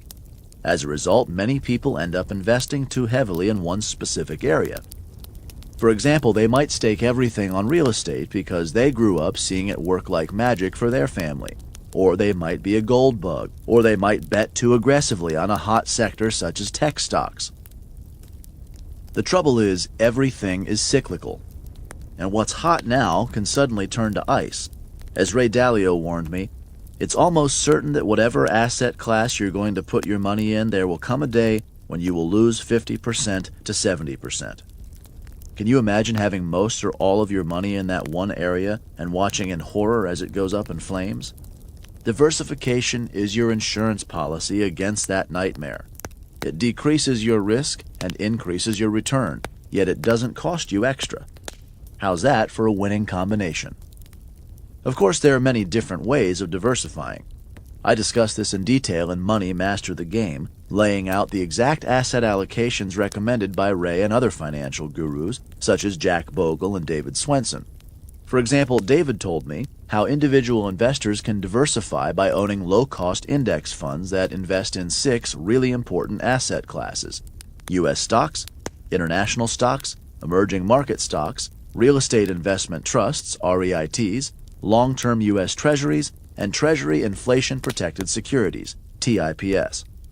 He even shared the precise percentages that he would recommend allocating to each. As for Ray Dalio, his unique approach to diversification does an extraordinary job of taming risk. I had the privilege of speaking right after my dear friend Ray at the Robinhood Investors Conference in late 2016. The best investors in the business listened intently as Ray revealed one of the great secrets of his approach. The holy grail of investing is to have 15 or more good, they don't have to be great, uncorrelated bets. In other words, everything comes down to owning an array of attractive assets that don't move in tandem. That's how you ensure survival and success. In his case, this includes investments in stocks, bonds, gold, commodities, real estate, and other alternatives. Ray emphasized that by owning 15 uncorrelated investments, you can reduce your overall risk by about 80%, and you'll increase the return-to-risk ratio by a factor of 5. So your return is 5 times greater by reducing that risk. I'm not suggesting that there's a perfect, one-size-fits-all approach that you should necessarily follow. What I really want to convey is that all of the best investors regard diversification as a core component of long-term financial success. If you follow their example by diversifying broadly, you'll be prepared for anything, freeing you to face the future with calm confidence. Ready to rumble. By now, you're already way ahead of the game. You belong to a tiny elite that understands these 4 all-important principles that the best investors use to guide their investment decisions. If you live by them, your odds of investment success will rise exponentially. In the next chapter, we'll delve deeper into the nitty-gritty of asset allocation. Peter Mallouk will explain the benefits of taking a customized approach that's tailored to your specific needs and circumstances. With his expert guidance, you'll learn to construct a diversified portfolio that enables you to weather any storm. Remember, we all know that winter is coming. We all know that bear markets are regular occurrences. Most investors live in fear of them, but you're about to discover how to make winter the best season of all, a season to relish. So come with me, intrepid warrior. It's time to grab our weapons and slay the bear. Hey, it's Tony Robbins again. I'm going to read Chapter 7, the beginning, then I'm going to pass it off to my partner, Peter Mallouk, because he wrote half this chapter, so you'll hear directly from us. And the reason I want to share this with you is it's quite personal. This is a chapter that I really believe can change your financial life. So listen deep, might even want to take some notes. Let's begin. Chapter 7, Slay the Bear. How to navigate crashes and corrections to accelerate your financial freedom. I learned that courage was not the absence of fear, but the triumph over it. The brave man is not he who does not feel afraid, but he who conquers that fear. Nelson Mandela. The path to fearlessness. When I was 31 years old, I visited a doctor for my annual physical. It was just a routine checkup that was required for me each year to renew my license as a helicopter pilot. In the days that followed, the doctor left several messages asking me to call him. Then he said it was very urgent. I was running around like crazy and I didn't have time to speak with him, so I asked my secretary to have him send the report. Then one evening I got home after midnight and I found a note that my assistant had taped on my bedroom door. Quote, "You must call the doctor. He says it's an emergency." You can imagine how my mind began to race. I was extremely disciplined about my health and I never felt fitter, so what could possibly be wrong?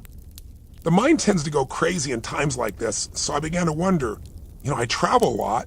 Maybe it's related to the radiation on airplanes. Could I have cancer? Could I be dying? Surely not. I pulled myself together and managed to get some sleep, but when I woke up the next morning, I was filled with fear and dread. So I phoned the doctor, and of course he told me, quote, "You need surgery immediately. You have a tumor in your brain," end quote. I was stunned. "What are you talking about?" I said to him. "How could you know that?" The doctor, a combative guy with no bedside manner, as you can probably tell, said that he'd done some extra blood tests because he believed I had an enormous amount of growth hormone in my body. Well, it didn't take a genius to figure that out, given I'm 6'7". I shot up 10 inches in a single year when I was 17. I have a size 16 shoe and giant hands. But he was convinced that this explosive growth was the result of a tumor in my pituitary gland at the base of my brain. He wanted me to come in immediately and have the tumor cut out. I was scheduled to fly to the south of France the next day to teach my Date with Destiny seminar, one of my very favorite in the world. But now I'm supposed to drop everything and undergo emergency surgery when I'm healthy as a horse? So much for destiny. So you know what I did? I went in and taught the seminar in the south of France anyway. And then I traveled to Italy, where I stayed in this beautiful fishing village called Portofino. If you've not been there, it's truly magnificent. But it was there that my brain finally had time to think, and it started freaking out. I personally felt like a different human being. I got angry over little stuff. I got frustrated over the tiniest things. And then I started asking myself, what's wrong with me? And I began to get some insights. Growing up, I lived in a world with no certainty.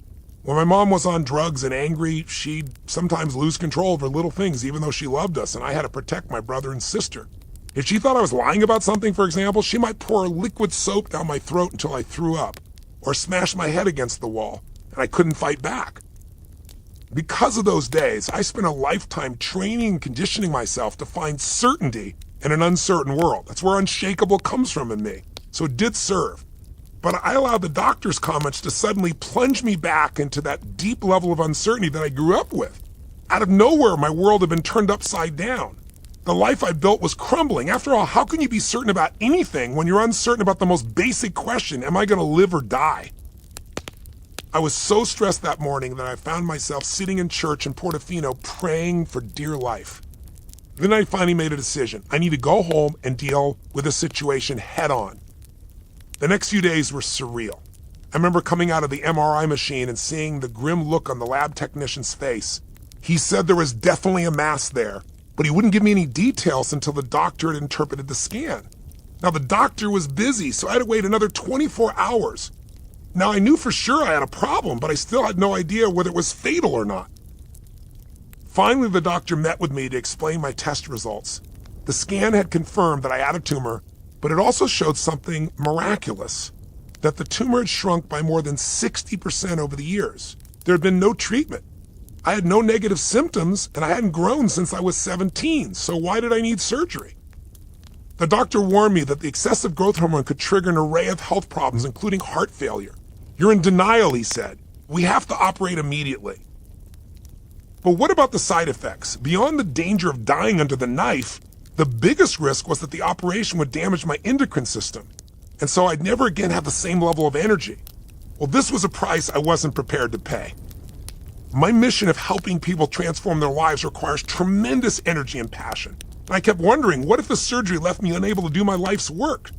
To give you an idea, my average weekend seminar today has 10,000 people in the attendance, and we go for 50 hours over 4 days. Now that's in today's world where most people won't sit for a 3-hour movie someone spent $300 million to make. So it takes enormous energy to captivate an audience for 50 hours in a weekend.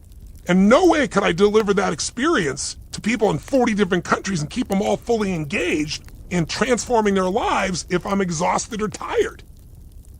The doctor is a bit furious with me. Quote, without surgery, you can't be sure that you'll live, he told me. I wanted a second opinion, but he was a little bit angry by my questioning and he refused to recommend another doctor. Figure it out yourself, he told me.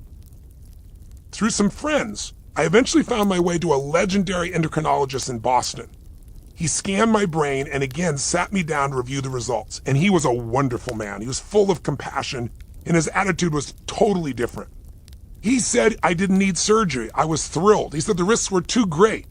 Instead, though, he wanted me to fly to Switzerland twice a year for an injection of an experimental drug that had not yet been approved in the United States. He was certain, he told me, that this drug would stop the tumor from expanding and prevent the growth hormone from causing dangerous heart problems.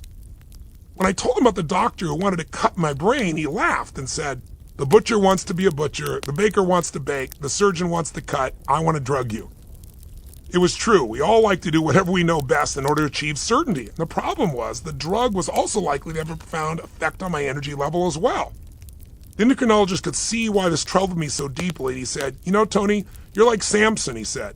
You're afraid that you'll lose your power if we cut your hair. I asked him what would happen if I did nothing. No surgery, no drugs, no injections. He said, I don't know. Nobody knows. So why should I take the drug, doc? Because if you don't take it, he said, you can't be certain you'll survive. Well, by now, I no longer felt uncertain. There was no evidence my health had deteriorated in the 14 years since the tumor, so why should I roll the dice by having high-risk surgery and be injected with an experimental drug? I went to see a series of additional doctors after that until I found one who said, Tony, it's true, you have an enormous amount of growth hormone in your bloodstream, but it hasn't had a negative side effect. In fact, it may be helping your body recover more quickly. I know bodybuilders who spend $1,200 a month to get what you're getting for free. In the end, I decided nothing more than get myself tested every few years to see if my condition had worsened or not. I didn't realize it then, but I just dodged a lethal bullet. The U.S. Food and Drug Administration later outlawed the drug based on studies showing that it caused cancer. Despite his best intentions, my big-hearted endocrinologist's flawed advice could have ruined my life. And you know what? 25 years later, I still have that tumor inside me. In the meantime, I've had an amazing life, and I've been blessed with the opportunity to help millions of people along the way. This was all possible only because I made myself unshakable in the face of uncertainty. Listen, if I'd overreacted or followed unquestioningly the advice of either doctor without considering all my options, I'd be missing a part of my brain right now, or I'd have cancer, or perhaps I'd be dead. If I'd relied on them for my certainty, it would have been a catastrophe. Instead, I found certainty within myself. I found that unshakability, even though nothing in my external circumstances had changed. Could I die tomorrow because of my brain tumor? Of course. I could also get hit by a truck as I crossed the street. So could you. Still, I don't live in fear of what's going to happen anymore. I shut that off. You can be unshakable too, but this is a gift that only you can give yourself. When it comes to the areas of life that matter the most, meaning your family, your faith, your health, your finances, you can't rely on anybody else to tell you what to do. It's great to get their coaching, especially coaching from great experts in the field, but you can't outsource the final decision. You can't give another person control over your destiny, no matter how sincere or skilled he or she may be. Now, why am I telling you this story of life and death in a book about money and investing? Because it's important to understand that there's never absolute certainty in life. If you want to be certain that you'll never lose money in the financial markets, you can keep your savings in cash, but then you'll never stand a chance of achieving financial freedom. As Warren Buffett has said, quote, "We pay a high price for certainty," end quote. Even so, many people avoid financial risk because uncertainty terrifies them. In 2008, the U.S. stock market plunged by 37%. It crashed more than 50% from peak to trough. But 5 years later, a survey of Prudential Financial found that 44% of Americans still vowed to never invest in stocks again because they're so scared by their memories of the financial crisis. In 2015, another survey discovered that nearly 60% of all millennials distrusted financial markets, having lived through the crash of 2008 and 2009. According to State Street Corporation's Center for Applied Research, many millennials keep 40% of their savings in cash. I'm heartbroken to see that so many millennials aren't investing. Because let me tell you, if you live in fear, you've lost the game before it even begins. How can you achieve anything if you're too afraid to take a risk? As Shakespeare wrote 4 centuries ago, cowards die many times before their deaths. The valiant never taste of death but once. Let me be clear with you. I'm not suggesting you take reckless risks. When it comes to my health, I met with multiple experts exploring all the options and then let the facts guide me, not somebody else's emotions or professional biases. I then made an informed decision for myself to put the probabilities on my side. There is no guarantee in life. This process allowed me to move from uncertainty to unshakable certainty. It's the same with investing. You can never know what the stock market will do, but that uncertainty isn't an excuse for inaction. You can take control by educating yourself. That's what we're going to do in this chapter. By studying the market's long-term patterns, modeling the best investors, and making rational decisions based on an understanding of what's worked for the best of them decade after decade. As Warren Buffett says, risk comes from not knowing what you're doing. There's one thing we do know for sure. There will be market crashes in the future, just as there were in the past. Does it make sense to be paralyzed with fear merely because there's a risk of getting hurt? Believe me, it wasn't easy to find out that I had a brain tumor, but I've flourished for the past 25 years because I've learned to live fearlessly. By the way, does being fearless mean having no fear? No, it means fearing it less. It's still going to come up in moments. You just let it go. When the next bear market comes and others are overwhelmed by fear, I want you to have the knowledge and the fortitude to fear less. That fearlessness in the face of uncertainty will bring you tremendous financial rewards. In fact, while others live in the terror of bear markets, you're going to discover in this chapter that they're the single greatest opportunity for building wealth in your lifetime. Why? Because that's when everything goes on sale. Imagine longing to own a Ferrari and discovering you can buy one for half price. Would you be downhearted? No way. Yet when the stock market goes on sale, most people react as if it's a disaster. You need to understand that bear markets are truly here to serve you. The secret is, if you keep your cool, they'll actually accelerate your journey to financial freedom. If you can find internal certainty, you'll be excited when the market crashes. What I'm going to do now is pass the baton to my dear friend and partner, Peter Mallouk, who's going to explain how he and his firm, Creative Planning, navigated the last great bear market back in 2008 and 2009. Peter doesn't like to boast about his phenomenal results, but let me tell you, he handled the crisis so masterfully that his firm's assets under management rose from $500 million in 2008 to just under $2 billion, $1.8 billion by 2010, with hardly any advertising or marketing. And now he oversees $22 billion and counting. What's more, Creative Planning is the only company ever named by Barron's to be the top financial advisor for 3 years in a row. Peter's going to talk about how to prepare for and how to profit from a bear market. As he'll explain, it all starts with building a diversified portfolio that can prosper through thick and thin. He'll give you invaluable advice on the art of asset allocation, and armed with this knowledge, you'll have nothing to fear from market mayhem. While others flee, you'll stand your ground and you will slay the bear. Prepare for the bear. A simple rule dictates my buying. Be fearful when others are greedy, and be greedy when others are fearful. And most certainly, fear is now widespread. Warren Buffett in October 2008, explaining why he was buying stocks as the market crashed. The eye of the storm. On September 29, 2008, the Dow Jones Industrial Average plunged 777 points. It was the biggest one-day drop ever, obliterating $1.2 trillion in wealth. That same day, the VIX index, a barometer of fear among investors, hit its highest level in history. By March 5, 2009, the market had tumbled more than 50%, devastated by the worst financial crisis since the Great Depression. This was the perfect storm. Banks collapsed, high-flying funds blew up and crashed to the ground. Some of Wall Street's most renowned investors saw their reputations shattered. Yet I look back on that tumultuous time as one of the highlights of my career, a time when my wealth management firm, Creative Planning, guided its clients to safety, positioning them so they not only survived the crash, but also benefited enormously from the rebound that followed. Tony has asked me to share this story with you because it embodies a central lesson of this book. Bear markets are either the best of times or the worst of times, depending on your decisions. If you make the wrong decisions, as most people did in 2008 and 2009, it can be financially catastrophic, setting you back years or even decades. But if you make the right decisions, as my firm and its clients did, then you have nothing to fear. You'll even learn to welcome bear markets because of the unparalleled opportunities they create for cool-headed bargain hunters. How did our ship survive the storm while many others sank to the bottom of the sea?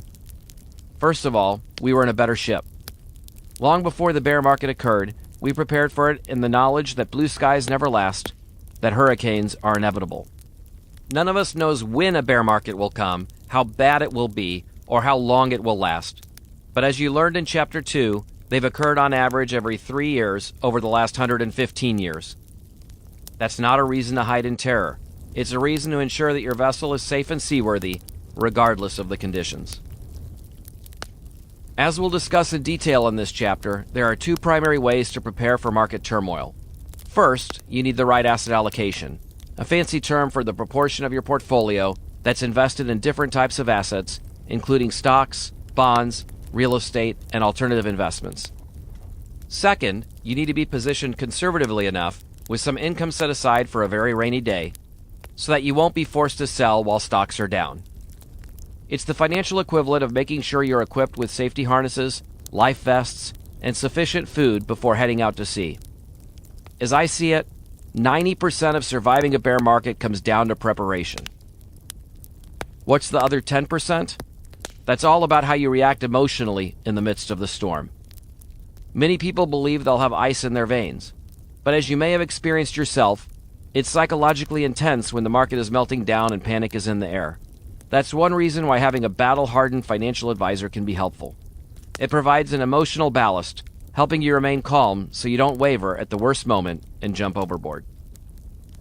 One advantage our clients had is that we'd gone to great lengths to educate them in advance, so they wouldn't be in shock when a crash occurred. They understood why they owned what they owned, and they knew how those investments were likely to perform in a crash. It's like being warned by your doctor that a medication might make you dizzy and nauseous. You're not thrilled when this risk becomes reality, but you'll cope much better than if it were a total surprise. Even so, some clients needed a lot of reassurance. Shouldn't we get out of stocks now and go to cash, they'd ask? Doesn't this crash feel different? This reminded me of Sir John Templeton's famous remark, "The 4 most expensive words in investing are, 'This time it's different.'" In the midst of a market meltdown, people always think this time is different. Battered by all the bad news in the media each day, they begin to wonder if the market will ever recover or if something has fundamentally broken that can't be fixed. I kept reminding my clients that every bear market in U.S. history has eventually become a bull market, regardless of how bleak the news seemed at the time. Just think of the many calamities and crises of the 20th century. The 1918 flu pandemic, which killed as many as 50 million people worldwide. The Wall Street crash of 1929, followed by the Great Depression, 2 world wars, many other bloody conflicts from Vietnam to the Gulf. The Watergate scandal that brought about the resignation of President Nixon, plus countless economic recessions and market panics. So how did the stock market fare in that chaos-filled century? The Dow Jones Industrial Average rose inexorably from 66 to 11,497. Here's what you have to remember.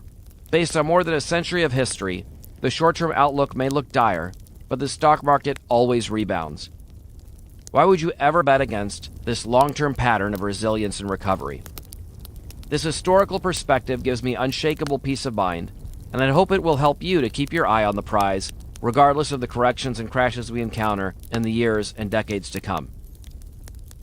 The best investors know that the gloom never lasts. For example, Templeton made his first fortune by investing in dirt-cheap U.S. stocks during the dark days of World War II.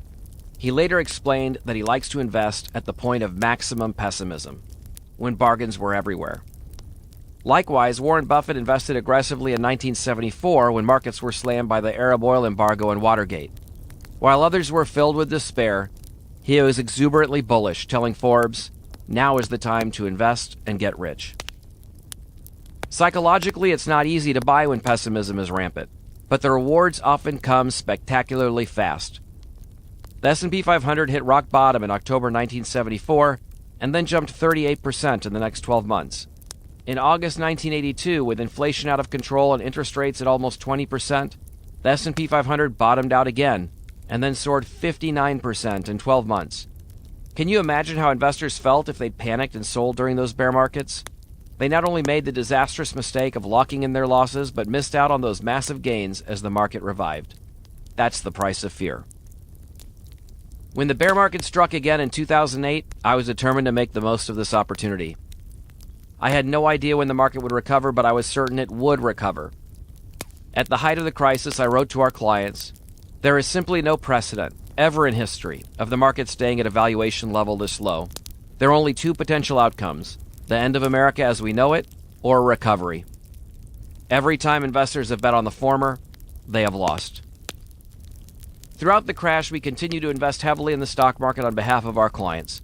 We took profits from strong asset classes such as bonds and invested the proceeds in weak asset classes such as U.S. small cap and large cap stocks, international stocks, and emerging market stocks.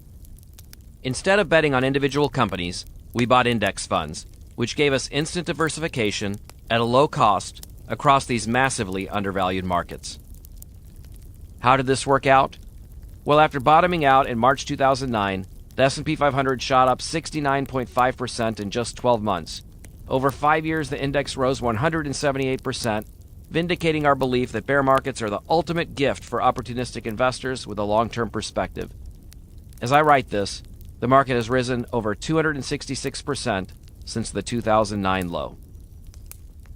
As you can imagine, our clients were ecstatic. I'm proud to say that our clients held firm during the crash and hardly any abandoned ship. As a result, they profited handsomely from the recovery. Only 2 clients that left stand out in my memory. One of the 2 who abandoned our strategy was a new client who'd come to us shortly before the crisis with a portfolio loaded with real estate. We helped him diversify, which saved him a fortune when the property market crashed. But he couldn't cope with the volatility of the stock market. He panicked and put all his money in cash. I called him a year later to see how he was doing. By then, the market had rallied dramatically, but he was still waiting on the sidelines, too nervous to invest. For all I know, he's still waiting and has missed the entire bull market of the last 7 years. As Tony mentioned, you pay a high price for certainty. The other client who left creative planning during that time was overwhelmed by the barrage of alarmist news in the media. He'd heard a pundit claiming that the market would fall 90%, or the dollar would collapse, or the United States would declare bankruptcy, and these warnings terrified him. To make matters worse, his daughter fed those fears. She worked at Goldman Sachs, where she had no shortage of brilliant colleagues. But one colleague convinced her that the financial system would collapse and that gold was the only safe haven. Her father listened, cashed out of stocks at the worst moment, and lost a fortune in gold. When I spoke with him months later, stocks were skyrocketing, but he feared it was too late for him to get back in. He was utterly dejected. It saddens me to say this, but these 2 former clients have both suffered permanent financial damage because of rash decisions they made during the bear market. The reason? Their emotions got the better of them. In the next chapter, we'll look at how to avoid some of the most common psychological mistakes that trip up investors. But first, let's focus on an equally critical subject: how to prepare for the next bear market by constructing a diversified portfolio that reduces your risks and enhances your returns. This will help you to generate increasing wealth in any environment and allow you to sleep soundly at night. The ingredients of success. Harry Markowitz, the Nobel Prize-winning economist, famously declared that diversification is the only free lunch in investing. If so, what are the ingredients? We'll run through them quickly here, looking at stocks, bonds, and alternative investments. Then we'll discuss how to mix these together to create a well-diversified portfolio. But before we get to that, it's worth clarifying why a portfolio should include multiple asset classes. Let's start with a simple thought experiment. Imagine that I have a bunch of guests in my house. I offer them $1 each to walk across the street. As it happens, I live on a quiet suburban road with little traffic, so my offer feels like free money. But let's say I repeat the offer, and this time I give them two choices. Either they can cross my street for $1, or they can cross a 4-lane highway for $1. Nobody will take me up on this offer to cross the highway. But what if I offer $1,000 or $10,000? At some point, I'll arrive at a figure that entices someone to cross that highway. What I've just illustrated is the relationship between risk and reward. There's a risk of injury in both scenarios, and as that risk increases, the reward must rise in order for this to be perceived as a fair deal. The additional reward you receive for taking that additional risk is called a risk premium. When experts determine your asset allocation, they evaluate the risk premium for each asset. The riskier an asset seems to be, the greater the rate of return an investor will demand. As a financial advisor, I construct a client's portfolio by combining asset classes, each with different risk characteristics and different rates of return. The goal? To balance the return you need to achieve with the risk you're comfortable taking. The beauty of diversification is that it can allow you to achieve a higher return without exposing yourself to greater risk. How come? Because different asset classes don't usually move in tandem.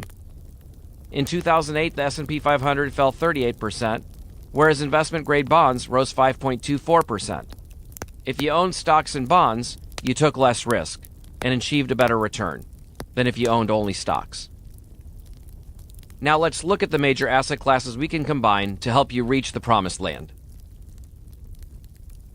Stocks. When you buy a stock, you're not buying a lottery ticket. You're becoming a part owner of a real operating business. The value of your shares will rise or fall based on the company's perceived fortunes. Many stocks also pay dividends, which are quarterly distributions of profits back to the shareholders. By investing in a stock, you're making the shift from being a consumer to being an owner.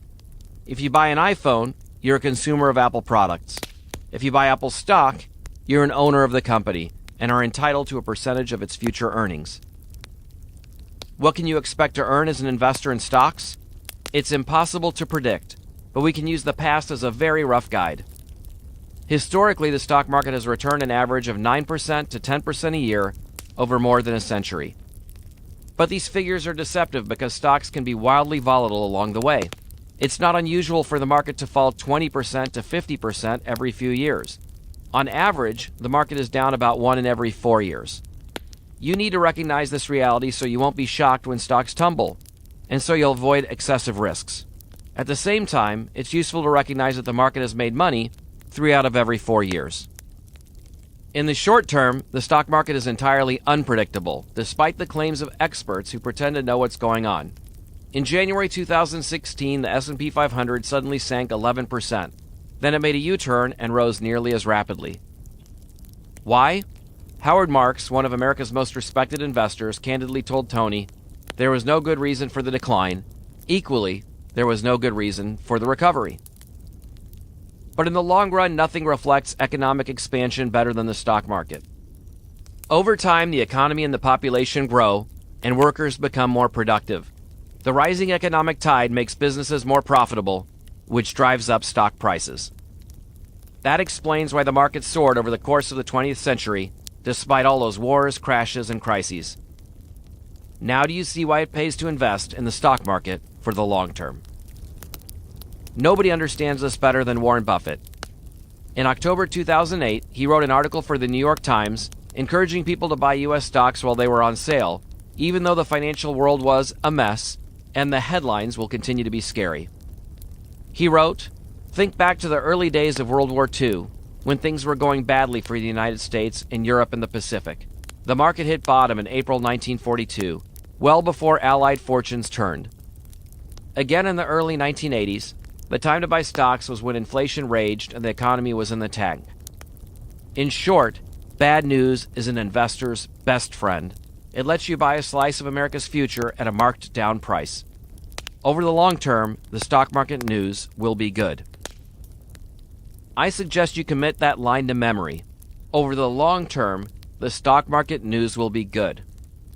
If you truly understand this, it will help you be patient, unshakable, and ultimately rich.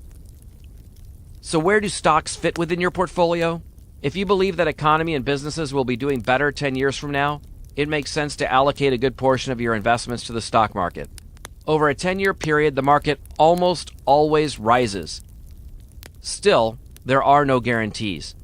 A study by asset management company BlackRock showed that the market averaged negative 1% per year from 1929 to 1938. The good news?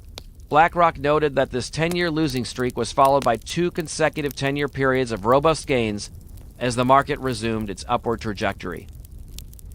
Of course, the challenge is to stay in the market long enough to enjoy these gains. The last thing you want is to be a forced seller during a prolonged bear market. How do you avoid that fate? For a start, don't live beyond your means or saddle yourself with too much debt. Both reliable ways to put yourself in a vulnerable position. As much as possible, try to keep a financial cushion so you'll never have to raise cash by selling stocks when the market is crashing. One way to build and maintain that cushion is to invest in bonds. Bonds. When you buy a bond, you're making a loan to a government, a company, or some other entity. The financial services industry loves to make this stuff seem complex, but it's pretty simple. Bonds are loans. When you lend money to the federal government, it's called a treasury bond. When you lend money to a city, state, or county, it's a municipal bond. When you lend money to a company such as Microsoft, it's a corporate bond. And when you lend money to a less dependable company, it's called a high-yield bond or a junk bond. Voila! You've now completed Bonds 101. How much can you earn as a moneylender? It depends. Loaning money to the U.S. government won't earn you much because there's little risk that it'll renege on its debts. Loaning money to the government of Venezuela, where inflation may hit 700% this year, is way riskier, so the interest rates need to be much higher. Again, it's all a trade-off between risk and reward. The U.S. government is asking you to cross a traffic-free rural road on a sunny day. The Venezuelan government is asking you to cross a busy highway on a stormy night while wearing a blindfold. The odds that a company will go bust and fail to repay its bondholders are higher than the odds that the U.S. government will default on its loans, so the company has to pay a higher rate of return. Similarly, a young tech firm that wants to borrow money must pay a higher rate than a blue-chip giant such as Microsoft. Rating agencies like Moody's use terms such as AAA and Baa3 to grade these credit risks. The other critical factor is the duration of the loan. The U.S. government will currently pay you about 1.8% a year for a 10-year loan. If you lend the government that money for 30 years, you'll earn about 2.4% a year. There's a simple reason why you receive a higher rate for lending the money over a longer period. It's riskier. Why do people want to own bonds? For a start, they're much safer than stocks. That's because the borrower is legally required to repay you. If you hold a bond to maturity, you'll receive all of your original loan back plus the interest payments unless the bond issuer goes bankrupt. As an asset class, bonds deliver positive calendar year returns approximately 85% of the time. So where do bonds make sense in your portfolio? Conservative investors who are retired or can't tolerate the volatility of stocks might choose to invest a large percentage of their assets in bonds. Less conservative investors might put a smaller portion of their assets in high-quality bonds to meet any financial needs that could arise over the next 2 to 7 years. More aggressive investors might keep a portion of their money in bonds to provide them with dry powder that they can use when the stock market goes on sale. This is exactly what creative planning did during the financial crisis. We sold some of our clients' bonds and invested the proceeds in the stock market, snapping up once-in-a-lifetime bargains. There's just one problem. It's hard to be enthusiastic about bonds in today's weird economic environment. Yields are abysmally low, so you earn a paltry return on the risk you're taking. It seems particularly unappealing to invest in U.S. Treasuries, which recently offered their lowest yields ever. Overseas, the situation gets even wilder. The Italian government recently sold a 50-year bond with a 2.8% interest rate. That's right. If you loan your money for half a century, you might be lucky enough to make 2.8% a year if this economically vulnerable country doesn't run into trouble. It's one of the worst bets I've ever seen. The challenge is that you earn nothing these days if you keep your money in cash. In fact, after inflation, you're losing money by holding cash. At least bonds provide some income. As I see it, bonds are now the cleanest dirty clothing in the laundry pile. Alternative investments. Any investments other than stocks, bonds, and cash are defined as alternatives. That includes exotic assets such as your Pablo Picasso collection, your cellar full of rare wines, the vintage cars in your air-conditioned garage, your priceless jewels, and your 100,000-acre ranch. But we'll focus here on a few of the most popular alternatives, which are likely to be relevant to a broader audience. First, a word of warning. Many alternatives are illiquid, in other words, hard to sell, tax inefficient, and laden with high expenses. That said, they have two attractive attributes. They can sometimes generate superior returns, and they may be uncorrelated to stock and bond markets, which means they can help to diversify your portfolio and reduce overall risk.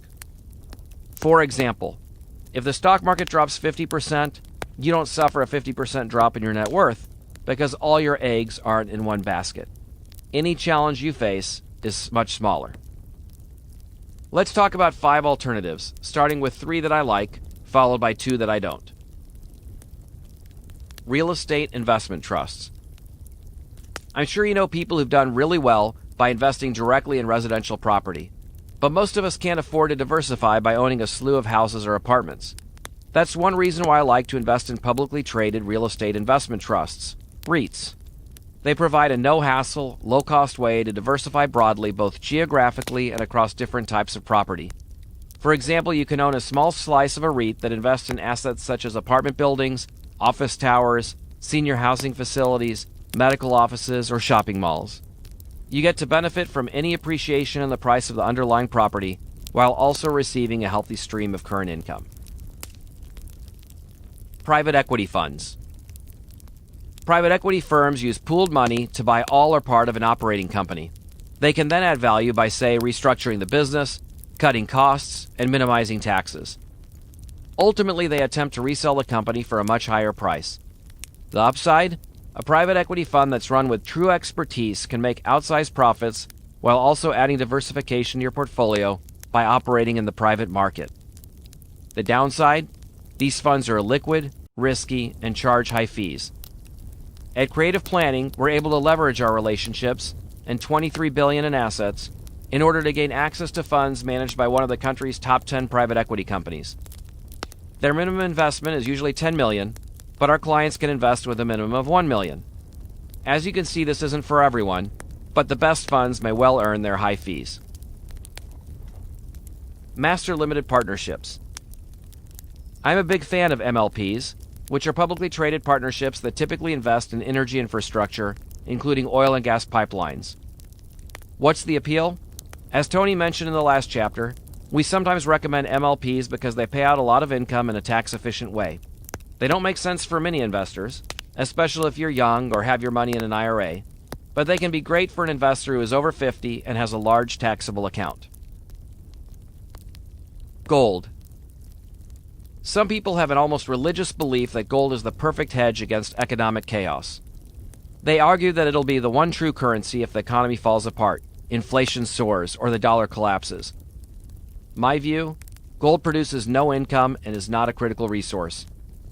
As Warren Buffett said once, gold gets dug out of the ground in Africa or someplace, then we melt it down, dig another hole, bury it again, and pay people to stand around guarding it. It has no utility. Anyone watching from Mars would be scratching their head. Even so, gold prices soar occasionally and everyone piles in.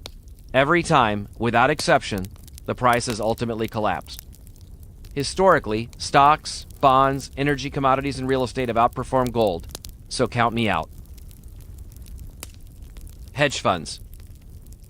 At Creative Planning, we have no place for hedge funds in our portfolios. Why not? A few of these private partnerships have performed brilliantly over many years, but it's a minuscule minority, and the very best of them tend to be closed to new investors.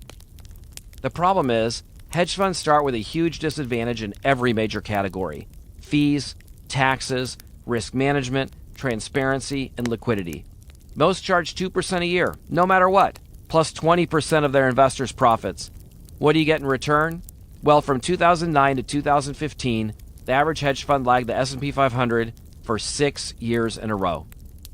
In 2014, the nation's largest pension fund, CalPERS, the California Public Employees Retirement System, abandoned hedge funds entirely.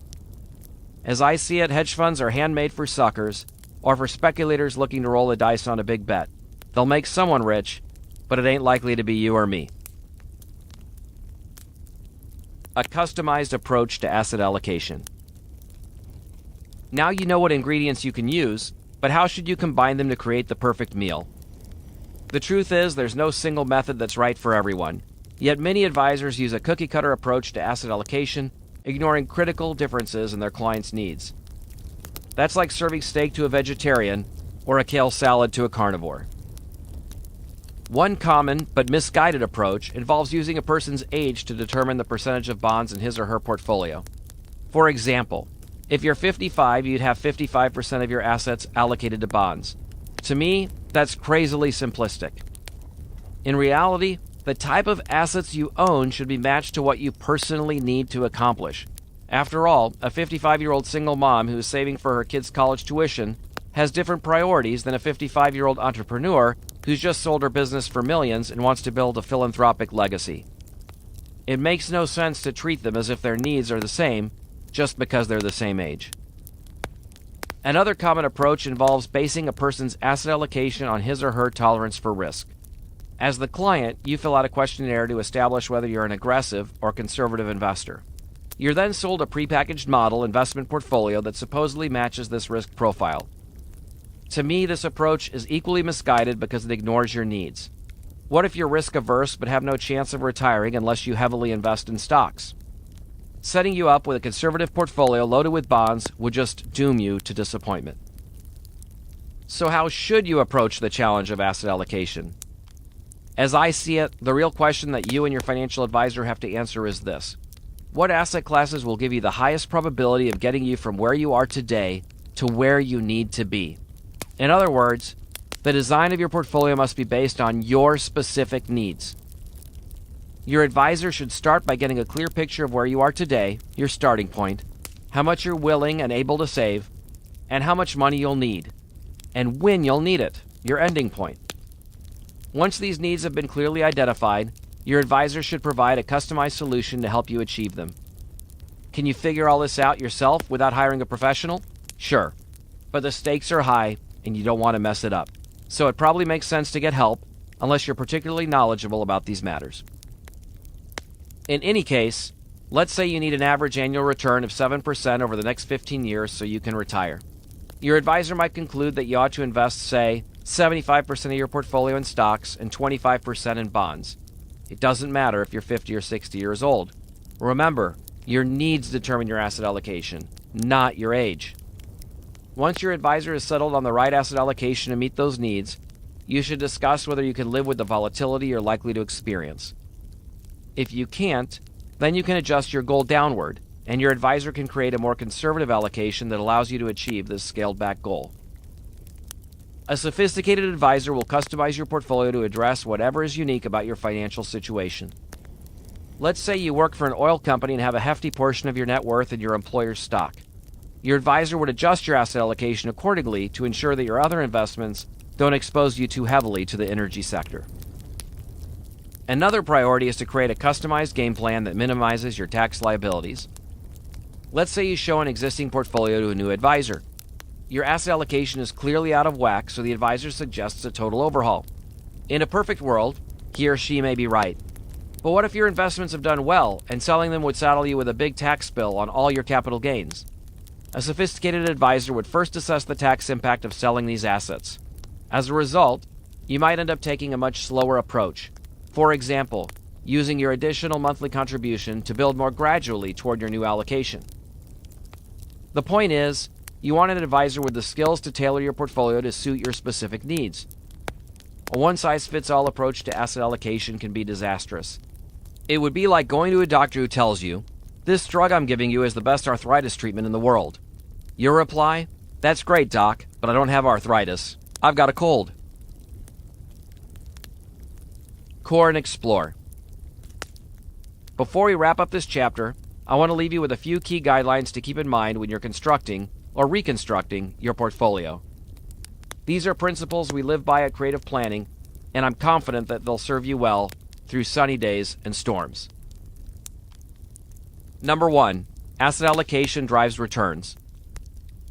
Let's start with the fundamental understanding that your asset allocation will be the biggest factor in determining your investment returns. So, deciding on the right balance of stocks, bonds, and alternatives is the most important investment decision you'll ever make. Whatever mix you choose, make sure you diversify globally across multiple asset classes. Imagine being a Japanese investor with all your money in domestic stocks. Japan's market is still down from insane highs it reached in 1989. The moral? Never bet your future on one country or one asset class. Number 2, use index funds for the core of your portfolio. At Creative Planning, we use an approach to asset allocation that we call Core and Explore. The core component of our clients' portfolios is invested in U.S. and international stocks. We use index funds because they give you broad diversification in a low-cost, tax-efficient way, and they beat almost all actively managed funds over the long run. For maximum diversification, we want exposure to stocks of all sizes: large cap, mid cap, small cap, and micro cap. By diversifying so broadly, you protect yourself against the risk that one part of the market, say tech stocks or bank stocks, could get crushed. By indexing, you enjoy the long-term upward trajectory of the market without letting expenses and taxes corrode your returns. For other parts of your portfolio, there are more sophisticated options to consider, as we will discuss later. Number 3, always have a cushion. You never want to be in a position where you're forced to sell your stock market investments at the worst moment, so it makes sense to maintain a financial cushion if at all possible. We make sure our clients have an appropriate amount of income-producing investments such as bonds, REITs, MLPs, and dividend-paying stocks. We also diversify broadly within these asset classes. For example, we invest in government bonds, muni bonds, and corporate bonds. If stocks crash, we can sell some of those income-producing investments, ideally bonds since they are liquid, and use the proceeds to invest in the stock market at low prices. This puts us in a strong position where we can view the bear as a friend rather than a fearsome enemy. Number 4, the rule of 7. Ideally, we like our clients to have 7 years of income set aside in income-producing investments, such as bonds and MLPs. If stocks crash, we can tap these income-producing assets to meet our clients' short-term needs. But what if you can't afford to set aside years of income? Simply start with an achievable goal and keep raising the bar as you progress. For example, you might start with a goal of saving 3 or 6 months of income, and then work your way, over many years, toward the ultimate goal of setting aside 7 years of income. If that sounds impossible, check out the wonderful story of Theodore Johnson, a UPS worker who never earned more than $14,000 a year. He saved 20% of every paycheck, plus every bonus, and invested in his company's stock. By age 90, he'd accumulated $70 million. The lesson: never underestimate the awesome power of disciplined saving combined with long-term compounding. Number 5, explore. The core of our clients' portfolios is invested in index funds that simply match the market's return.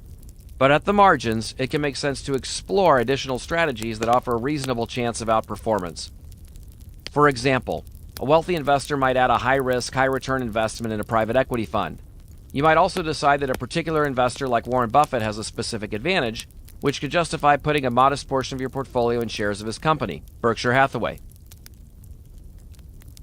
Number 6, rebalance. I'm a big believer in rebalancing, which entails bringing your portfolio back to your original asset allocation on a regular basis, say once a year. At Creative Planning, we take opportunities to buy as they happen rather than waiting for the end of the year or quarter. Here is how it works. Imagine you start with 60% in stocks and 40% in bonds, then the stock market plunges, so you find yourself with 45% in stocks and 55% in bonds. You'd rebalance by selling bonds and buying stocks. As Princeton professor Burton Malkiel told Tony, unsuccessful investors tend to buy the thing that's gone up and sell the thing that's gone down. One benefit of rebalancing, says Malkiel, is that it makes you do the opposite, forcing you to buy assets when they are out of favor and undervalued. You'll profit richly when they recover. A final word. If you follow the advice in this chapter, you'll be able to ride out any storm. Sure, there'll be turbulent times when the news is full of frightening headlines, but you'll have the comfort of knowing that your portfolio is properly diversified so it can withstand any market mayhem. In Chapter 2, you learn that there's no need to fear market corrections, and I hope you see now that there's no need to fear bear markets either. In fact, they provide the best opportunity to buy the bargains of a lifetime so you can leapfrog to a whole new level of wealth. The bear is your gift, one that comes on average every 3 years. These aren't just times to survive, these are times to thrive. But as you and I both know, there's a big difference between theory and practice. Just think of my former client who cashed out of the stock market and gambled everything on gold during the last bear market. Fear led him to jettison a carefully constructed plan that would have ensured him a future of total financial freedom. So how can you make sure that your own emotions won't get out of hand and knock you off course? The next chapter will focus on how to master the psychology of wealth, so you won't make the common and entirely avoidable financial mistakes we see again and again. As you'll discover, there's only one real barrier to financial success: you. Once you know how to silence the enemy within, nothing can stop you.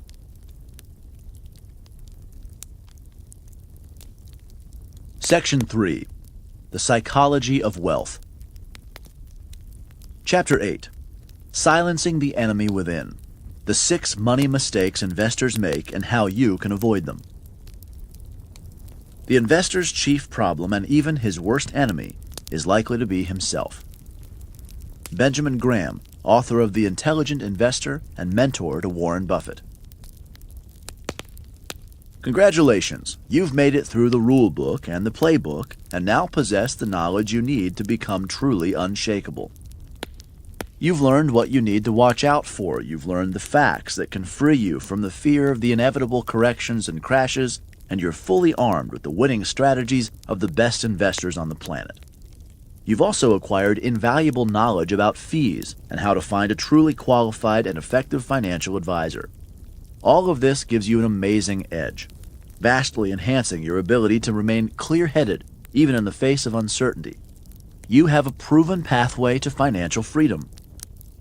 But I have to ask, what could mess this up? I'll give you a clue. It's nothing external. It's you. That's right. The single biggest threat to your financial well-being is your own brain. I'm not trying to insult you here. It's just that the human brain is perfectly designed to make dumb decisions when it comes to investing.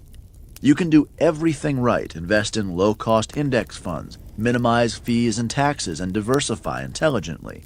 But if you fail to master your own psychology, you may ultimately become victim of a costly form of financial self-sabotage. In fact, this is part of a much broader pattern. In every area of life, whether it's dating, marriage, parenting, the workplace, our health, our fitness, our finances, or anything else, we have a tendency to be our own worst enemy. The problem is that our brains are wired to avoid pain and seek pleasure. Instinctively, we yearn for whatever feels likely to be immediately rewarding. Needless to say, this isn't always the best recipe for smart decision-making. In fact, our brains are particularly prone to bad decisions when we're dealing with money. As we'll discuss, there's an array of mental biases, or blind spots, that make it surprisingly difficult to invest rationally. It's not our fault, it's part of being human. In fact, it's built into the system inside your head like a piece of faulty code in a computer program. This chapter is designed to give you the key insights and tools you can use to free yourself from the natural psychological tendencies that derail so many people on the journey toward financial freedom. Let me give you an example of a common psychological obstacle that we're all likely to encounter.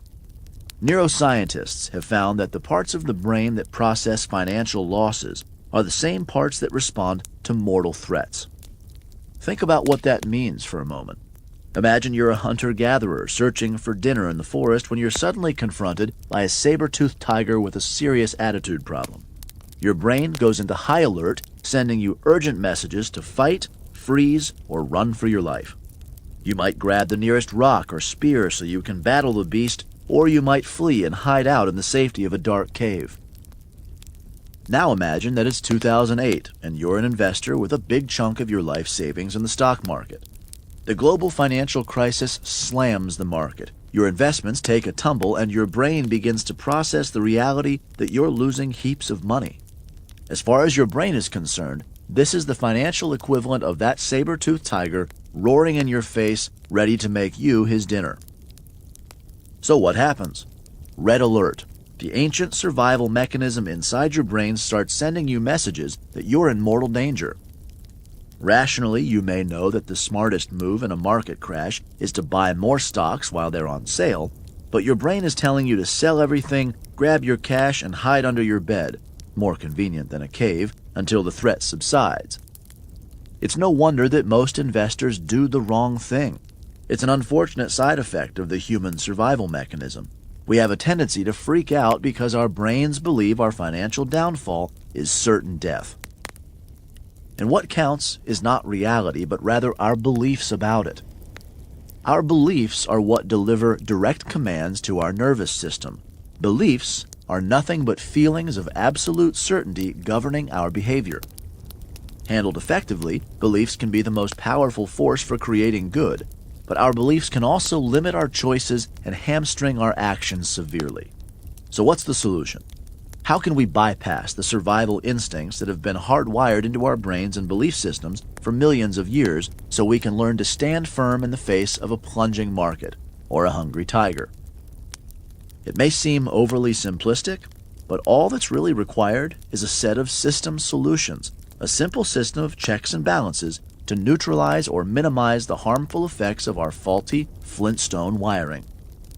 There has to be a kind of internal control checklist, since knowing is not enough.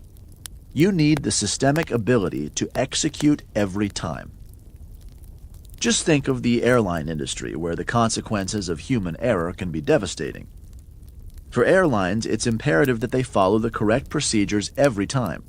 So they minimize risks by implementing a series of system solutions and a series of checklists along the way. Consider the co-pilot, who provides an array of potentially life-saving checks and balances just in case the pilot slips up. The co-pilot isn't there to merely steer the plane if the captain is in the washroom, but also serves as a second opinion for every decision point that may arise. Plus, it doesn't matter how many thousands of hours they've flown, both the pilot and co-pilot constantly monitor detailed checklists to keep everybody safely on course so they'll arrive at their intended destination. When it comes to investing, human error may not be a matter of life and death, but financial mistakes can still be catastrophic. Just ask those who lost their homes during the financial crisis, or couldn't pay for their kids to stay in college, or can't afford to retire. This is why investors also need simple systems, rules, and procedures to protect us from ourselves. Know what to do what you know. The best investors are acutely aware of this need for simple systems because they recognize that despite their abundant talents, they can easily mess up in ways that could cause them a world of pain. They understand that it's not enough to know what to do. You also need to do what you know. That's where systems come in. Over my 20-plus years as a coach to Paul Tudor Jones, a key focus has been to constantly update and improve the systems he uses to evaluate and make investment decisions. In fact, when I first met Paul, he had just made one of the greatest investment trades in history, taking full advantage of the market on Black Monday in 1987, an infamous occasion when the market fell 22% on a single day. Paul produced an almost unimaginable return of 200% that year for his investors. But after this stunning success, he became overconfident, a common bias that you'll learn more about in this chapter. The result? He became less rigorous in his adherence to the vital systems he'd accumulated over the years to become his most effective self. In order to correct this bias, I set out to discover how his behavior as an investor had changed. I met with Paul's peers, including some of the greatest investors in history such as Stanley Druckenmiller, interviewed his co-workers, and watched videos of him trading during his most successful times. Based on this in-depth understanding, I worked with Paul to create a checklist, a simple set of criteria that he could use as his checks and balances before making any trade. For example, One of the criteria we established was that before he could make any investment or trade, Paul had to first establish in his own heart and soul that it was a hard trade, meaning it wasn't a trade that everyone would make. Second, he disciplined himself to make sure that there was asymmetrical risk-reward. In order to determine this, he would ask himself, is it a 3-to-1? Is it a 5-to-1? Can I get disproportionate rewards for the least amount of risk? What's the potential upside, and what's the risk on the downside? Third, he would sit down and ask himself, where are the breaking points for other investors? When will the price get so low or high that they will get out? He would then use this insight to establish his own entry point, his target price for executing his investment. And finally, he would also establish his exit if his projections turned out to be wrong. What's the pattern here? The common link in Paul's criteria is a simple set of questions that he uses to examine his beliefs and look at the situation more objectively. And while all of these questions have provided a great checklist for Paul, what made it work was discipline. After all, a system is effective only if you use it. In order to be sure that he did, I asked Paul to write a letter to the members of his entire trading team stating clearly that they were not to make any investment until they checked with him first and asked these questions. Is this truly the hard trade? Does it really have asymmetric risk-reward? Is it a 5-to-1 or a 3-to-1? What's the entry point? Where are your stops? To take it one step further, they were also instructed not to process any orders after the opening bell. In other words, they weren't allowed to trade in the middle of the day. Why not? Because Paul realized that too often a trade in that stage of the game meant that he was reacting to the market, buying at the high price for the day and selling at the low, giving away his power and gifting someone else a better deal. As you can see, great investors such as Paul understand a fundamental truth. Psychology either makes you or breaks you, so it's imperative to have a robust system that enables you to stay on target. Together in this chapter, we're going to create a simple checklist with 6 items to watch out for and effectively counter to ensure your long-term financial success. 80% psychology, 20% mechanics. For 4 decades, I've studied the most successful people in many different fields, including investing, business, education, sports, medicine, and entertainment. And what I've found again and again is that 80% of success is psychology and 20% is mechanics. Investor psychology is an incredibly rich and complex subject. In fact, there's an entire academic field called behavioral finance, which explores the cognitive biases and emotions that cause investors to act irrationally. These biases often lead people to make some of the costliest investing mistakes, such as trying to time the market, investing without knowledge of the real impact of fees, and failing to diversify. Our goal here is to keep things short and sweet. In this brief chapter, we're going to explain what you really need to know about one of the biggest psychological pitfalls and how to avoid getting snagged by common investment mistakes your brain can cause you to make. As Ray Dalio told me, if you know your limitations, you can adapt and succeed. If you don't know them, you're going to get hurt. By creating systematic solutions, you can free yourself from the tyranny of your conditioning and operate the control room like one of the best investors on the planet. Mistake 1. Seeking confirmation of your beliefs. Why the best investors welcome opinions that contradict their own. During the 2016 presidential election battle between Donald Trump and Hillary Clinton, you probably found yourself in heated political debates with friends. But did you ever have the feeling that it wasn't a debate at all? That everyone had made up his or her mind already? People who loved Trump and loathed Hillary, or vice versa, felt so strongly that it often seemed like nothing could alter their opinions. This was magnified by the way we consume media today. Many people watch TV channels that typically favor one point of view, such as MSNBC or Fox News, and our news is filtered more than ever by Facebook and other organizations. The result? It often feels like we're in an echo chamber, listening primarily to people who share our views. The 2016 election provided a perfect example of confirmation bias, which is the human tendency to seek out and value information that confirms our own preconceptions and beliefs. This tendency also leads us to avoid, undervalue, or disregard any information that conflicts with our beliefs. For investors, confirmation bias is a dangerous predisposition.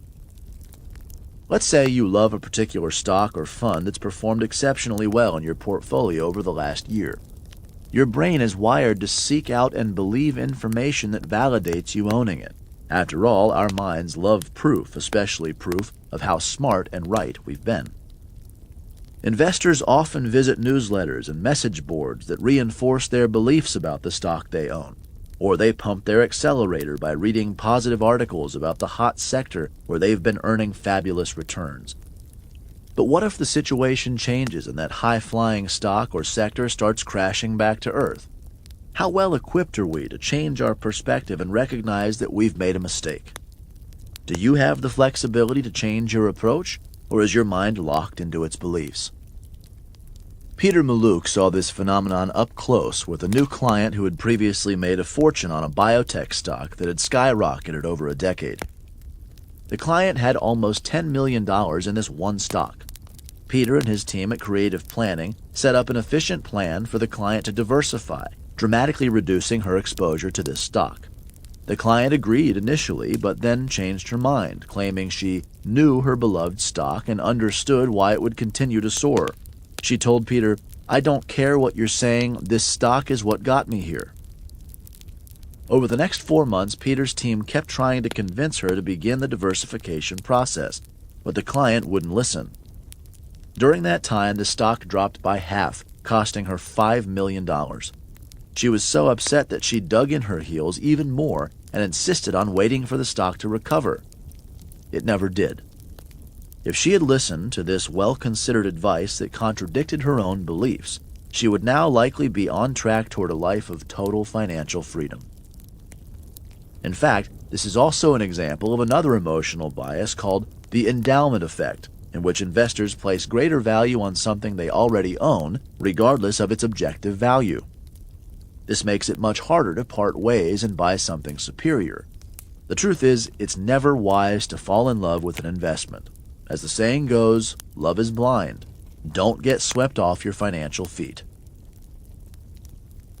The solution: ask better questions and find qualified people who disagree with you. The best investors know they're vulnerable to confirmation bias and accordingly do everything they can to counter this tendency. The key is to actively seek out qualified opinions that differ from your own. Of course, you don't want just anyone with a different opinion, but rather someone who has the skill, track record, and intelligence to give another educated perspective. All opinions are not created equal. Nobody understands this better than Warren Buffett.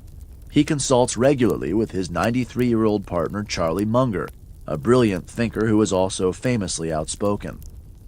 In his 2014 annual report, Buffett recalled that Munger had single-handedly convinced him to change his investment strategy, persuading him that there was a smarter approach. Forget what you know about buying fair businesses at wonderful prices. Instead, buy wonderful businesses at fair prices. In other words, Warren Buffett, the greatest investor in history, has openly attributed his success to his willingness to follow the advice of his partner, whose logic was irrefutable. That's how powerful it can be to resist our tendency to seek opinions that merely confirm our own. Ray Dalio, too, is obsessed with the idea of searching for divergent viewpoints. "It's so difficult to be right in the markets," he told me. "So what I've found very effective is to find people who disagree with me and then find out what their reasoning is. The power of thoughtful disagreement is a great thing." As Ray explains, the key question is, what don't I know? You can benefit greatly as an investor by finding people you respect. Ideally, this includes a financial advisor with an extraordinary long-term record, and asking them questions designed to uncover what you don't know. Whenever I'm contemplating a major investment, I speak with friends who think differently, including my wise pal and genius entrepreneur, Peter Guber. I explain what I believe, and then I ask, where could I be wrong? What am I not seeing? What's the downside? What am I failing to anticipate? And who else should I speak with to deepen my knowledge? Questions like these help to protect me from the danger of confirmation bias. Mistake 2. Mistaking recent events for ongoing trends. Why most investors buy the wrong thing at exactly the wrong moment. One of the most common and dangerous investing mistakes is the belief that the current trend will continue. And when investors' expectations aren't met, they often overreact, leading to a dramatic reversal of the trend that previously seemed inevitable and unstoppable. A perfect example of this phenomenon occurred election night in 2016. Hillary Clinton, by far the frontrunner, was expected to win by a landslide, or at least by a significant margin, according to nearly every poll. At noon on Election Day, bookies around the country gave her a 61% chance of victory. But by 8 o'clock, the situation flip-flopped completely, giving Trump a 90% chance of winning. As the election results became clear, investors panicked because their expectations about the future were suddenly turned upside down. The market responded violently, with Dow futures dropping more than 900 points. Ironically, the next day, the market snapped back in the opposite direction, with the Dow jumping 316 points as investors began to adjust to their new version of reality. We witnessed a Trump rally that continued for weeks. As I write this in December 2016, the S&P 500 just hit an all-time high for the third day in a row.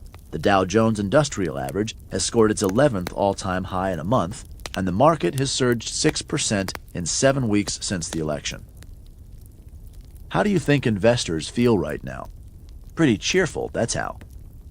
When you read that the market is roaring ahead, it's hard not to feel a little rush of delight. Maybe you peek at your investment portfolio and notice that it's the highest it's ever been. Life is sweet. Granted, I have no idea where the market is headed from here, and as the greatest investors in the world will tell you, neither does anyone else. But I do know that people get carried away at times like this. In the stacking of emotions and beliefs, they start to convince themselves that the good times will keep on rolling. Likewise, when the market is plunging, they start to believe that it will never recover. As Warren Buffett says, investors project out into the future what they have most recently been seeing. That is their unshakable habit. What's the explanation for this? There's actually a technical term for this psychological habit. It's called recency bias. This is just a posh way of saying that recent experiences carry more weight in our minds when we're evaluating the odds of something happening in the future.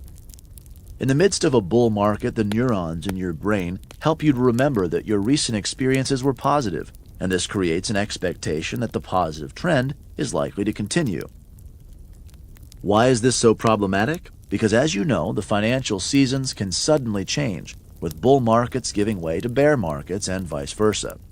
You don't want to be that guy who, after a long sun-drenched summer, concludes that it'll never rain again. Great things are not accomplished by those who yield to trends and fads and popular opinion. Jack Kerouac. I recently interviewed Harry Markowitz, a famous economist who won the Nobel Prize for developing modern portfolio theory, the basis for much of what we know today about how to use asset allocation to reduce risk. Harry is a financial genius, and at the age of 89 he's seen everything under the sun, so I was eager to speak with him about the most common investing mistakes we need to avoid. Here's what he told me. The biggest mistake that the small investor makes is to buy when the market is going up on the assumption that the market will go up further, and sell when the market is going down on the assumption that it's going to go down further. In fact, this is part of a much broader pattern of believing that current investment trends are bound to continue. Investors repeatedly fall into the trap of buying what's hot, whether it's high-flying stock like Tesla Motors or the latest 5-star mutual fund, and abandoning what's not. As Harry puts it, whatever is going up, that's what they buy. People assume that these shooting stars will continue to burn brightly, but as we warned in Chapter 3, today's winners tend to be tomorrow's losers. As you may recall, one study looked at 248 stock funds that received Morningstar's 5-star rating. 10 years later, only 4 of them kept that rank. Even so, brokers routinely promote funds that outperformed in the previous year, only to see these recommendations underperform the following year. Investors tend to arrive just as the party is winding down. They miss out on all of the gains and participate fully in all of the losses.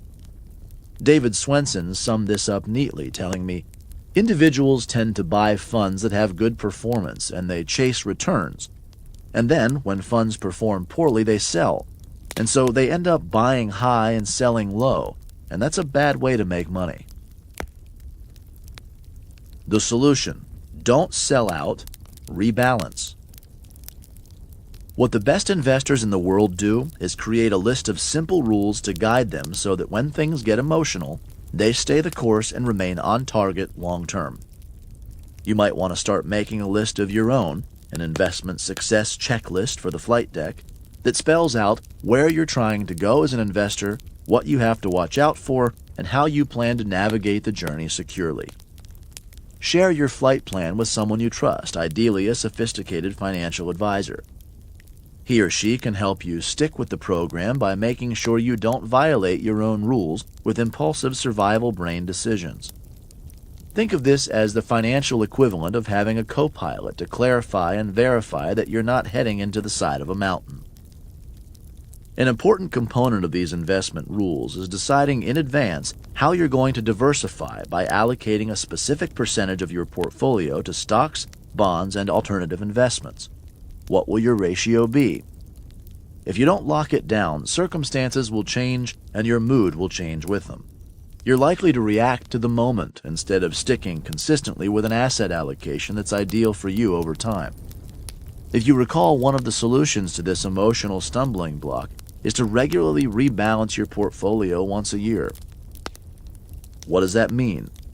Harry Markowitz gave me a clear example of an investor who starts with 60% of her portfolio in stocks and 40% in bonds. If the stock market soars, she might find herself with 70% in stocks and 30% in bonds. So she would automatically sell stocks and buy bonds, thereby restoring her portfolio to her original asset allocation ratio. The beauty of rebalancing, says Harry, is that it effectively forces you to buy low and sell high. Mistake 3. Overconfidence. Get real. Overestimating our abilities and our knowledge is a recipe for disaster. Forgive me for getting personal here, but let me ask you 3 questions. Are you an above-average driver? Are you an above-average lover? And are you better looking than the average person? Don't worry, you can keep your answers to yourself. My reason for asking you these impertinent questions is to raise a fundamental point that could be vitally important to your financial future. Humans have a perilous tendency to believe that they're better or smarter than they really are. Again, there's a technical term for this psychological bias. It's called overconfidence. To put it simply, we consistently overestimate our abilities, our knowledge, and our future prospects. Countless studies have described some of the wonderfully absurd effects of overconfidence. For example, one study found that 93% of student drivers believe they are above average. In another study, 94% of college professors consider themselves above average in the classroom. There was even a finding that 79% of students believed their character was better than most, despite the fact that 60% admitted they had cheated on an exam in the previous year. We each envision ourselves as a member of the "I'd never do that" moral minority. All this reminds me of Lake Wobegon, the fictitious Minnesota town invented by the writer Garrison Keillor, where all of the women are strong, the men are good-looking, and all the children are above average. So how do individual investors become overconfident? In many cases, a professional convinces them that there is a hot new investment that's going to crush everything out there, and they allow that person's passion to become their unwarranted confidence.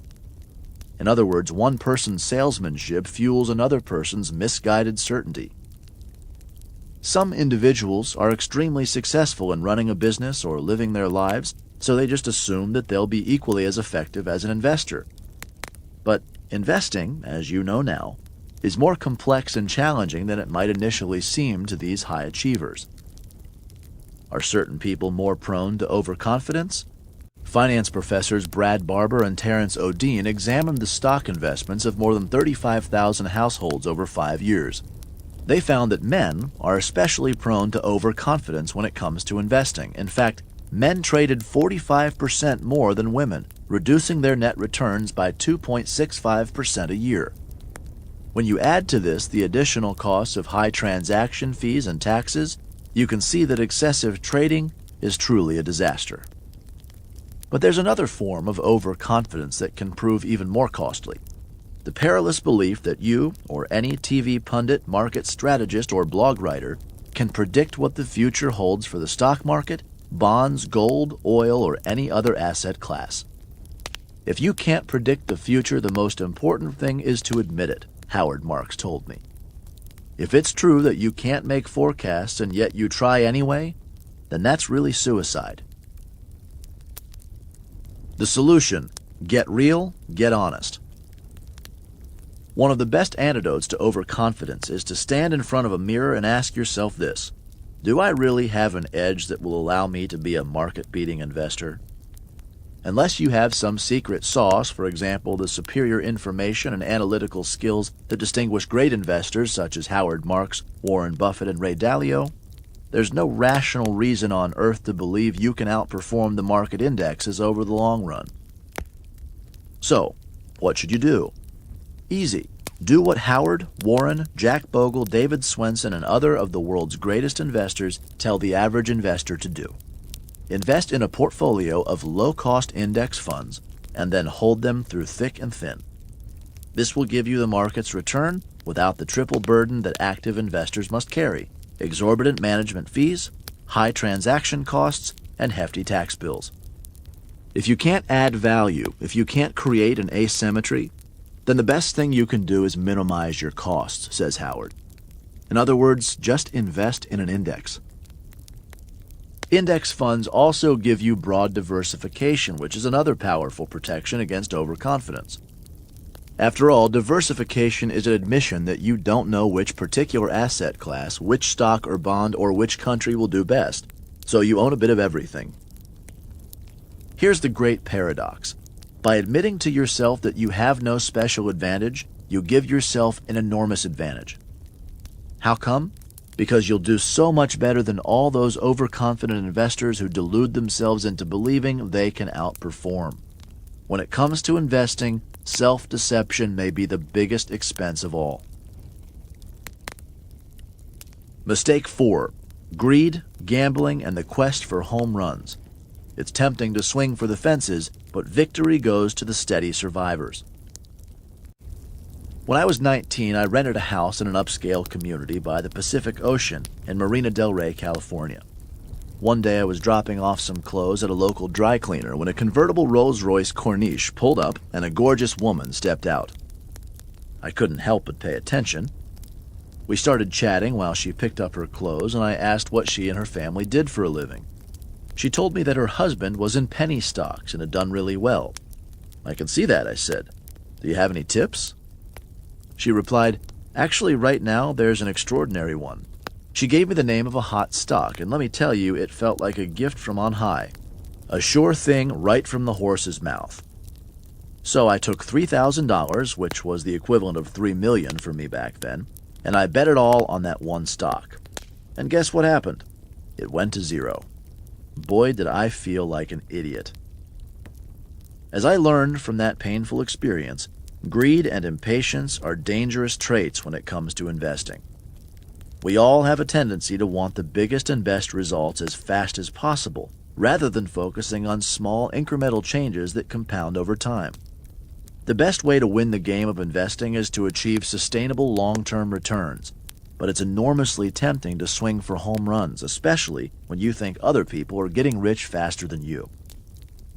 The trouble is, you're more liable to strike out when you swing for the fences, and that can be devastating. As we discussed in Chapter 6, all of the best investors are obsessed with the idea of not losing. Remember our math lesson? When you lose 50% on an investment, you need a 100% return just to get back to where you started, and that could easily take you a decade. Unfortunately, the desire to gamble is built into us. The gaming industry knows this well and ingeniously exploits our physiology and psychology. When we're winning, our bodies release chemicals called endorphins, so we feel euphoric and don't want to stop. When we're losing, we don't want to stop either, since we crave those endorphins and also want to avoid the emotional pain of losses. Casinos know how to manipulate us by pumping in extra oxygen to keep us alert and by plying us with free drinks to reduce our inhibitions. After all, the more we play, the more they'll win. Wall Street isn't all that different. Brokerage houses love it when customers trade a lot, generating a blizzard of fees.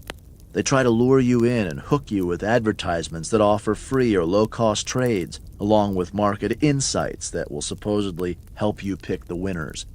Yeah, right. Do you think it's a coincidence that your online trading platform looks and sounds like a casino, with green and red colors, scrolling tickers, flashing images, and dinging sounds? It's all designed to unleash your inner speculator. The financial media reinforces the sense that the markets are just one giant casino, an intoxicating get-rich-quick scheme for speculators. It's easy to get sucked in, which is why so many people lose their shirts by betting on the hottest stocks, trading options, and moving in and out of the market. All this activity is motivated by the gambler's desire to hit the jackpot. What you need to understand is that there's a world of difference between short-term speculation and long-term investing. Speculators are doomed to fail, while disciplined investors, who stay in the market through thick and thin, set themselves up for victory thanks to the power of compounding over time. Wall Street wins by getting you to be more active, but you win by patiently staying in the game for decades. Remember, as Warren Buffett says, the stock market is a device for transferring money from the impatient to the patient. The solution: it's a marathon, not a sprint. So here's the big question. In practical terms, how can you silence your inner speculator and force yourself to be a patient, long-term investor?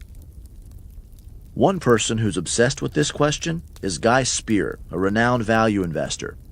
Guy began coming to my events 2 decades ago, and he credits me with inspiring him to model the best investors. He applied this idea by modeling Warren Buffett's long-term approach to investing.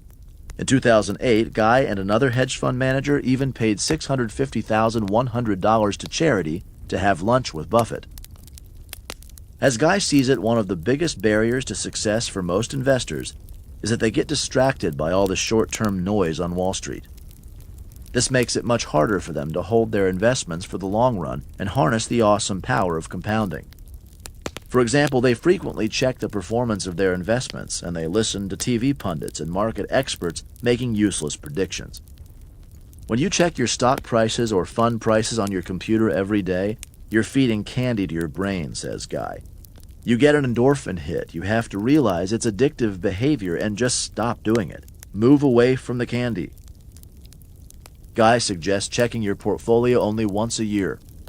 He recommends avoiding financial TV entirely, and he suggests that you disregard all research produced by Wall Street firms, recognizing that their motive is to push products, not to share wisdom. The vast majority of what purports to be analysis and information about the stock market is actually just designed to generate activity, to get us to pull the trigger because somebody out there will make money out of the fact that we're being active, he explains. If it's activity generating information, we should shut it off.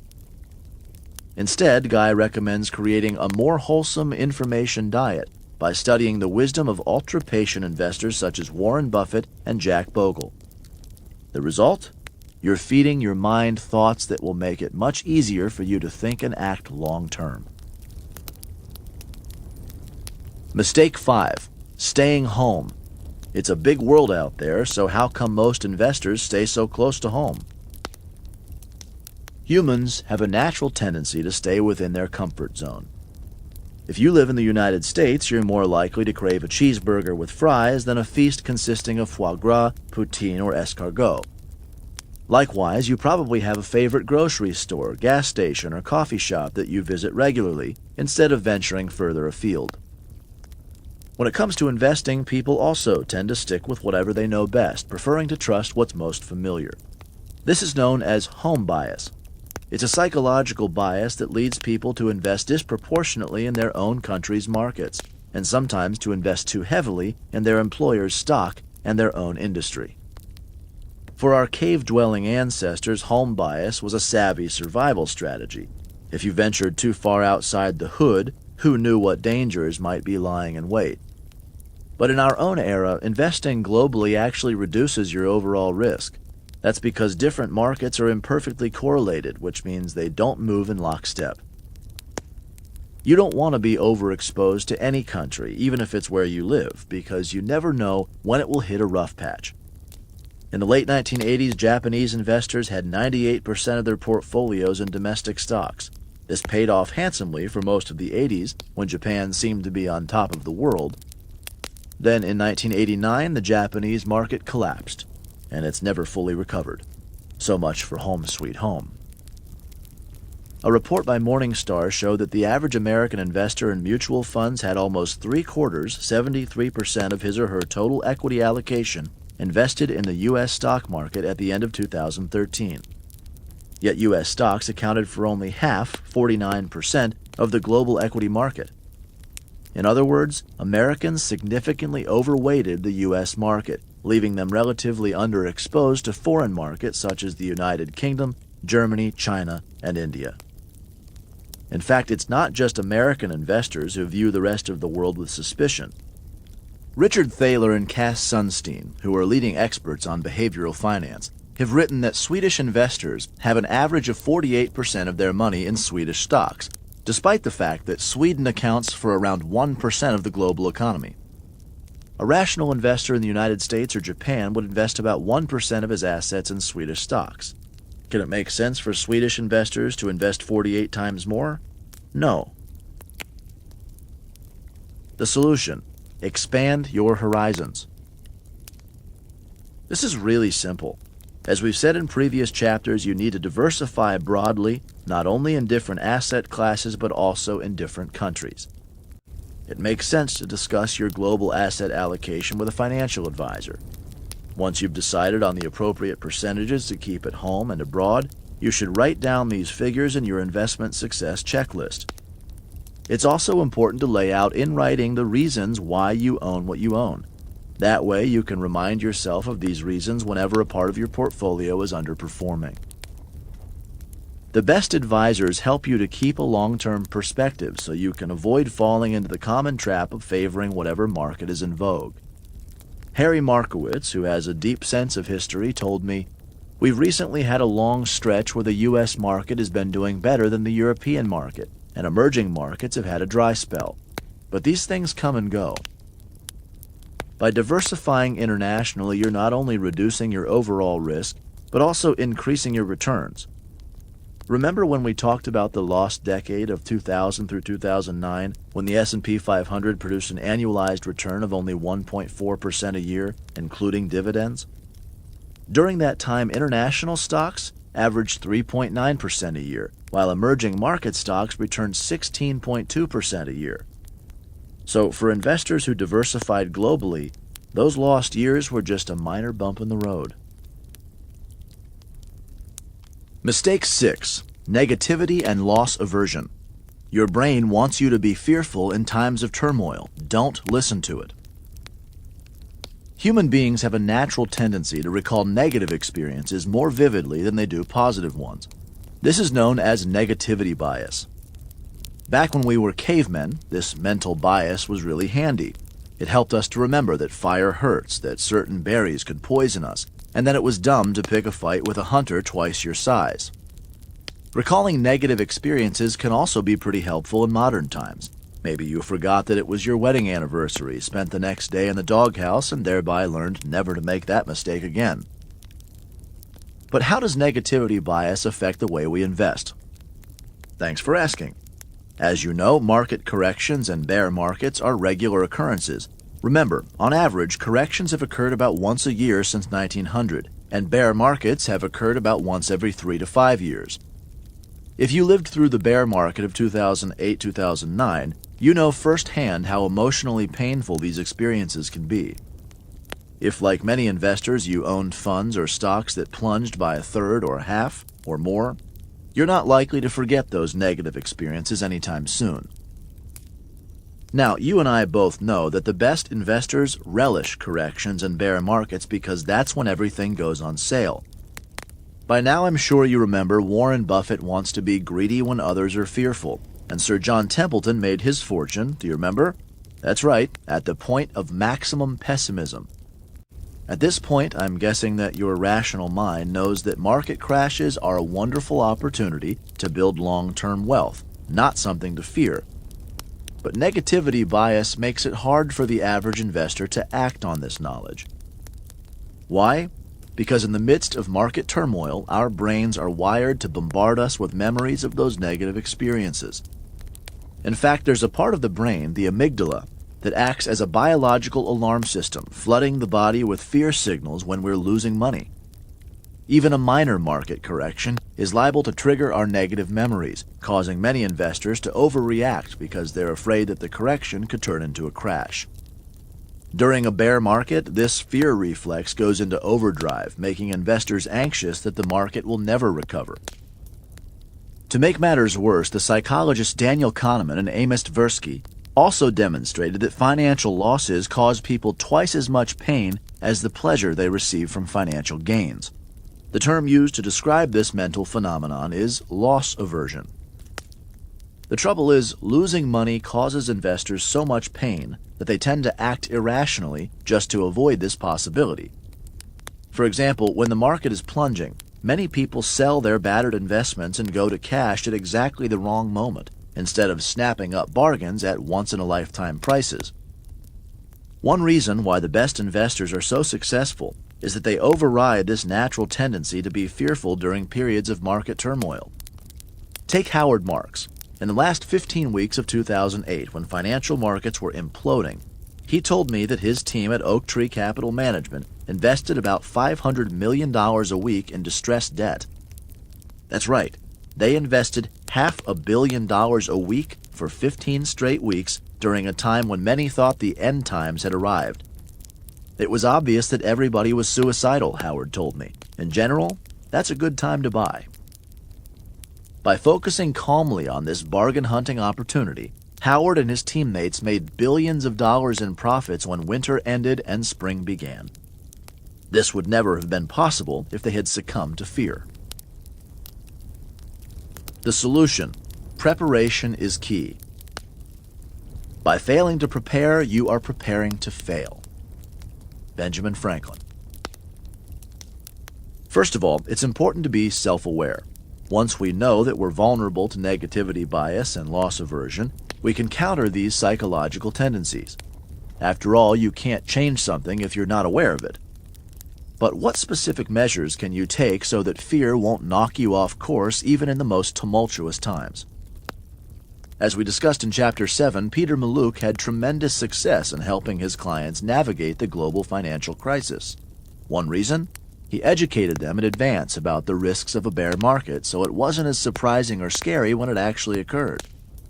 For example, he explained how each asset class had performed in previous bear markets, so they were prepared mentally for what could happen. They also knew in advance that Peter planned to use this turmoil to their advantage, selling conservative investments such as bonds and deploying the proceeds to buy more stocks at bargain prices. We provided certainty about the process, says Peter, so they knew exactly what to expect. This dramatically reduced their uncertainty.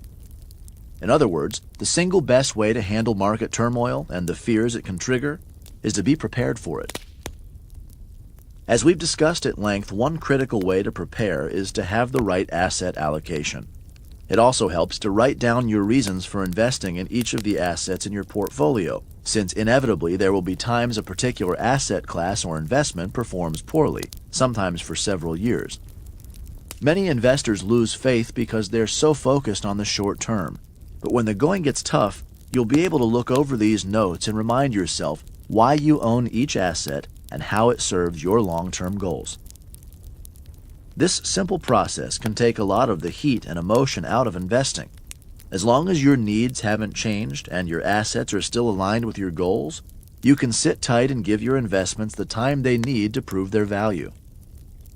It also helps immeasurably to have a financial advisor who can talk you through your fears and concerns during the most difficult times, reminding you that the strategy you agreed upon in writing when you were calm and unemotional is still valid. It's a bit like flying a plane through a really rough storm. Most pilots would be just fine if they were flying solo, but it's a whole lot easier when you know that you've got an experienced co-pilot in the seat beside you. Remember, even Warren Buffett has a partner. Mastering your mind. Now that you're aware of these destructive psychological patterns, you're much better positioned to guard against them. Given that we're human beings, we're bound to trip up from time to time. After all, the biases we've discussed in this chapter are part of our ancient survival software, so we can't expect to eliminate them totally. But as Guy Spear says, this isn't about getting a perfect score. Even small improvements in our behavior can deliver enormous rewards. Why? Because investing is a game of inches. If your returns improve by, say, 2 or 3 percentage points a year, the cumulative impact over decades is astounding, thanks to the power of compounding. The systematic solutions we've discussed in this chapter will go a very long way, helping you to avoid or minimize the most expensive mistakes that the majority of investors make. For example, these simple rules and procedures will make it easier for you to invest for the long term, to trade less, to lower your investment fees and transaction costs, to be more open to views that differ from your own, to reduce risk by diversifying globally, and to control the fears that could otherwise derail you during bear markets. Will you be perfect? No. But will you do better? You bet. And the difference this makes over a lifetime can amount to many millions of dollars. Now you understand both the mechanics and the psychology of investing. You know what it takes to master your mind so that you can invest successfully over the long term. The knowledge you've acquired is priceless, and it can enable you and your family to achieve total financial freedom.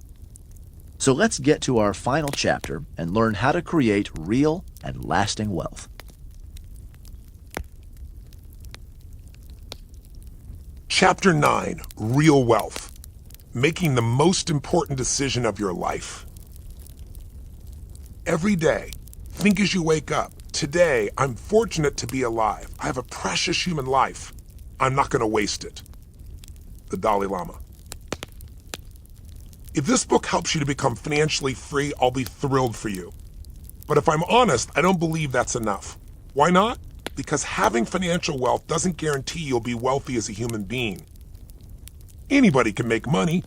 As you've learned in the previous chapters, the tools and principles you need are pretty simple.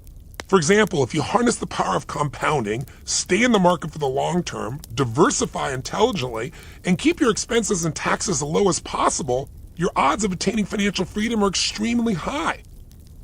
But what if you achieve financial freedom and you're still not happy? Many people dream for decades of becoming millionaires or billionaires.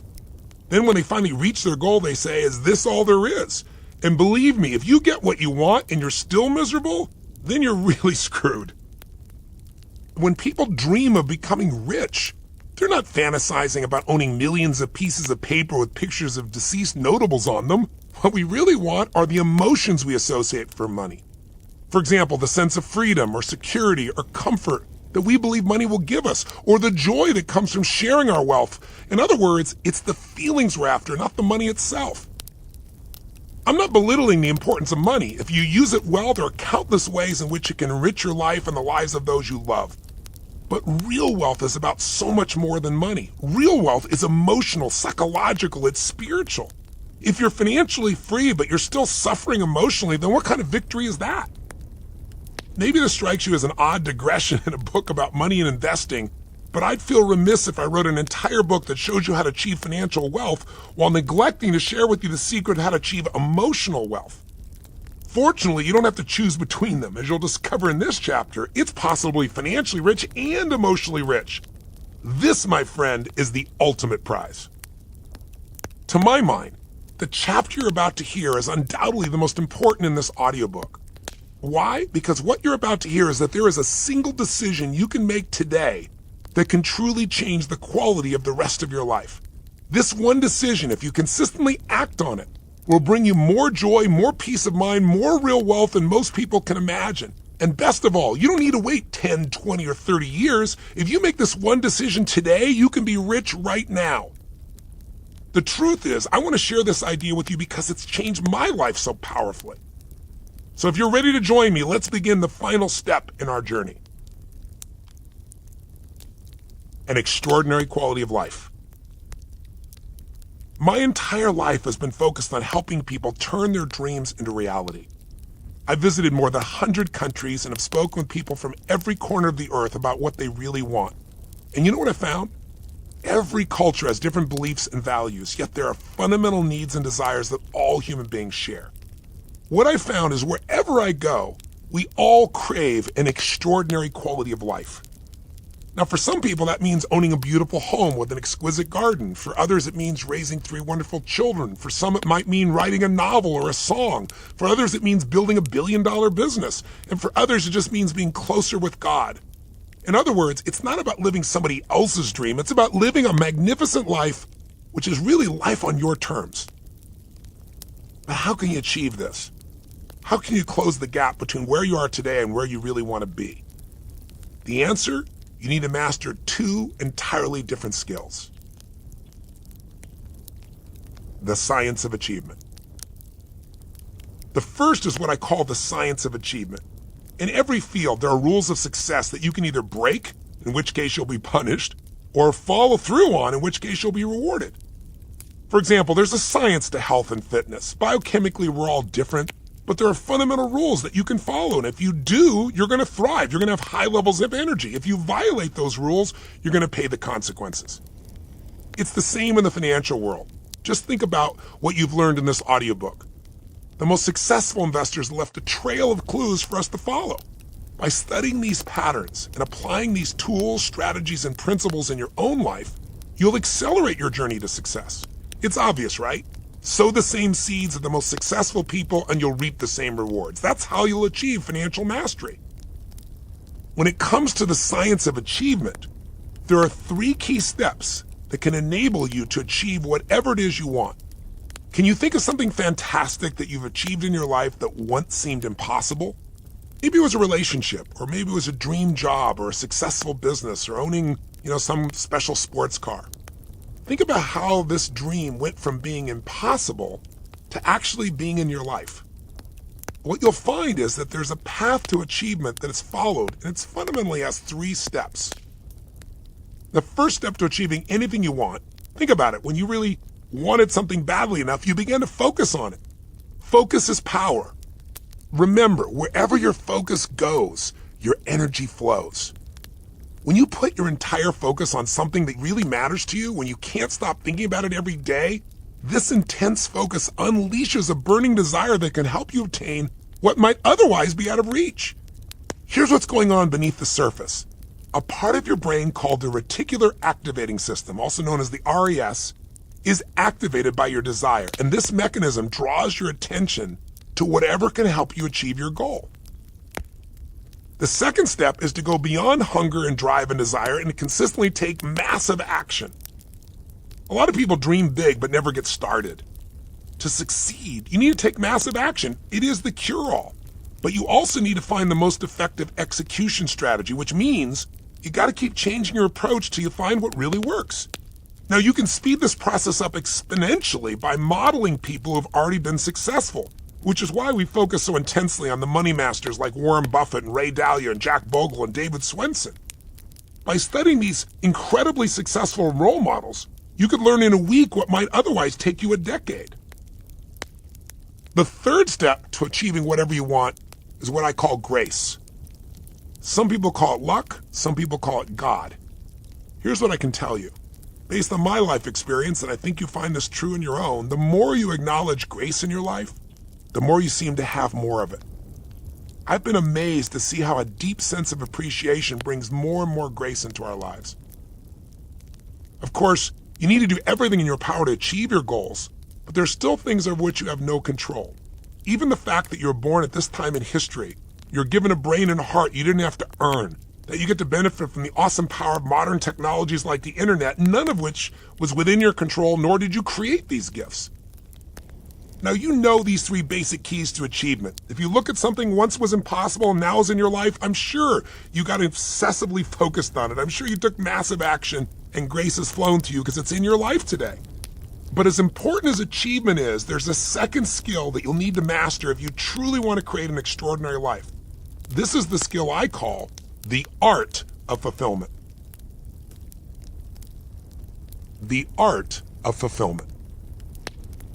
For decades, I was focused obsessively on the science of achievement, on learning to master the external world, and on figuring out ways to help break through and solve every challenge I could.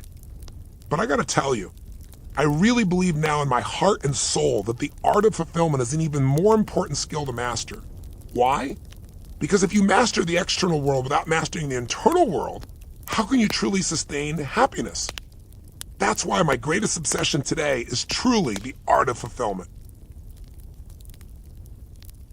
The $86.9 million painting. As I mentioned earlier, we each have a different idea of what constitutes an extraordinary quality of life for us as individuals. Now, put this another way, what fulfills you is likely to be different than what fulfills me or anyone else. Our needs and our desires are infinitely and marvelously diverse. One experience that brought this home to me was an unforgettable day that I spent with my dear friend Steve Wynn. A few years ago, Steve phoned me on his birthday to see where I was. As luck would have it, we were both staying in our vacation homes in Sun Valley, Idaho, so Steve invited me over to hang out. He told me on the phone, "Tony, when you get here, I've got to show you this painting. I've coveted it for more than a decade, and I outbid everyone at Sotheby's 2 days ago, and I finally bought it. It cost me $86.9 million. Can you imagine how intrigued I was to behold this precious treasure that my friend had dreamed of for so long? I was imagining some sort of Renaissance masterpiece as I was driving over, something you might see in a museum in Paris or London. But when I got to Steve's house, you know what I found? A painting of a big orange square. I couldn't believe it. I took one look at it and jokingly said, "Give me $100 worth of paint and I can duplicate this in an hour." Steve wasn't overly amused. Apparently, this is one of the greatest paintings by the abstract artist Mark Rothko. So why am I telling you this story? Because it perfectly illustrates the fact that we're all fulfilled by different things. Steve is so much more sophisticated than I am when it comes to art, so he can detect a depth of beauty, emotion, and meaning in those brushstrokes that I couldn't see. To put it another way, one man's orange splotch is another man's $86.9 million fantasy. Now, while it's true that we're all different, there are still common patterns when it comes to achieving fulfillment. If that's your goal, what principles or patterns of behavior do you think you can model? Well, the first principle that makes us fulfilled is that we must keep growing. Everything in life either grows or dies. That goes for relationships, businesses, or anything else. If you don't keep growing, you'll become frustrated and miserable no matter how many millions you have in the bank. In fact, I can tell you, the secret to happiness is one word: progress. Progress equals happiness. Even if you're not there, but you're making progress to things that matter, you're going to start to feel more fulfilled. The second principle is you have to give to feel fully alive. If you don't give, there's only so much you can feel inside. You'll never feel absolutely alive. As Winston Churchill said, quote, "You make a living by what you get. You make a life by what you give." Whenever I ask people about the most fulfilling aspects of their lives, something that really has touched them, I ask them, what's the first thing you want to do? And they almost always say, I want to share it with somebody I love. That's because the true nature of a human being isn't to be selfish. We're driven by our desire to contribute at a deep level. We want to share. It makes our life richer to share.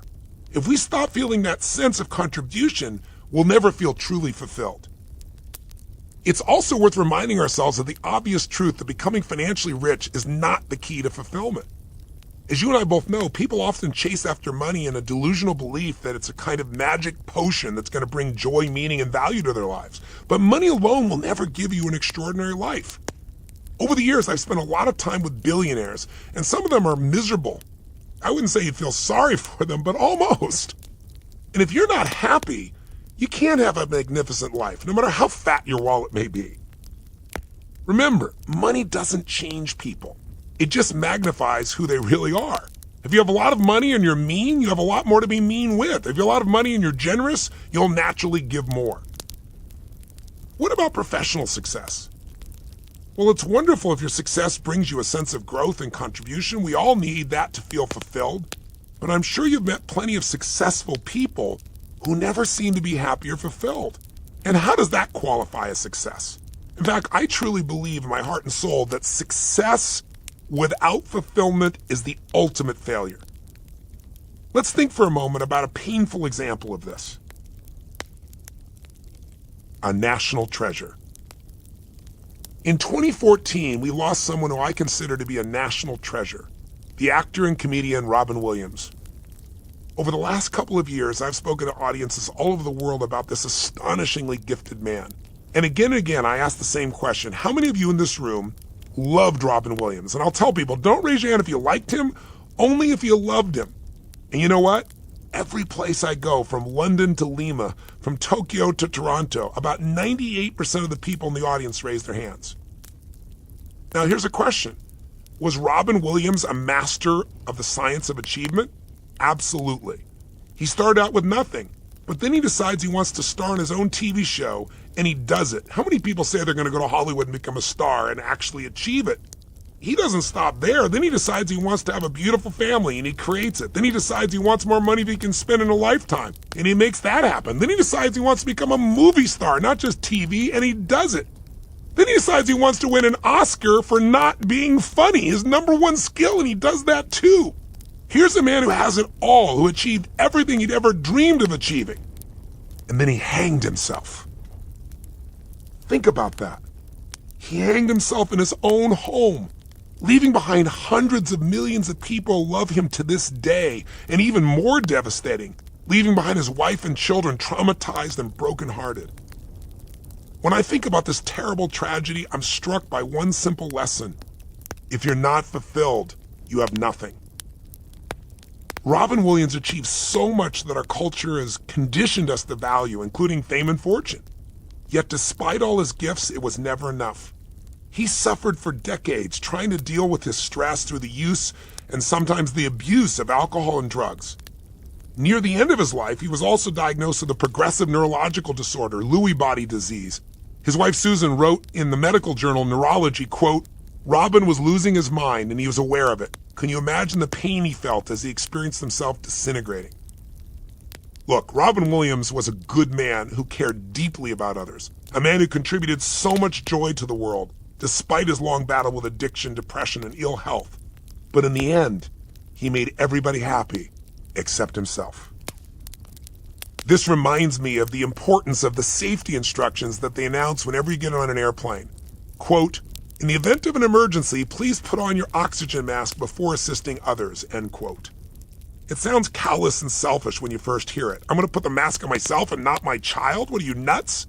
But it actually makes sense. Unless you help yourself first, how can you help others? You'll be in trouble. You won't be able to help the people you care about. Believe me, I know that Robin Williams is an extreme example, and I'm not worried you're going to go kill yourself. But I see so many people, even the richest, even the most successful people, who are missing out on so much of the joy and fulfillment they deserve to experience. And I want you to experience that joy and fulfillment today, not someday in the future. Yet nobody teaches us really how to be happy. To suffer or not to suffer? That is the question. A man is but the product of his thoughts. What he thinks, he becomes. Gandhi. Let me tell you the story of what changed my own life. Over the last 2 years, I've been on a marvelous journey of the mind, and maybe even more importantly, of the heart. I'm always looking to grow personally, so I'm constantly exploring different tools, strategies, and ideas to help reach a new level. A couple of years ago, I went to India and I was visiting a dear friend of mine named Krishnaji, who was equally fascinated by these questions about how to achieve an extraordinary quality of life. And as my friend knows, I've taught for many years about the power of being in an energy-rich state, a peak state, if you will, where you can accomplish anything, where your relationships are filled with passion, where there's energy pulsing through you. By contrast, some people allow themselves to live in more of an energy-poor state, where the body feels lazy, the mind feels sluggish, and you can't really do anything much but worry, get frustrated, and snap at people. My friend said to me one day, what if you use different words to describe those two states? As he explained, there are really only two states you can live in any given moment of your life.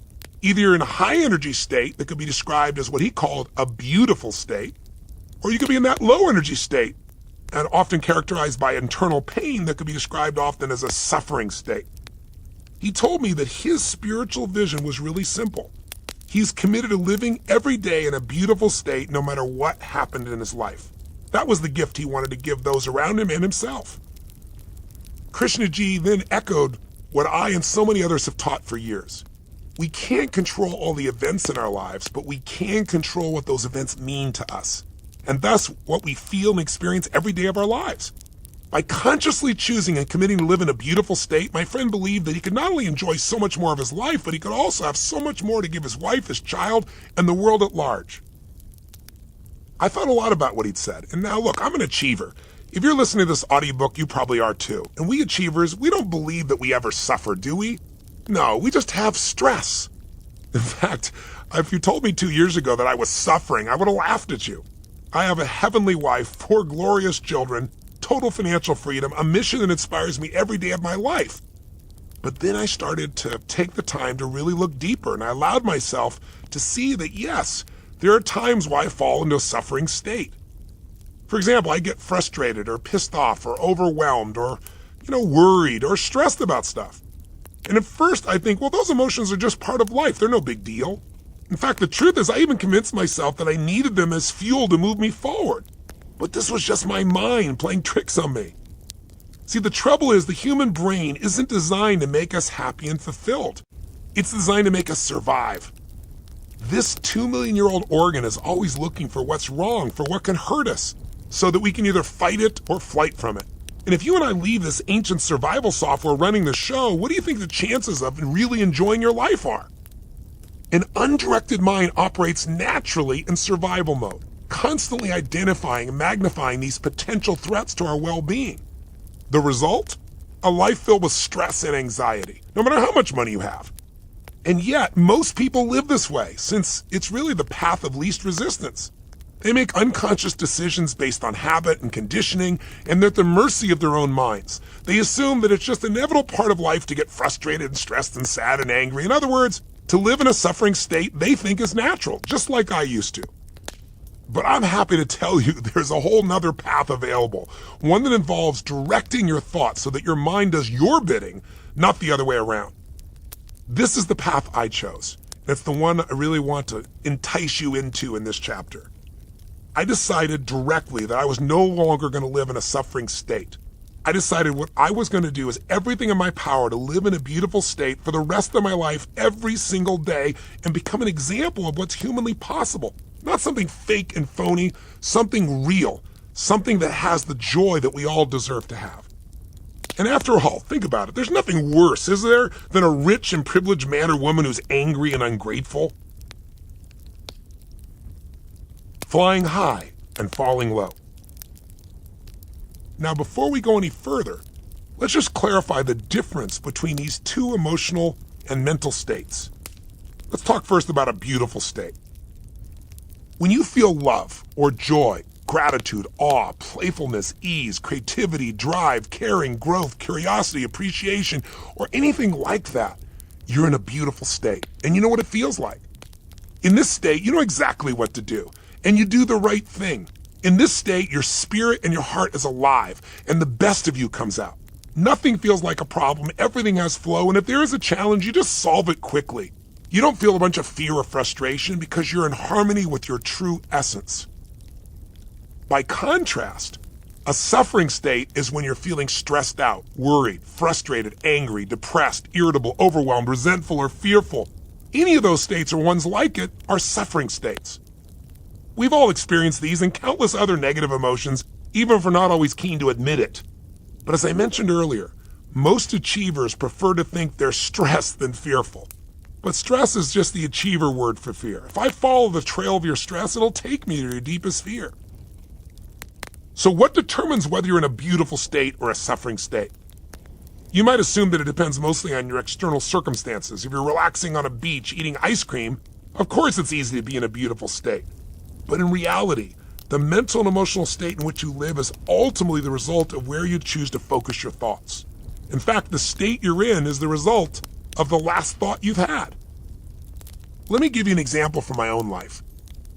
For the last 25 years, I've flown around the world doing seminars, and specifically, I've flown between America and Australia usually 3 times a year. Nowadays, I'm privileged to have my own plane, which is a little bit like having a high-speed office in the sky. For better or worse, there's no need to ever disconnect from work, and I'm so grateful for the privilege. But I can vividly remember the dread I used to experience whenever I'd get on a commercial flight to Australia, and I'd wonder how I could possibly live without my connection to emails and texts for the next 14 hours. How could my business possibly survive without me? Then one magical day, I was on a Qantas Airlines flight to Sydney, Australia, when the captain proudly announced that the plane had international internet access for the first time. All around me, people started cheering and clapping and high-fiving one another. It was as if God had descended from on high and entered the plane. I didn't stand up and do a jig, but I have to confess in my mind I was clapping too. But then, after 15 minutes of giddy delight, do you know what happened? You guessed it. We lost internet access. It didn't work for the rest of the flight, and it's probably still not working after all these years. So how do you think passengers reacted to the change? We were crushed. One minute we're euphoric, the next minute we're cursing our terrible misfortune. What's amazing to me is how quickly our perspective changed. Moments earlier, internet access had been a miracle. Now it was an expectation that wasn't being met. All we could think about was that the airline had violated our inalienable right to internet access, a right that hadn't existed until that very day. In our outrage, we'd instantly lost sight of the wonder that we're flying through the air like a bird, crossing the globe in a matter of hours, and watching movies or sleeping as we flew. Birds can't do that. Isn't it ridiculous how jaded we are and how upset we allow ourselves to become over little things? I mean, when it rains on our parade, when we don't get what we want or expect, we're so quick to give up our happiness and sink to a state of suffering. Now, let's be honest. Everyone has his or her own favorite flavor of suffering. So here's my question for you. What's your favorite flavor of suffering? Which energy-sapping emotion do you tend to indulge in most? Is it sadness, frustration, anger, despair, self-pity, jealousy, worry? The specific details don't really matter because they're all states of suffering. And all this suffering is really just a result of an undirected mind that's hell-bent on looking for problems. Think for a moment about a recent situation that caused you pain or suffering of some type. You know, a time when you felt frustrated or angry or worried or overwhelmed or stressed. Whenever you feel emotions like these, your sense of suffering is caused by your undirected mind engaging in one or more of these particular patterns of perception. Consciously or unconsciously, you're focused on at least one of these 3 triggers for suffering. The first is loss. When you focus on loss, you become convinced that a particular problem has caused or will cause you to lose something you value. For example, you might have a conflict with your spouse and it leaves you feeling that you've lost love or respect or joy together. But it doesn't have to be something someone else did or failed to do that caused you to perceive that sense of loss. The sense of loss can be triggered by something you did or something you failed to do. For example, if you procrastinated and now you've lost a business opportunity, you're certainly going to probably feel a sense of suffering. Whenever we believe in the illusion of loss, we suffer. The second trigger is the word or thought of less. When you focus on the idea that you have less, or because something happened, you will have less of something you value, then you're going to suffer. For example, you might become convinced that because a situation has occurred, or a person acted a certain way, that you'll have less joy, less money, less success, or some other painful consequence. Once again, less can be triggered by what you do or don't do, or what others do or fail to do. And finally, the third trigger that makes people feel suffering inside is the concept of never. See, when you focus on the idea or become consumed by a belief that you'll never have something you value, you'll never have that same love, that joy, that respect, that wealth, that opportunity, then you're doomed to suffer. You're never going to be happy. You're never going to become the person you want to be. This pattern of perception is a surefire route to pain. Remember, the mind is always trying to trick us into a survival mindset. It's not a bad thing. It's trying to make sure we survive, but there's no saber-toothed tiger to run from today. So now we get into suffering thinking we've lost respect or we don't have enough money or things that quite frankly are not truly survival at this stage of our lives. We can figure it out. So the secret is never say never. Don't allow yourself to be triggered by an illness or an injury or something your brother said or did. and allow yourself to believe you'll never get over it. That's just the mind in fear. Now look, these 3 patterns of focus account for most, if not all, of our suffering. And you know what's crazy? It doesn't even matter if the problem is real or not. Whatever we focus on, we feel, regardless of what actually happened. Have you ever had the experience of thinking that a friend did something horrible or took advantage of you? You might have gotten really angry and upset, only to discover that you were dead wrong and the person didn't deserve all that blame? In the midst of your suffering, when all those negative emotions are swirling in your head, it really didn't matter. Your focus created your feelings, and your feelings create your experience. Notice too that most, if not all, of our suffering is caused by focusing, or more likely obsessing about ourselves and what we might lose, have less of, or never have. Even parents will often say to me, well, I'm just so worried, I'm so stressed, I'm so angry with my kids. And what I discover as I dig underneath is that they're really angry or stressed with themselves because they feel they failed their kids. They're really focused on their own failure. That's where the emotion's coming from. Otherwise, they would just focus on helping their kids. But here's the good news. Once you're aware of these 3 patterns of focus, you can systemically change them, thereby freeing yourself from the habits of suffering. It all starts with a realization that this involves a conscious choice. Either you master your mind or it masters you. I always tell people the secret to living an extraordinary life is take control of the mind, since it alone will determine whether you live in a suffering state or a beautiful state, regardless of your financial freedom or lack thereof. In the end, it's all about the power of decisions. Our lives are shaped not by our conditions, but by our decisions. If you look back on the last 5 or 10 years, I'd be willing to bet that you can recall a decision or two that's truly changed your life. Maybe it was a decision about where to go to school, or what profession to pursue, or who to choose to love or even marry. And looking back on it now, can you see how radically different your life would be today if you made a different decision back then? These and so many other decisions determine the direction of your life, and they can change your destiny. So the big question is, what's the biggest decision you can make if you want to change your life for the better, if you wanted to change your life right now? In the past, I would have told you that the most important decision is who you're going to spend time with, who you decide to love. After all, the company you keep will powerfully shape who you become. But I have to say, over the last 2 years, my thinking has evolved. What I've come to realize is, as important as that decision is, perhaps the most important decision that you're ever going to make in your life is, are you committed to being happy no matter what happens to you? Because if you're not, I can promise you the mind will take over and find things to be upset about no matter how much money or wealth you've accumulated. To put this another way, will you commit to enjoying life not only when everything goes your way, but also when everything goes against you, when injustice happens, because it happens to all of us, when someone screws you over, when you lose something or someone you love, or when nobody seems to understand or appreciate you? Unless we make this definitive decision to stop suffering now and live in a beautiful state, our survival mind will create suffering whenever it desires, whenever our expectations or our preferences aren't met. What a waste of so much of our lives. This is a decision that can change everything in your life. Please hear me, and it can change it starting today, not 10, 20 years from now. But it's not enough just to say that you'd like to make the change or you'd prefer to be happy no matter what. You have to own this decision. You got to do whatever it takes to make it happen and cut off any possibility of turning back. I always tell people, if you want to take the island, you got to burn the boats. If you decide to take 100% responsibility for the state of your mind, the state of your emotion, and your experiences of life, you will be free. What it really comes down to is drawing a line in the sand today and declaring, I am done with suffering.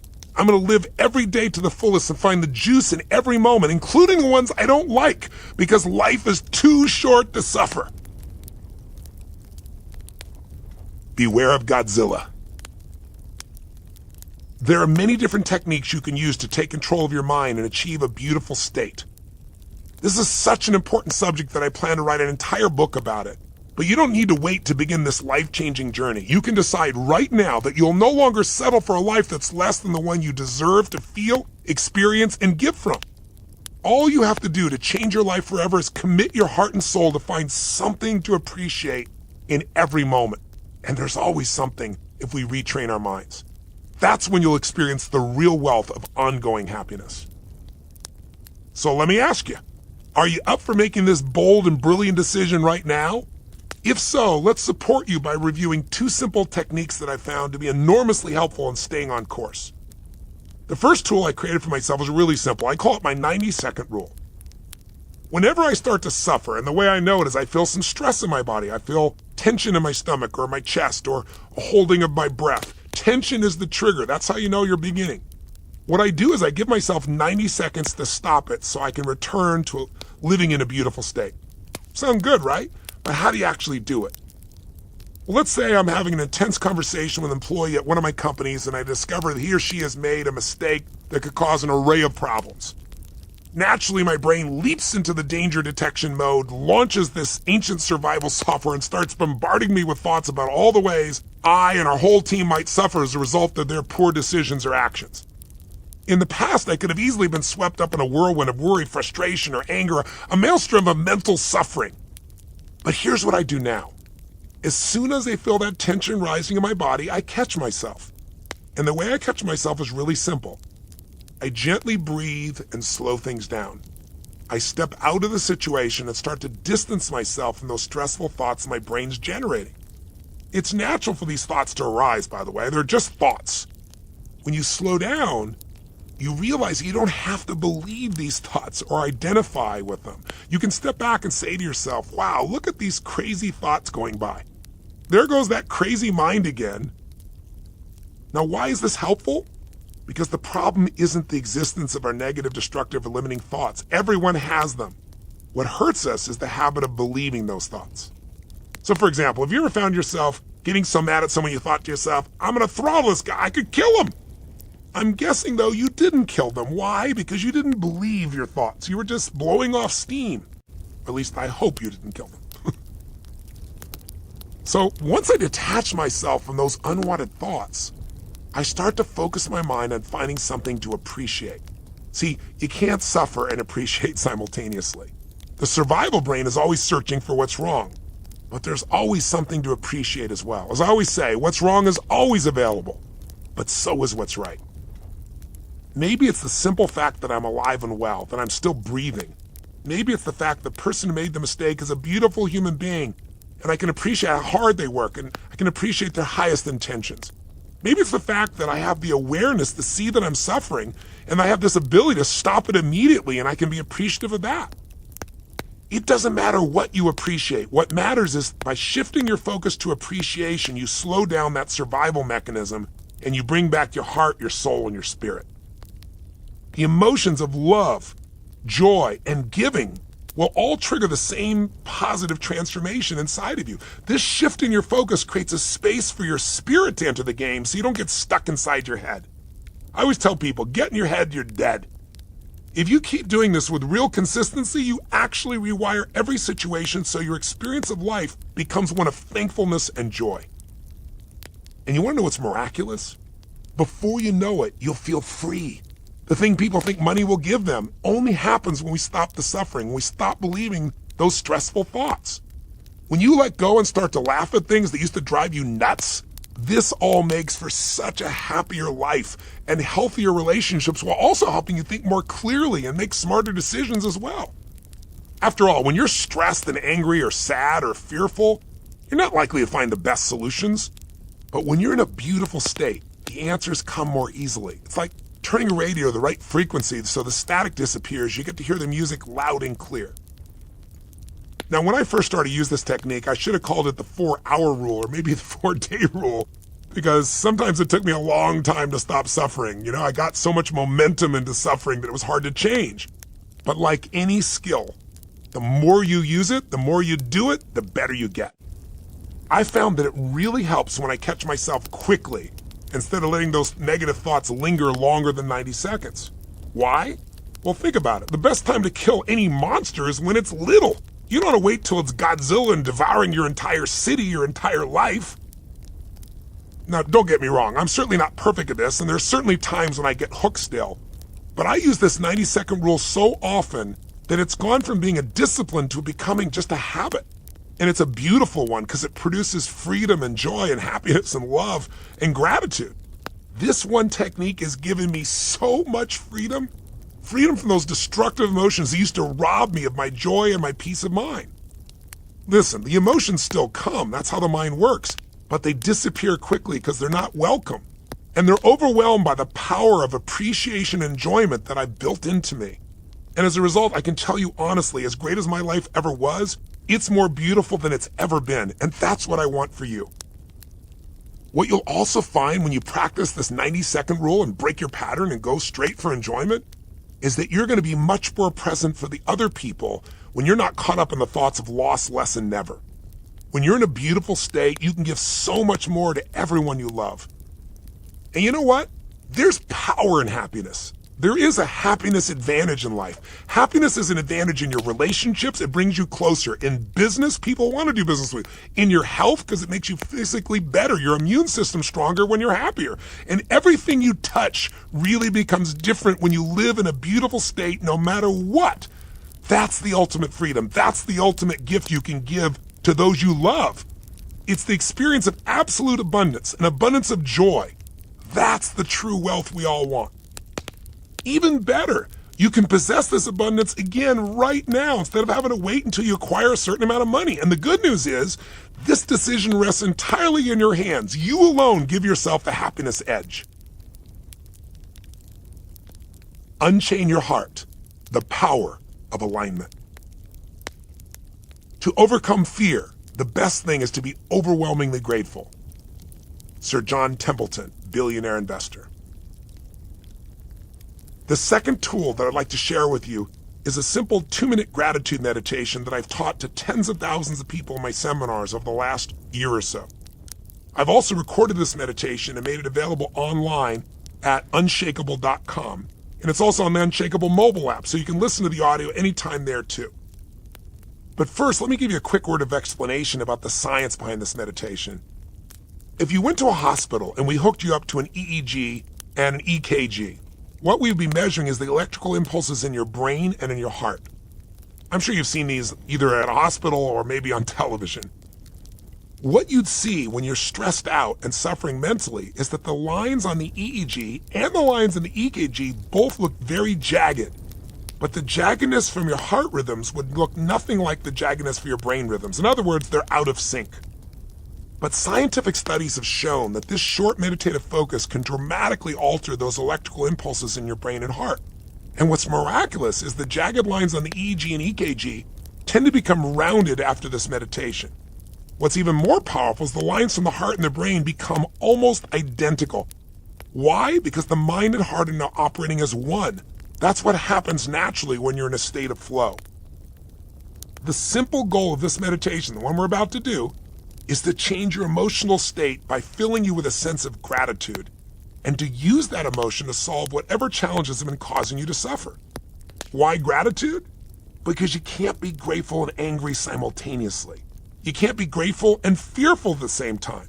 If you want a miserable life, there's no better way to achieve it than focus on anger and fear. But if you want a happy life, if you want to live a beautiful state, there's nothing that works better than a focus on gratitude. So if you're ready to test drive the technique, here's what I'd like you to do. I'm going to just walk you through it right now. And unlike the book, since you're listening to me in audio, let's just do it. So the first step is stand up, if you would, and shake out your body. Now, if you're in a car, that might be difficult. So just get yourself so that you got some energy there. Just shift your body. Standing up, a couple jumping jacks, make a strong move. Just get yourself in a strong state for a couple moments. And then as you're standing, what I want you to do is pick an aspect of your life where you have some unfinished business. Something you need to change or resolve in your professional life or personal life. It might be an issue that you've been putting off dealing with because you got so much going on in your life to deal with this would be so frustrating or upsetting or stressful. Maybe it's a problem at work or a conflict or a difficulty with a family member. Will you think of one right now? Let's just do this right now. And then on a scale from 0 to 10, once you think of the problem, 10 being the most upsetting, 0 being not upsetting at all, where would you rank this challenge? Is it a 5, is it a 6, a 7, 8, 9, or a 10? Ideally, pick an issue that when you think about it, and maybe right now it's not bothering you, but if you think about it, it's at least a 6 or a 7.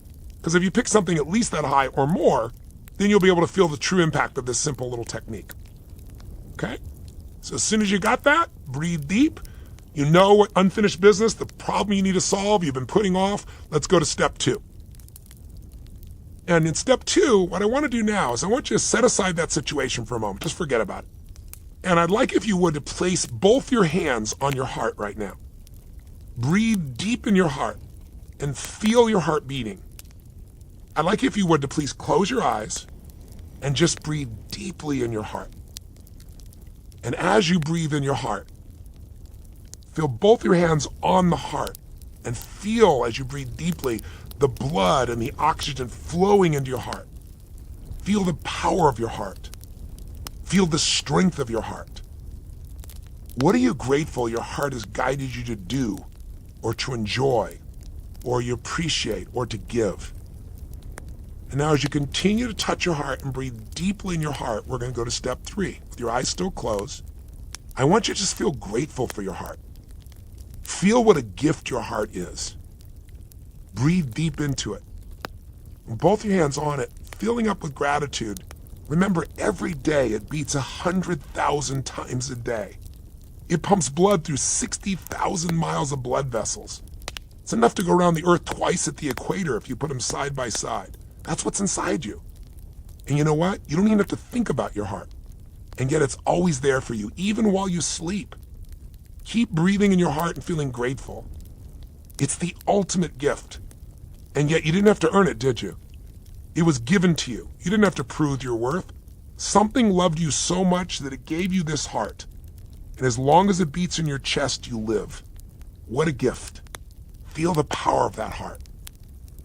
And as you're feeling the power of your heart, we'll do step 4. Breathe in your heart. Feel that deep gratitude for your heart. Feeling that physical heartbeat. And as you're doing this now, we're going to take 2 minutes. And that's all it'll take. During these 2 minutes, I want you to think of 3 different experiences in your life that if you wanted to, you could feel incredibly grateful for right now. They could be little experiences or big experiences. It really doesn't matter. Just something you could step into the memory of that as if you were there. And we're going to do them one at a time. They could be big experiences or small, doesn't matter.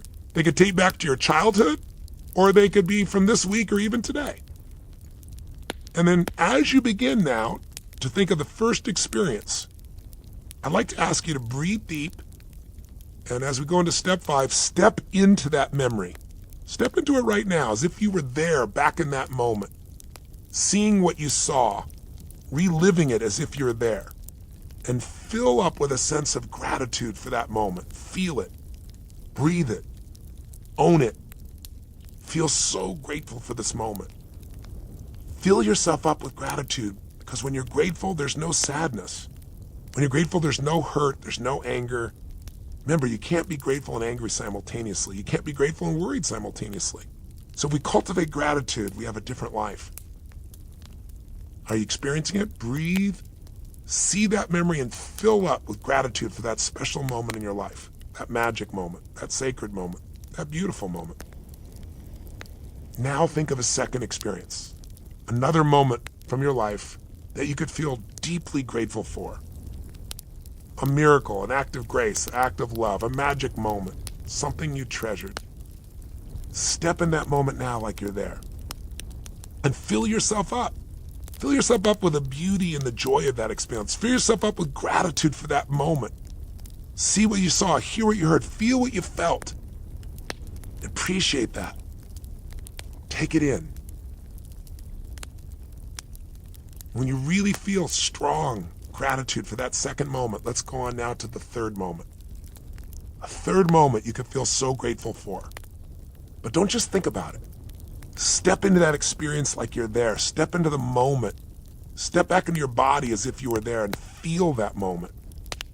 Feeling so grateful for it. Savor it. Fill yourself up with joy, with the miracle, with the gift of that experience. And just feel the beauty, the grace, the appreciation, the enjoyment, the gratitude for that moment. And now while you're in this beautiful state, with your eyes still closed, feeling these beautiful states, feeling so grateful, now we do step 6, and I want you to think now of an experience that was a coincidence. We all love coincidences. A coincidence that really turned into something beautiful in your life. It wasn't something you planned for. It's just something that brought great love or joy or happiness to your life. Maybe it was a chance experience that led to a meeting with a person you now love, or someone who changed or enriched your life in some way. Or maybe it led to a new career choice, or you had this coincidence happen and it brought new opportunities or growth to your life. Again, we all love coincidences because we didn't do them. They happened for us. We didn't do anything to make it happen. Was this a coincidence, or were you guided? I have a core belief that has often pulled me out of pain and negative meanings or suffering. In my soul, I really believe that if we're honest and if we step out of our fear or our pain or our suffering and we look at it from a higher perspective, I really believe in my soul that life is always happening for us, not to us. Even the most painful situations that have happened in our life often cause us to grow, expand, or deepen. I'm sure you have been through some events in your life that you never want to go through again, and that you never want anybody you care about to go through. But if you look back on the situation 5 or 10 years later, often we see the higher purpose in it. We see how that tough situation made us care more, or made us stronger, or made us more driven to help. Even those moments of suffering can be great triggers for growth. So find that moment and take in and be grateful for it as well.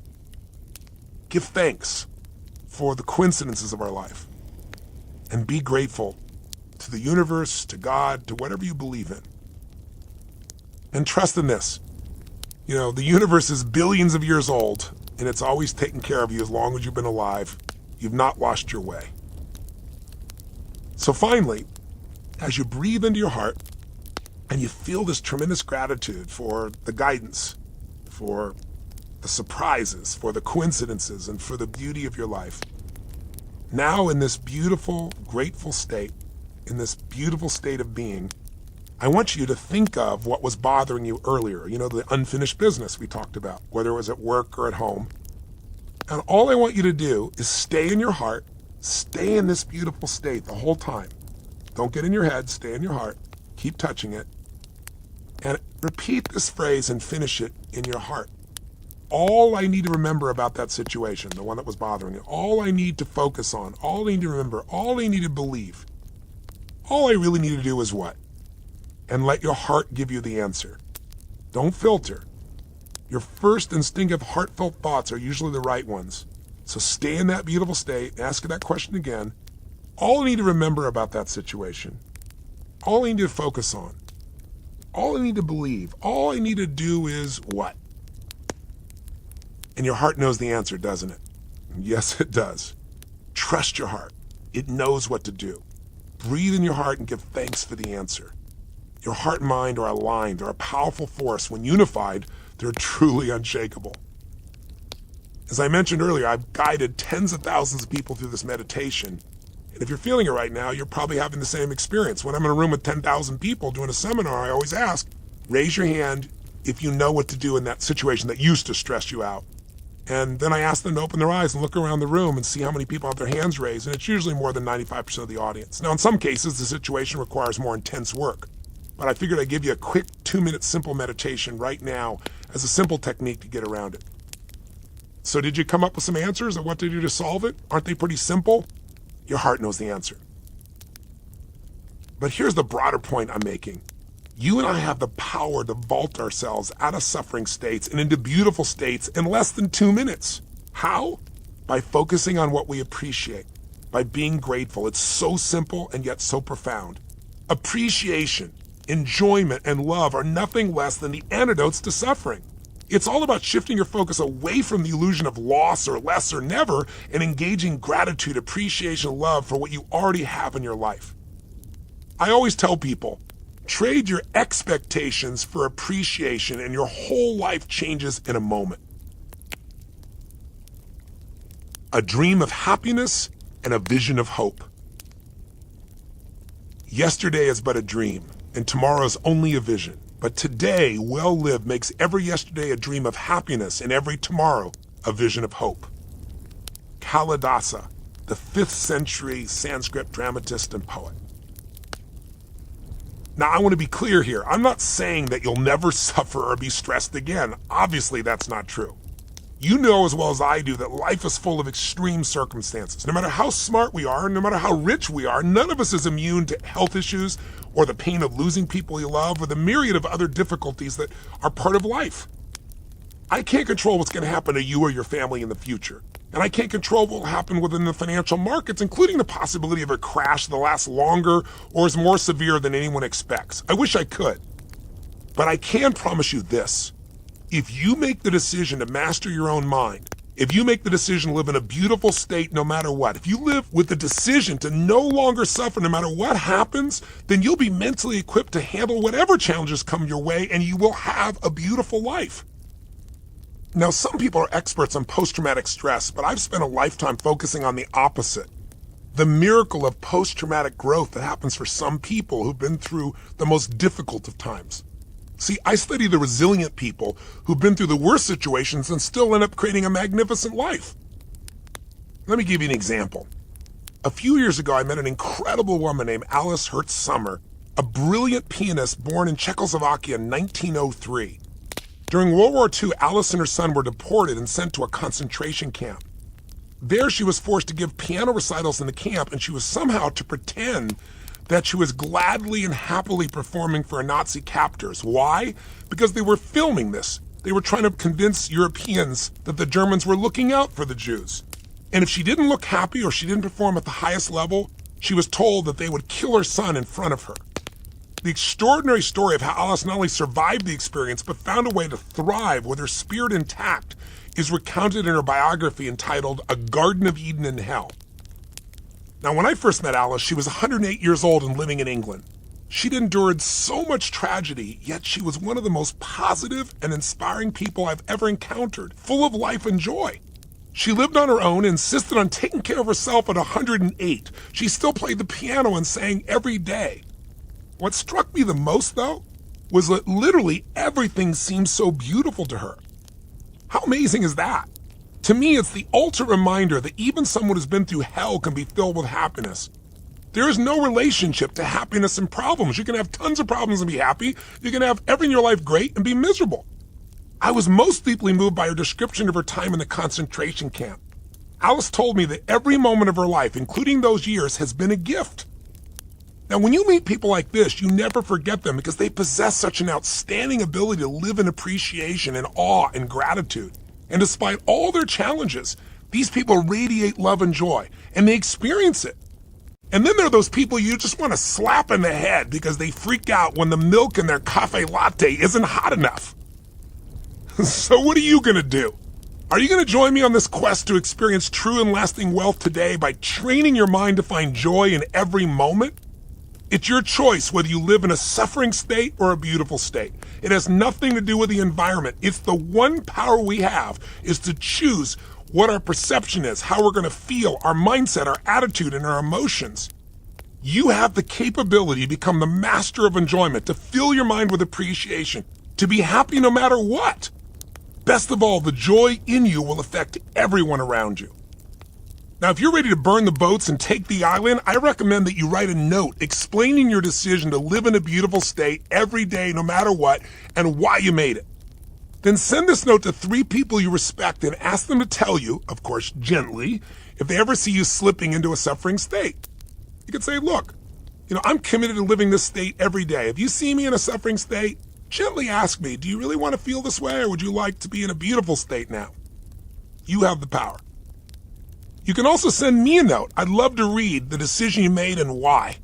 You can send it to endsufferingnow@tonyrobbins.com. That's endsufferingnow@tonyrobbins.com. I'd be touched to hear that you've made the decision, why you've made it, and how it's enriched your life. By writing down your decision, you crystallize it, while also committing yourself publicly in a way that'll help you stay on course. Even better, you may inspire the recipients of your note to follow up and make the same decision in their own life to live in a beautiful state. Look, everyone needs a vision. Mine is simple. I'm going to live in a beautiful state every day of my life, and when I get off track, I'll snap myself back immediately. This will not only enable me to have a beautiful life personally, but maybe even more importantly, it'll strengthen me. It'll give me the ability to bring more beauty to the lives of others and all those I love. Look, I hope you'll join me in this mission because let me tell you, living in a beautiful state is the greatest prize. It is the real jackpot. It is the ultimate treasure. And it's rarer and a much greater achievement than becoming a millionaire or a billionaire. If you can learn to ride the roller coaster of life and enjoy both the ups and the downs, then you become utterly unshakable. The secret to living is giving. Now, I started this chapter by talking about real wealth. So as we come to the end of our time together, what is it?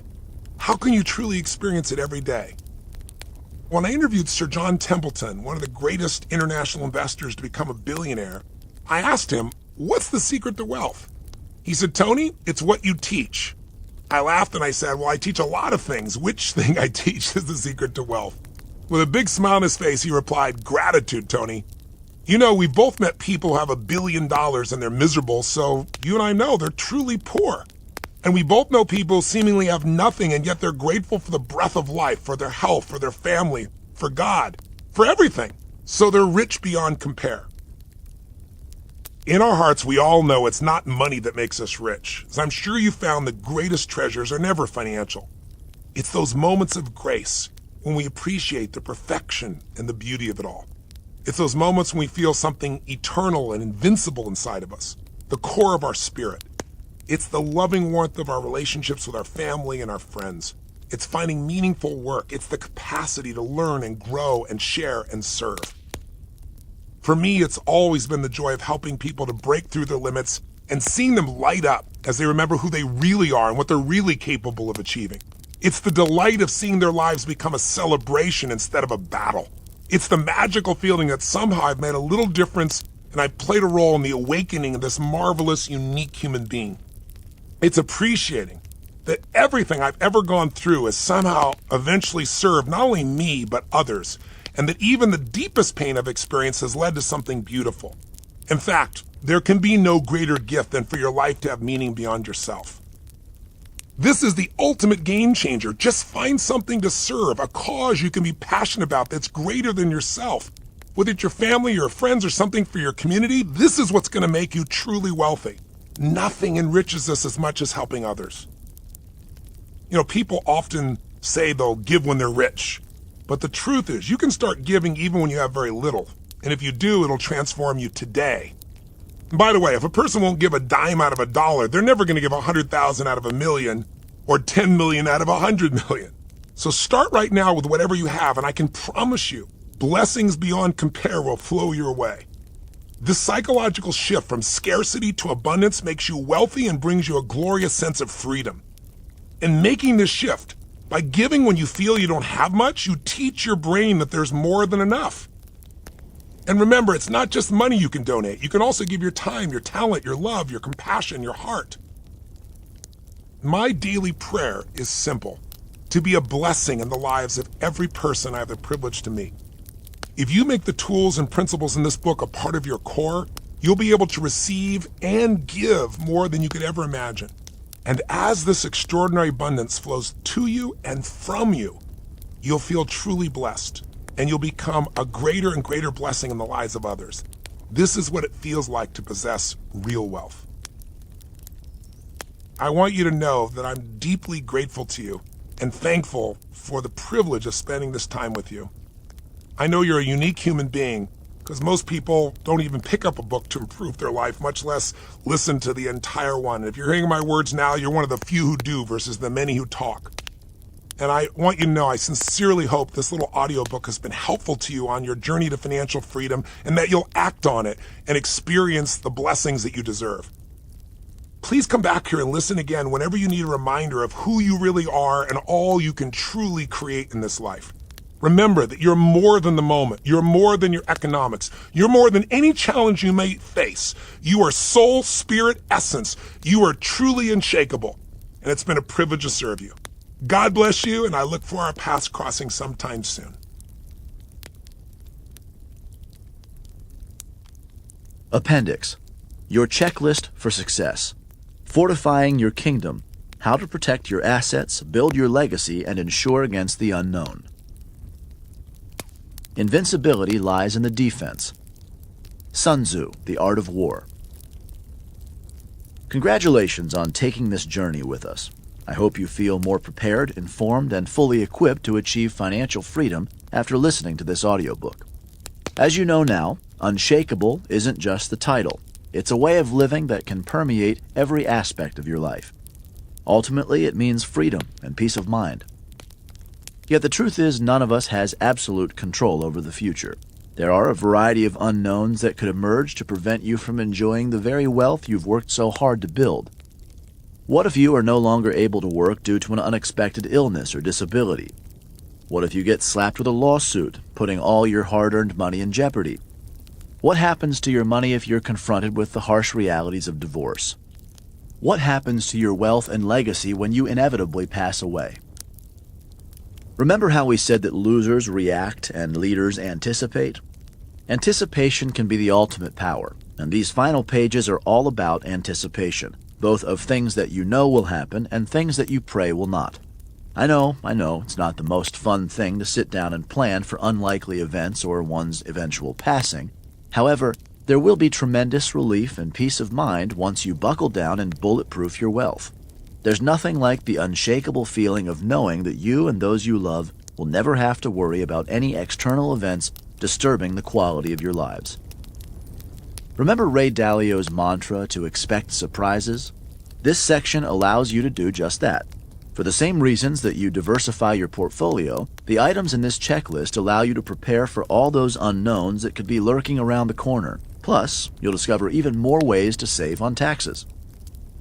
Think of true wealth management as the building of your personal financial kingdom. At the center is your portfolio, but you must fortify all the areas in and around the kingdom to protect your treasure from being destroyed or eroded by unnecessary taxes, costly lawsuits, or government intervention. And ultimately, you want your heirs to get exactly what you wish upon your death, or to be able to leave a legacy of impact and philanthropy to causes of your choice. We'll keep this section as short as possible. This is not even really a chapter. It's designed to be a guide or checklist. In fact, there are 4 distinct checklists for you to utilize with your attorney and financial advisor. 1 for health, 1 for wealth, 1 for insurance, and 1 for charitable giving. Dearly beloved, we are gathered here today to get through this thing called life. Prince, let's go crazy. In 2016, millions of fans around the world mourned the unexpected loss of the icon we came to know as Prince, one of my favorite artists. According to the New York Times, Prince died at 57 years young, without a will. He didn't set up an estate plan or take any necessary steps to protect his estimated $300 million estate. Now, instead of his assets going to his family, they'll be tied up in court for years, and the government is guaranteed more than $120 million, or 40% of his estate, all because he failed to put together a plan. While purple may not be your favorite color, and you might not win 7 Grammys, the lesson is clear. Whether we realize it or not, if we fail to plan, we are planning to fail. So bring this advice to your meeting with your advisors and get your financial world in order. Transferring and protecting your wealth. Hold on. Before you stop listening with one of the many excuses I've heard before, let me just address them straight on. I don't really have that much, so it's not important to set up a will. If it's not important, why do you work? Why do you invest? Why do you budget?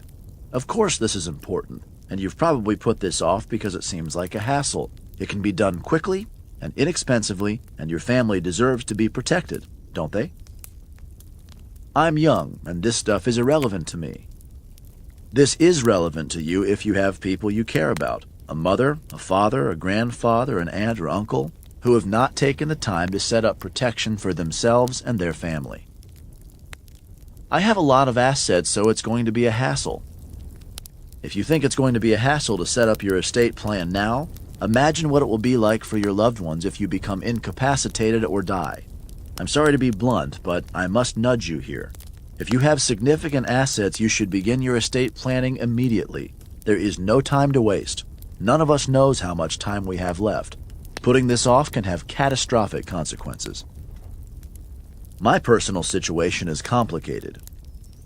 If you think your situation is complicated and will involve tough decisions, for instance, children from multiple marriages, 5 ex-spouses, and so on, imagine what it will be like to have your estate go through probate.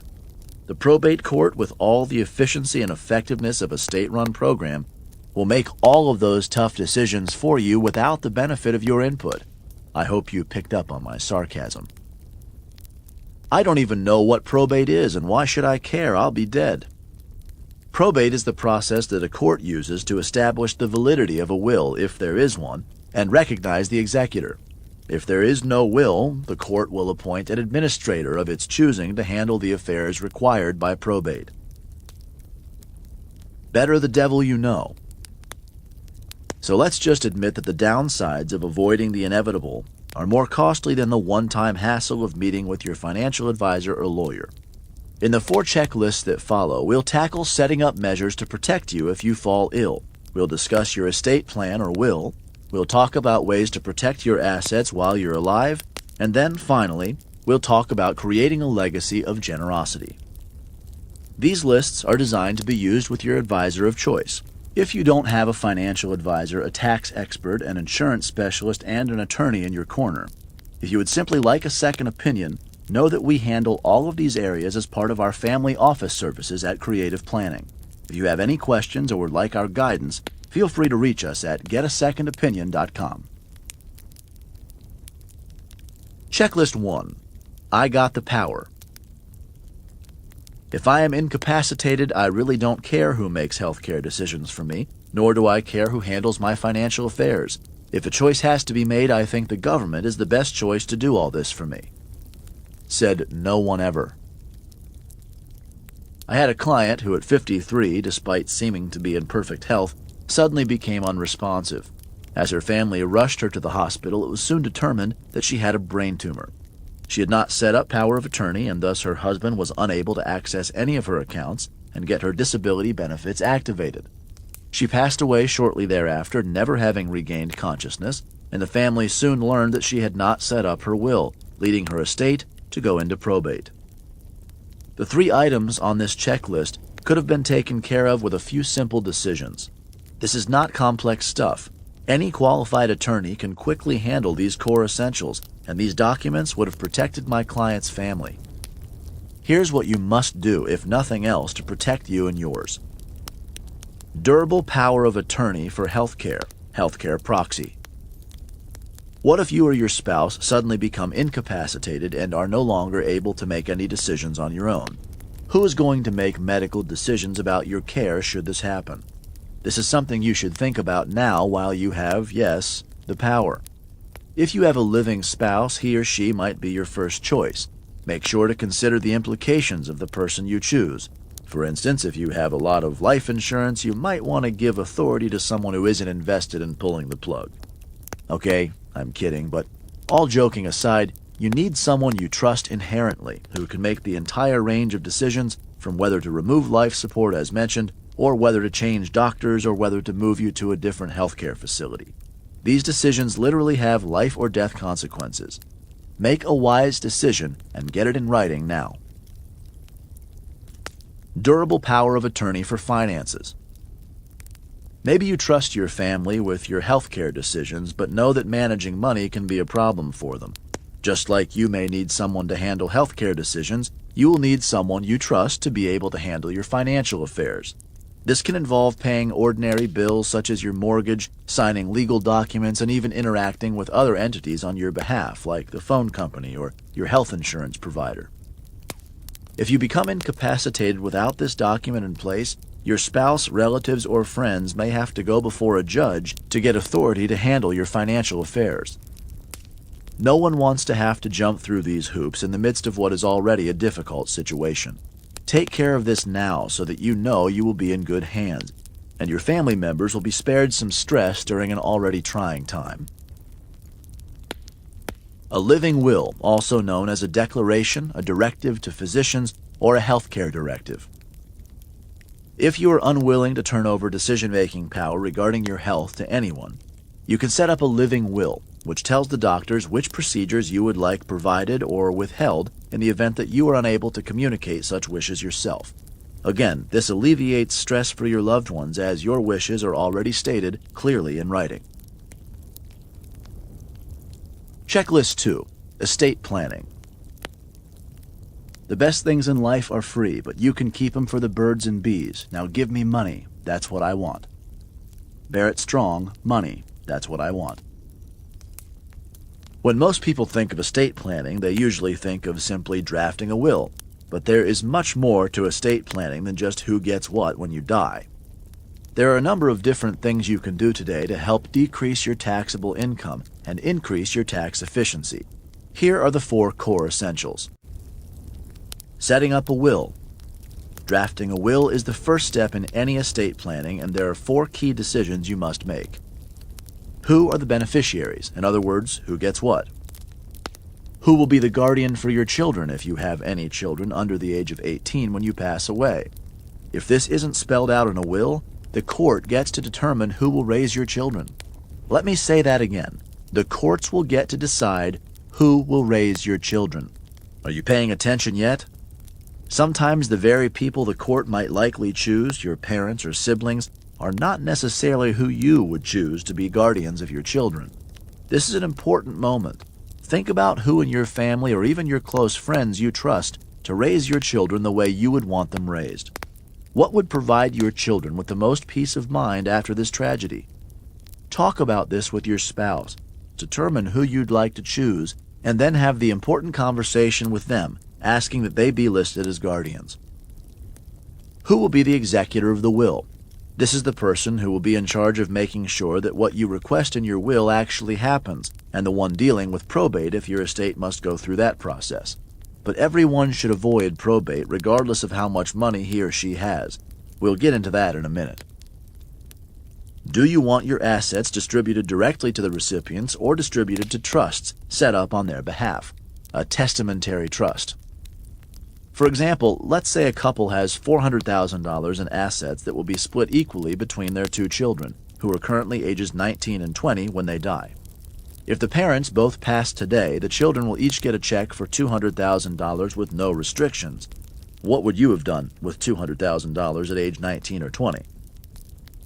Instead, the parents could include a provision in their will for a testamentary trust that would allow their children to receive principal and income for their health and education until they are 30, at which point the balance of the trust will be distributed to them.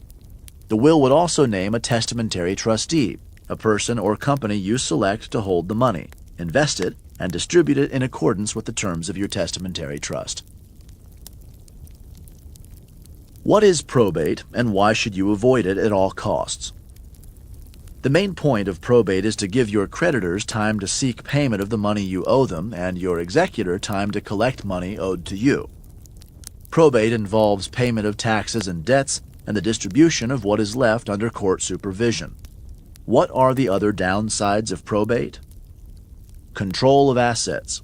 During the probate process, your beneficiaries cannot sell your assets. The executor can only sell assets with the permission of the court. Time. The probate process takes approximately 6 months at a minimum, but it usually lasts at least a year. It can take even longer if matters become complicated by a will contest, where the validity of the will is challenged, business problems, or anything else unusual. Expenses. It's possible for the costs of probate to stretch into the tens of thousands or even the hundreds of thousands for some estates. Privacy. Probate is a matter of public record, which means anyone can have access to your personal financial affairs. For many people, the thought of their most personal information being made public is pretty chilling. You may think that no one will be interested in your affairs. However, some people actually work probate records, looking for people who are going to inherit substantial sums of money in order to find ways to take advantage of them. Trusts. A quick word on trusts. All too often, people assume that trusts are only for the Rockefellers and other one-percenters, or something that you set up for your children should you pass away while they are still young. But I believe that trusts should be a centerpiece of estate planning for people with more modest assets as well. They don't need to be expensive or complex to set up. One important responsibility we all have is to make sure that whatever wealth we build, however large or small it may be, our families benefit from it, and it doesn't get stuck in a legal process that drains the gift from our heirs. Trusts are an important tool to do just that. Keep listening to discover how to use them to your benefit. But first, a bit about tax planning. Estate tax planning. As we discussed in Chapter 6 on the Core 4, it's not necessarily about how much money you earn, it's about how much you keep. Tax efficiency is key to your financial freedom while you're alive, but you also have to consider what taxes you will incur upon your passing. For most people, estate taxes are not and will never be a concern. Why? The IRS will allow you to give away up to $5.45 million over your lifetime or at your death without paying any taxes. This is referred to as your lifetime exemption. Think of it as a one-time coupon. Married couples get to combine their lifetime exemption amount, so estate taxes are due only if their combined net worth exceeds $10.9 million. If you're one of the wealthy that has more than $5.45 million to bestow upon your death, you will be paying an estate tax of 40%. Ouch! I hope you'll agree with me that it is worthwhile to discover ways to pass on some of your wealth now, before you pass away, so that you can decrease the amount of your taxable estate. So how can you do this? The IRS allows you to give away $14,000 per year to whomever you choose without counting against this lifetime exemption limit. This is referred to as your annual exclusion. Any amount over $14,000 is taxed at the gift rate of 40%. This means that you could give away $14,000 per person to all of your friends and family every year and still give away $5.45 million when you die, paying no gift or estate taxes on any of it. That can add up to quite a sum, depending on how many friends you actually have. Here are a few strategies for passing along your wealth without handing a huge chunk over to the government. Help pay for your children's or grandchildren's college education expenses and get a tax benefit too. Most people don't realize that you can use part of your annual gift of $14,000 to fund a 529 college savings plan for your kids or grandchildren. You may even get a state income tax deduction for the gift as well. If the student is already attending college, tuition payments can be made directly to the school. Instead of waiting to pass on your wealth after you die, you can give $14,000 per year tax-free directly to each of your family members. Let's say you have grown kids who are married. You and your spouse can each give your child $14,000 per year for a total of $28,000 annually. You can also each give your son-in-law or daughter-in-law $14,000 per year for another $28,000. That means one married couple can give another married couple $56,000 per year with no gift tax consequences and without reducing your lifetime exemption. They get the benefit today, and you get the joy of sharing with your children while you're still alive. Pay for medical expenses. You can pay for the medical expenses of friends or family members without counting against your annual gifting limit, so long as the payments are made directly to the care provider. So what does this mean? If your grandchild needs an emergency appendectomy costing $20,000, you can cover those costs and still give that grandchild an additional $14,000 in the same year without paying the 40% gift tax. Charitable giving. Any money you give to charitable organizations does not count toward the estate tax calculation either. Why pay it to the government when you can give it away? That's what the world's wealthiest have done, including Bill Gates and Warren Buffett. We cover this in more depth in Checklist 4.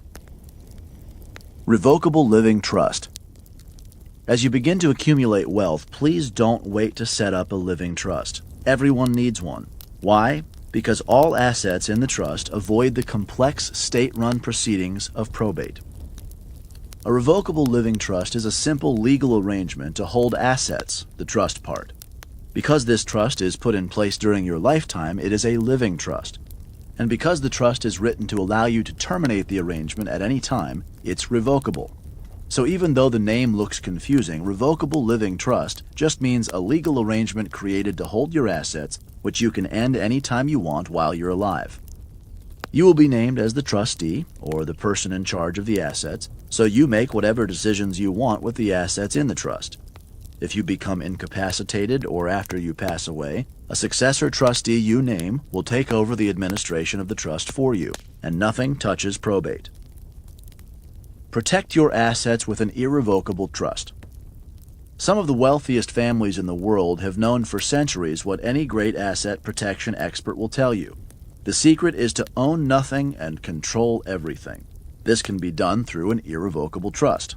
It is considered to be a separate legal entity, so the assets inside it are not subject to estate tax when you die. That's right, your family will keep that 40% rather than see it confiscated by the government. Also, if the trust is established properly, the assets inside can be protected while you are alive from creditors, divorce, legal judgments, and other risks. Thus its other name, an asset protection trust. So what are the best ways to use an irrevocable trust to your advantage? Giving annual gifts. As you learned a few pages ago, you are allowed to give an annual gift of $14,000 per person each year tax-free. Rather than giving your annual gifts to your beneficiaries outright, it may make more sense to put that money in an irrevocable trust instead, and that person can be the beneficiary of the trust. This is particularly effective if a beneficiary is young, has difficulty managing money, or if there are extenuating circumstances that lead you to want to establish some benchmarks the person must achieve in order to obtain access to the funds, such as sobriety, attending college, or holding down a full-time job. Holding life insurance. Sheltering life insurance through the use of irrevocable trust has become so common that this type of trust has acquired its own acronym, the ILIT, which stands for Irrevocable Life Insurance Trust. Most people know that the proceeds from a life insurance policy are not subject to income tax. However, it's not as widely known that the proceeds are subject to estate tax, that pesky 40%. However, if the policy is held within an irrevocable trust, you are able to avoid both income tax and estate tax, a double whammy. Here's how it works.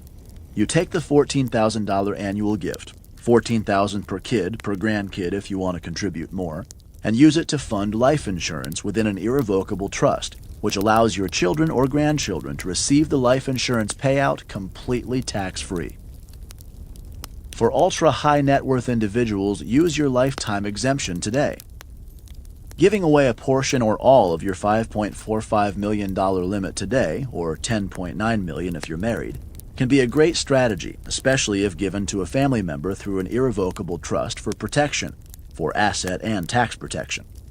Why would anyone want to give away that much today?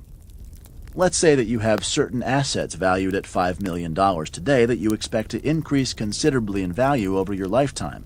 For example, shares of a company or a piece of undeveloped land. By giving the assets to the trust today, you pay no taxes on the transfer because it's under your lifetime exemption amount.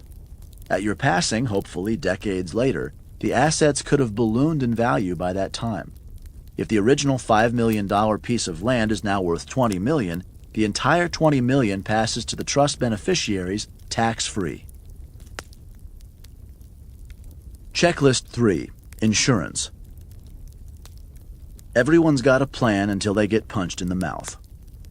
Mike Tyson. Many of the scenarios that can take you down financially can be covered with insurance.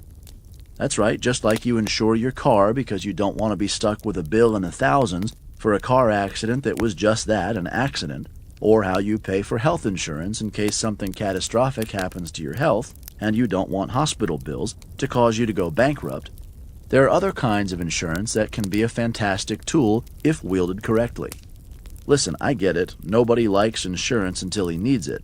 But you can do everything right. Hire a fiduciary, reduce fees and taxes, construct an awesome portfolio, and in the blink of an eye, your efforts will be wiped out if you aren't prepared for a catastrophic loss. So, let's protect ourselves, shall we? The fear of death follows from the fear of life. A man who lives fully is prepared to die at any time. Mark Twain. Life insurance. If you have insurance on your cell phone but not on your life, we need to talk. I'm not kidding. Life insurance is a crucial aspect to protecting your wealth and family. I've seen devastating situations where people with substantial means didn't have life insurance or enough of it, and the family members quickly ran out of money when the income disappeared and the expenses piled up. So even if you have life insurance, let's take a look at the different types and make sure you have the right policy for you. Term insurance. Term insurance is the most appropriate type of life insurance for nearly all Americans. However, term insurance is not often recommended by insurance agents because selling it results in the lowest commission. With a term insurance policy, you're insuring your life for a specific period of time, usually 10, 15, 20, or 30 years. At the end of the term, the policy ends and you no longer have the coverage. Many insurance agents will use this as the reason that you should not buy term insurance, because you might never get a return on your investment. I find this to be quite a silly argument. It's like arguing that I should feel disappointed that I have homeowner's insurance and my home hasn't burned down. But term insurance can be helpful if you want to safeguard your family in case something happens to you before you have secured financial freedom. How long you need the coverage depends on how far off you are from your financial goals. An insurance agent or your financial advisor can help you determine those numbers. Permanent insurance.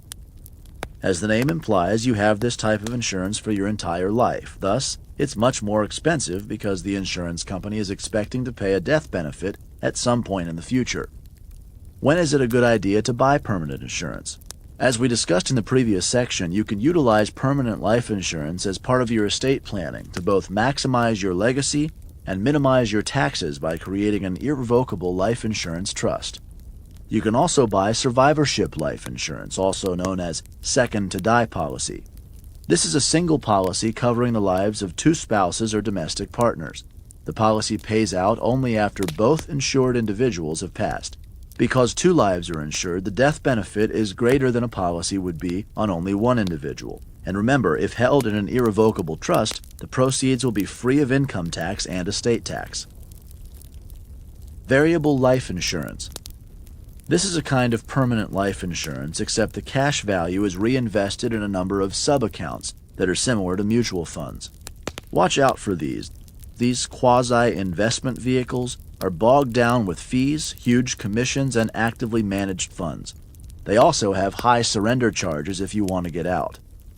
The only exception is a tool for the ultra-affluent called Private Placement Life Insurance, PPLI, or sometimes referred to as Rich Man's Roth, where there is no commission paid, no surrender charges, and few limitations on the investments within. You probably haven't heard of it because life insurance agents can't make a dime selling it, and so it's usually structured by sophisticated attorneys. That said, private placement life insurance typically requires a deposit of $1 million or more, so it's truly a tool for those who have significant assets. How much life insurance do you really need? Determining how much life insurance you need should be an integral part of creating your financial plan and is something to be done with your financial advisor. There are many popular methodologies used to estimate how much life insurance a person needs. Most of them make no sense.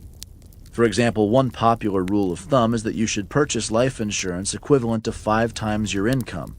But when you think about it, if you make $100,000 per year and have $5 million, you likely don't need life insurance. The family will get by just fine. If you just graduated medical school with $250,000 in debt, purchased a $700,000 home, and have 3 little kids, then 5 times your income is likely nowhere near enough. Obviously, the best method to determine how much you need is to customize the solution to your situation. You'll need to reassess this number as you age, as you reach certain goals, or as you create new ones. For example, once your children are through college or your mortgage is paid off, you no longer need to carry insurance to cover those liabilities, but you may need to keep saving for retirement. Again, this is when your financial advisor will earn his or her weight in gold. Time and health are 2 precious assets we don't appreciate until they are depleted. Dennis Waitley, speaker, writer, consultant. Disability insurance. What do you think is your greatest asset? Many people think of their home or possibly their retirement account. For most, though, it is your ability to earn. Your goals for financial security and freedom are often dependent on your ability to keep the paychecks rolling in so that you can sock away enough to compound into a substantial nest egg. A disability could seriously derail all that you have set up. Employers typically offer both short-term and long-term disability coverage for their employees, so it's a good idea to check what your employer offers before meeting with an insurance specialist. 40% of individuals who reach age 65 will enter a nursing home during their lifetimes. Morningstar. Long-term care insurance covering the costs of assisted living.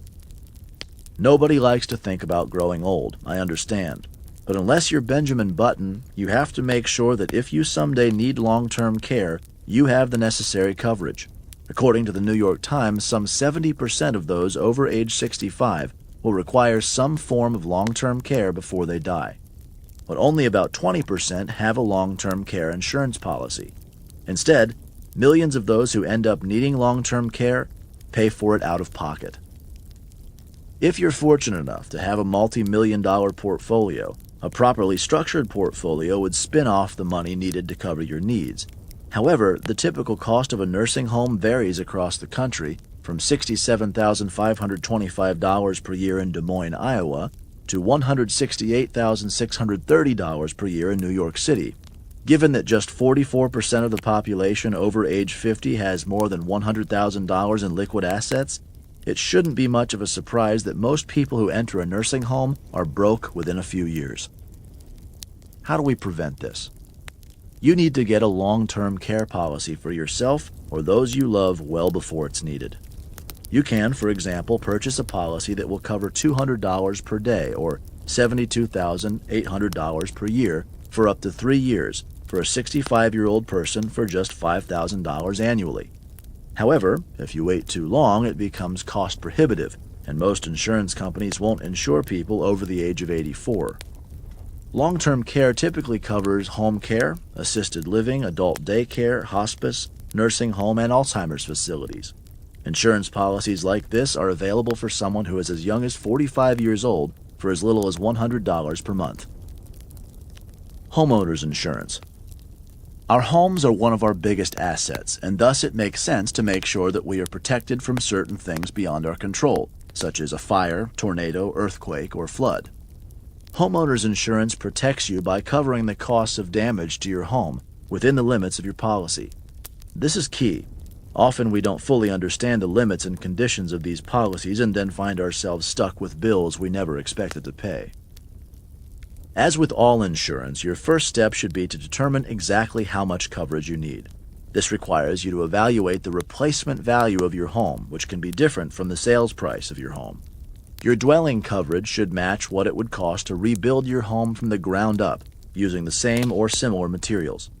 In some areas of the country, the cost of materials has continued to go up, while real estate values have remained level, so it's important to understand what current building costs are and to calculate your dwelling coverage appropriately. However, it's important to note that your insurance company will fully cover damages to your home only if your dwelling coverage is at least 80% of the replacement value of your home. What does that mean? Let's say you own a home valued at $500,000 and your dwelling coverage is $350,000. If one of your water pipes bursts, causing $50,000 in damage, even though your dwelling coverage more than covers the $50,000 in damage, the insurance company is going to send you a check for $43,750, minus any deductible, and not $50,000. Many people are surprised to discover that their policies do not provide as much coverage as they think because of internal caps on how much damage is covered by the policy or payout limitations for valuable articles. For this reason, it often makes sense for individuals with high-value homes, rental properties, or other valuable or unique properties, yachts, collectors' vehicles, and so forth, to work with specialty insurers selling products designed to protect these types of assets, so that you don't find yourself paying for insurance that ultimately doesn't protect you the way you thought. Umbrella insurance. An umbrella policy is an excess liability policy that covers you above and beyond the liability limits of your home and auto policies. It's effectively an asset protection policy that covers all sorts of things that can happen anytime and for any reason, often unfolding in ways we couldn't imagine. We live in an increasingly litigious society, and the parents of that kid down the street might sue you if he gets hurt jumping on your trampoline. We may do everything in our power to secure our financial independence, but none of that would matter if we lost a big lawsuit. For this reason, it makes sense for many of us to have an umbrella policy. When we purchase an umbrella policy, we're also purchasing the ability to access the team of attorneys that works for the insurance company in the hopes that any liability issues that may come up will be settled by this team. Checklist 4. Leaving a legacy. There is one thing in common among all the titans we interviewed. They not only love to earn money for themselves and their families, but also love to give it away. They know firsthand the joy that comes from sharing wealth with causes that are important and mean something to them. Remember, one of the reasons this book was written is to help feed 1 billion people. However, when most people think of donating, they think of writing a check to their favorite charity or cause. But in the section that follows, I'll suggest the best ways to share your wealth with these causes while also increasing your tax efficiency. Here are a few ways you can truly maximize your impact. Leave the right assets to charity. Many times, individuals name their children as the beneficiaries of their IRA or retirement account, and they specify a bequest of cash or other property to a charity. This isn't always the best solution. For example, if you leave a traditional IRA valued at $100,000 to your children and a piece of land valued at $100,000 to a charity, your children will have to pay taxes on the distributions from the IRA. If instead you leave the IRA to a charity and the land to your children, the charity can cash out the IRA with no tax consequences, and your children can sell the property at your death without paying taxes either. Here's another example. Let's say that Mrs. Donor owned some Microsoft stock that she bought ages ago. If she sold it, she would have to pay significant capital gains tax. However, if the stock is donated, the donor avoids ever having to pay capital gains tax, doesn't have to part with cash, and still gets the tax deduction for giving to a charity of her choice. Work with a donor-advised fund. A donor-advised fund is a public charity that has two primary functions. First, it will help you find organizations that are making a meaningful difference in areas in which you have an interest.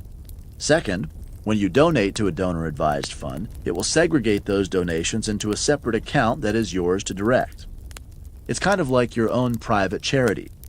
So if you donate $25,000 to a donor-advised fund, first you get an immediate tax deduction. Then, at your leisure, you can direct those funds to different charities as you see fit. Establish a private foundation. For ultra-high net worth individuals, creating your own private foundation can be a great way to create a multi-generational charitable legacy. A private foundation is an independent charitable entity with a staff and directors who administer the operations of the foundation and the distribution of assets to support the mission. While there are more rules and regulations regarding the use and distribution of funds from a private foundation, which along with staffing needs can make it more expensive to operate, family members can be paid a salary for their work with the foundation. Look for creative ways to increase your impact. A number of companies are creating exponential impact in the field of charitable giving using crowdsourcing. For example, crowdrise.com, was co-founded by actor Edward Norton and has exploded into the top 25 global philanthropies according to Barron's. Given new technologies and large social networks, CrowdRise has a unique approach for creating maximum impact, a friendly competition among charities that want your donation. Let's say that you wanted to donate $100,000 to a charity focused on clean water. CrowdRise will approach 10 or more different clean water charities to compete for your donation. For 1 month, the competing charities will go to their own donor network, letting them know that whoever raises the most money in the month will win this $100,000 grant. If each charity raises $50,000 on average, 10 charities times $50,000 equals $500,000, and the winner also gets your $100,000. A total of $600,000 was raised, $500,000 more than you donated personally. And here's your diploma. If you have made it this far, congratulations. You have now not only determined how to become unshakable in building your wealth, but also learned exactly what you need to do to protect your family, reduce your taxes, and leave a legacy of giving. It may take a few conversations with your lawyer, your financial advisor, and your insurance specialist. A little bit of focus today, can provide invaluable peace of mind for you and your family.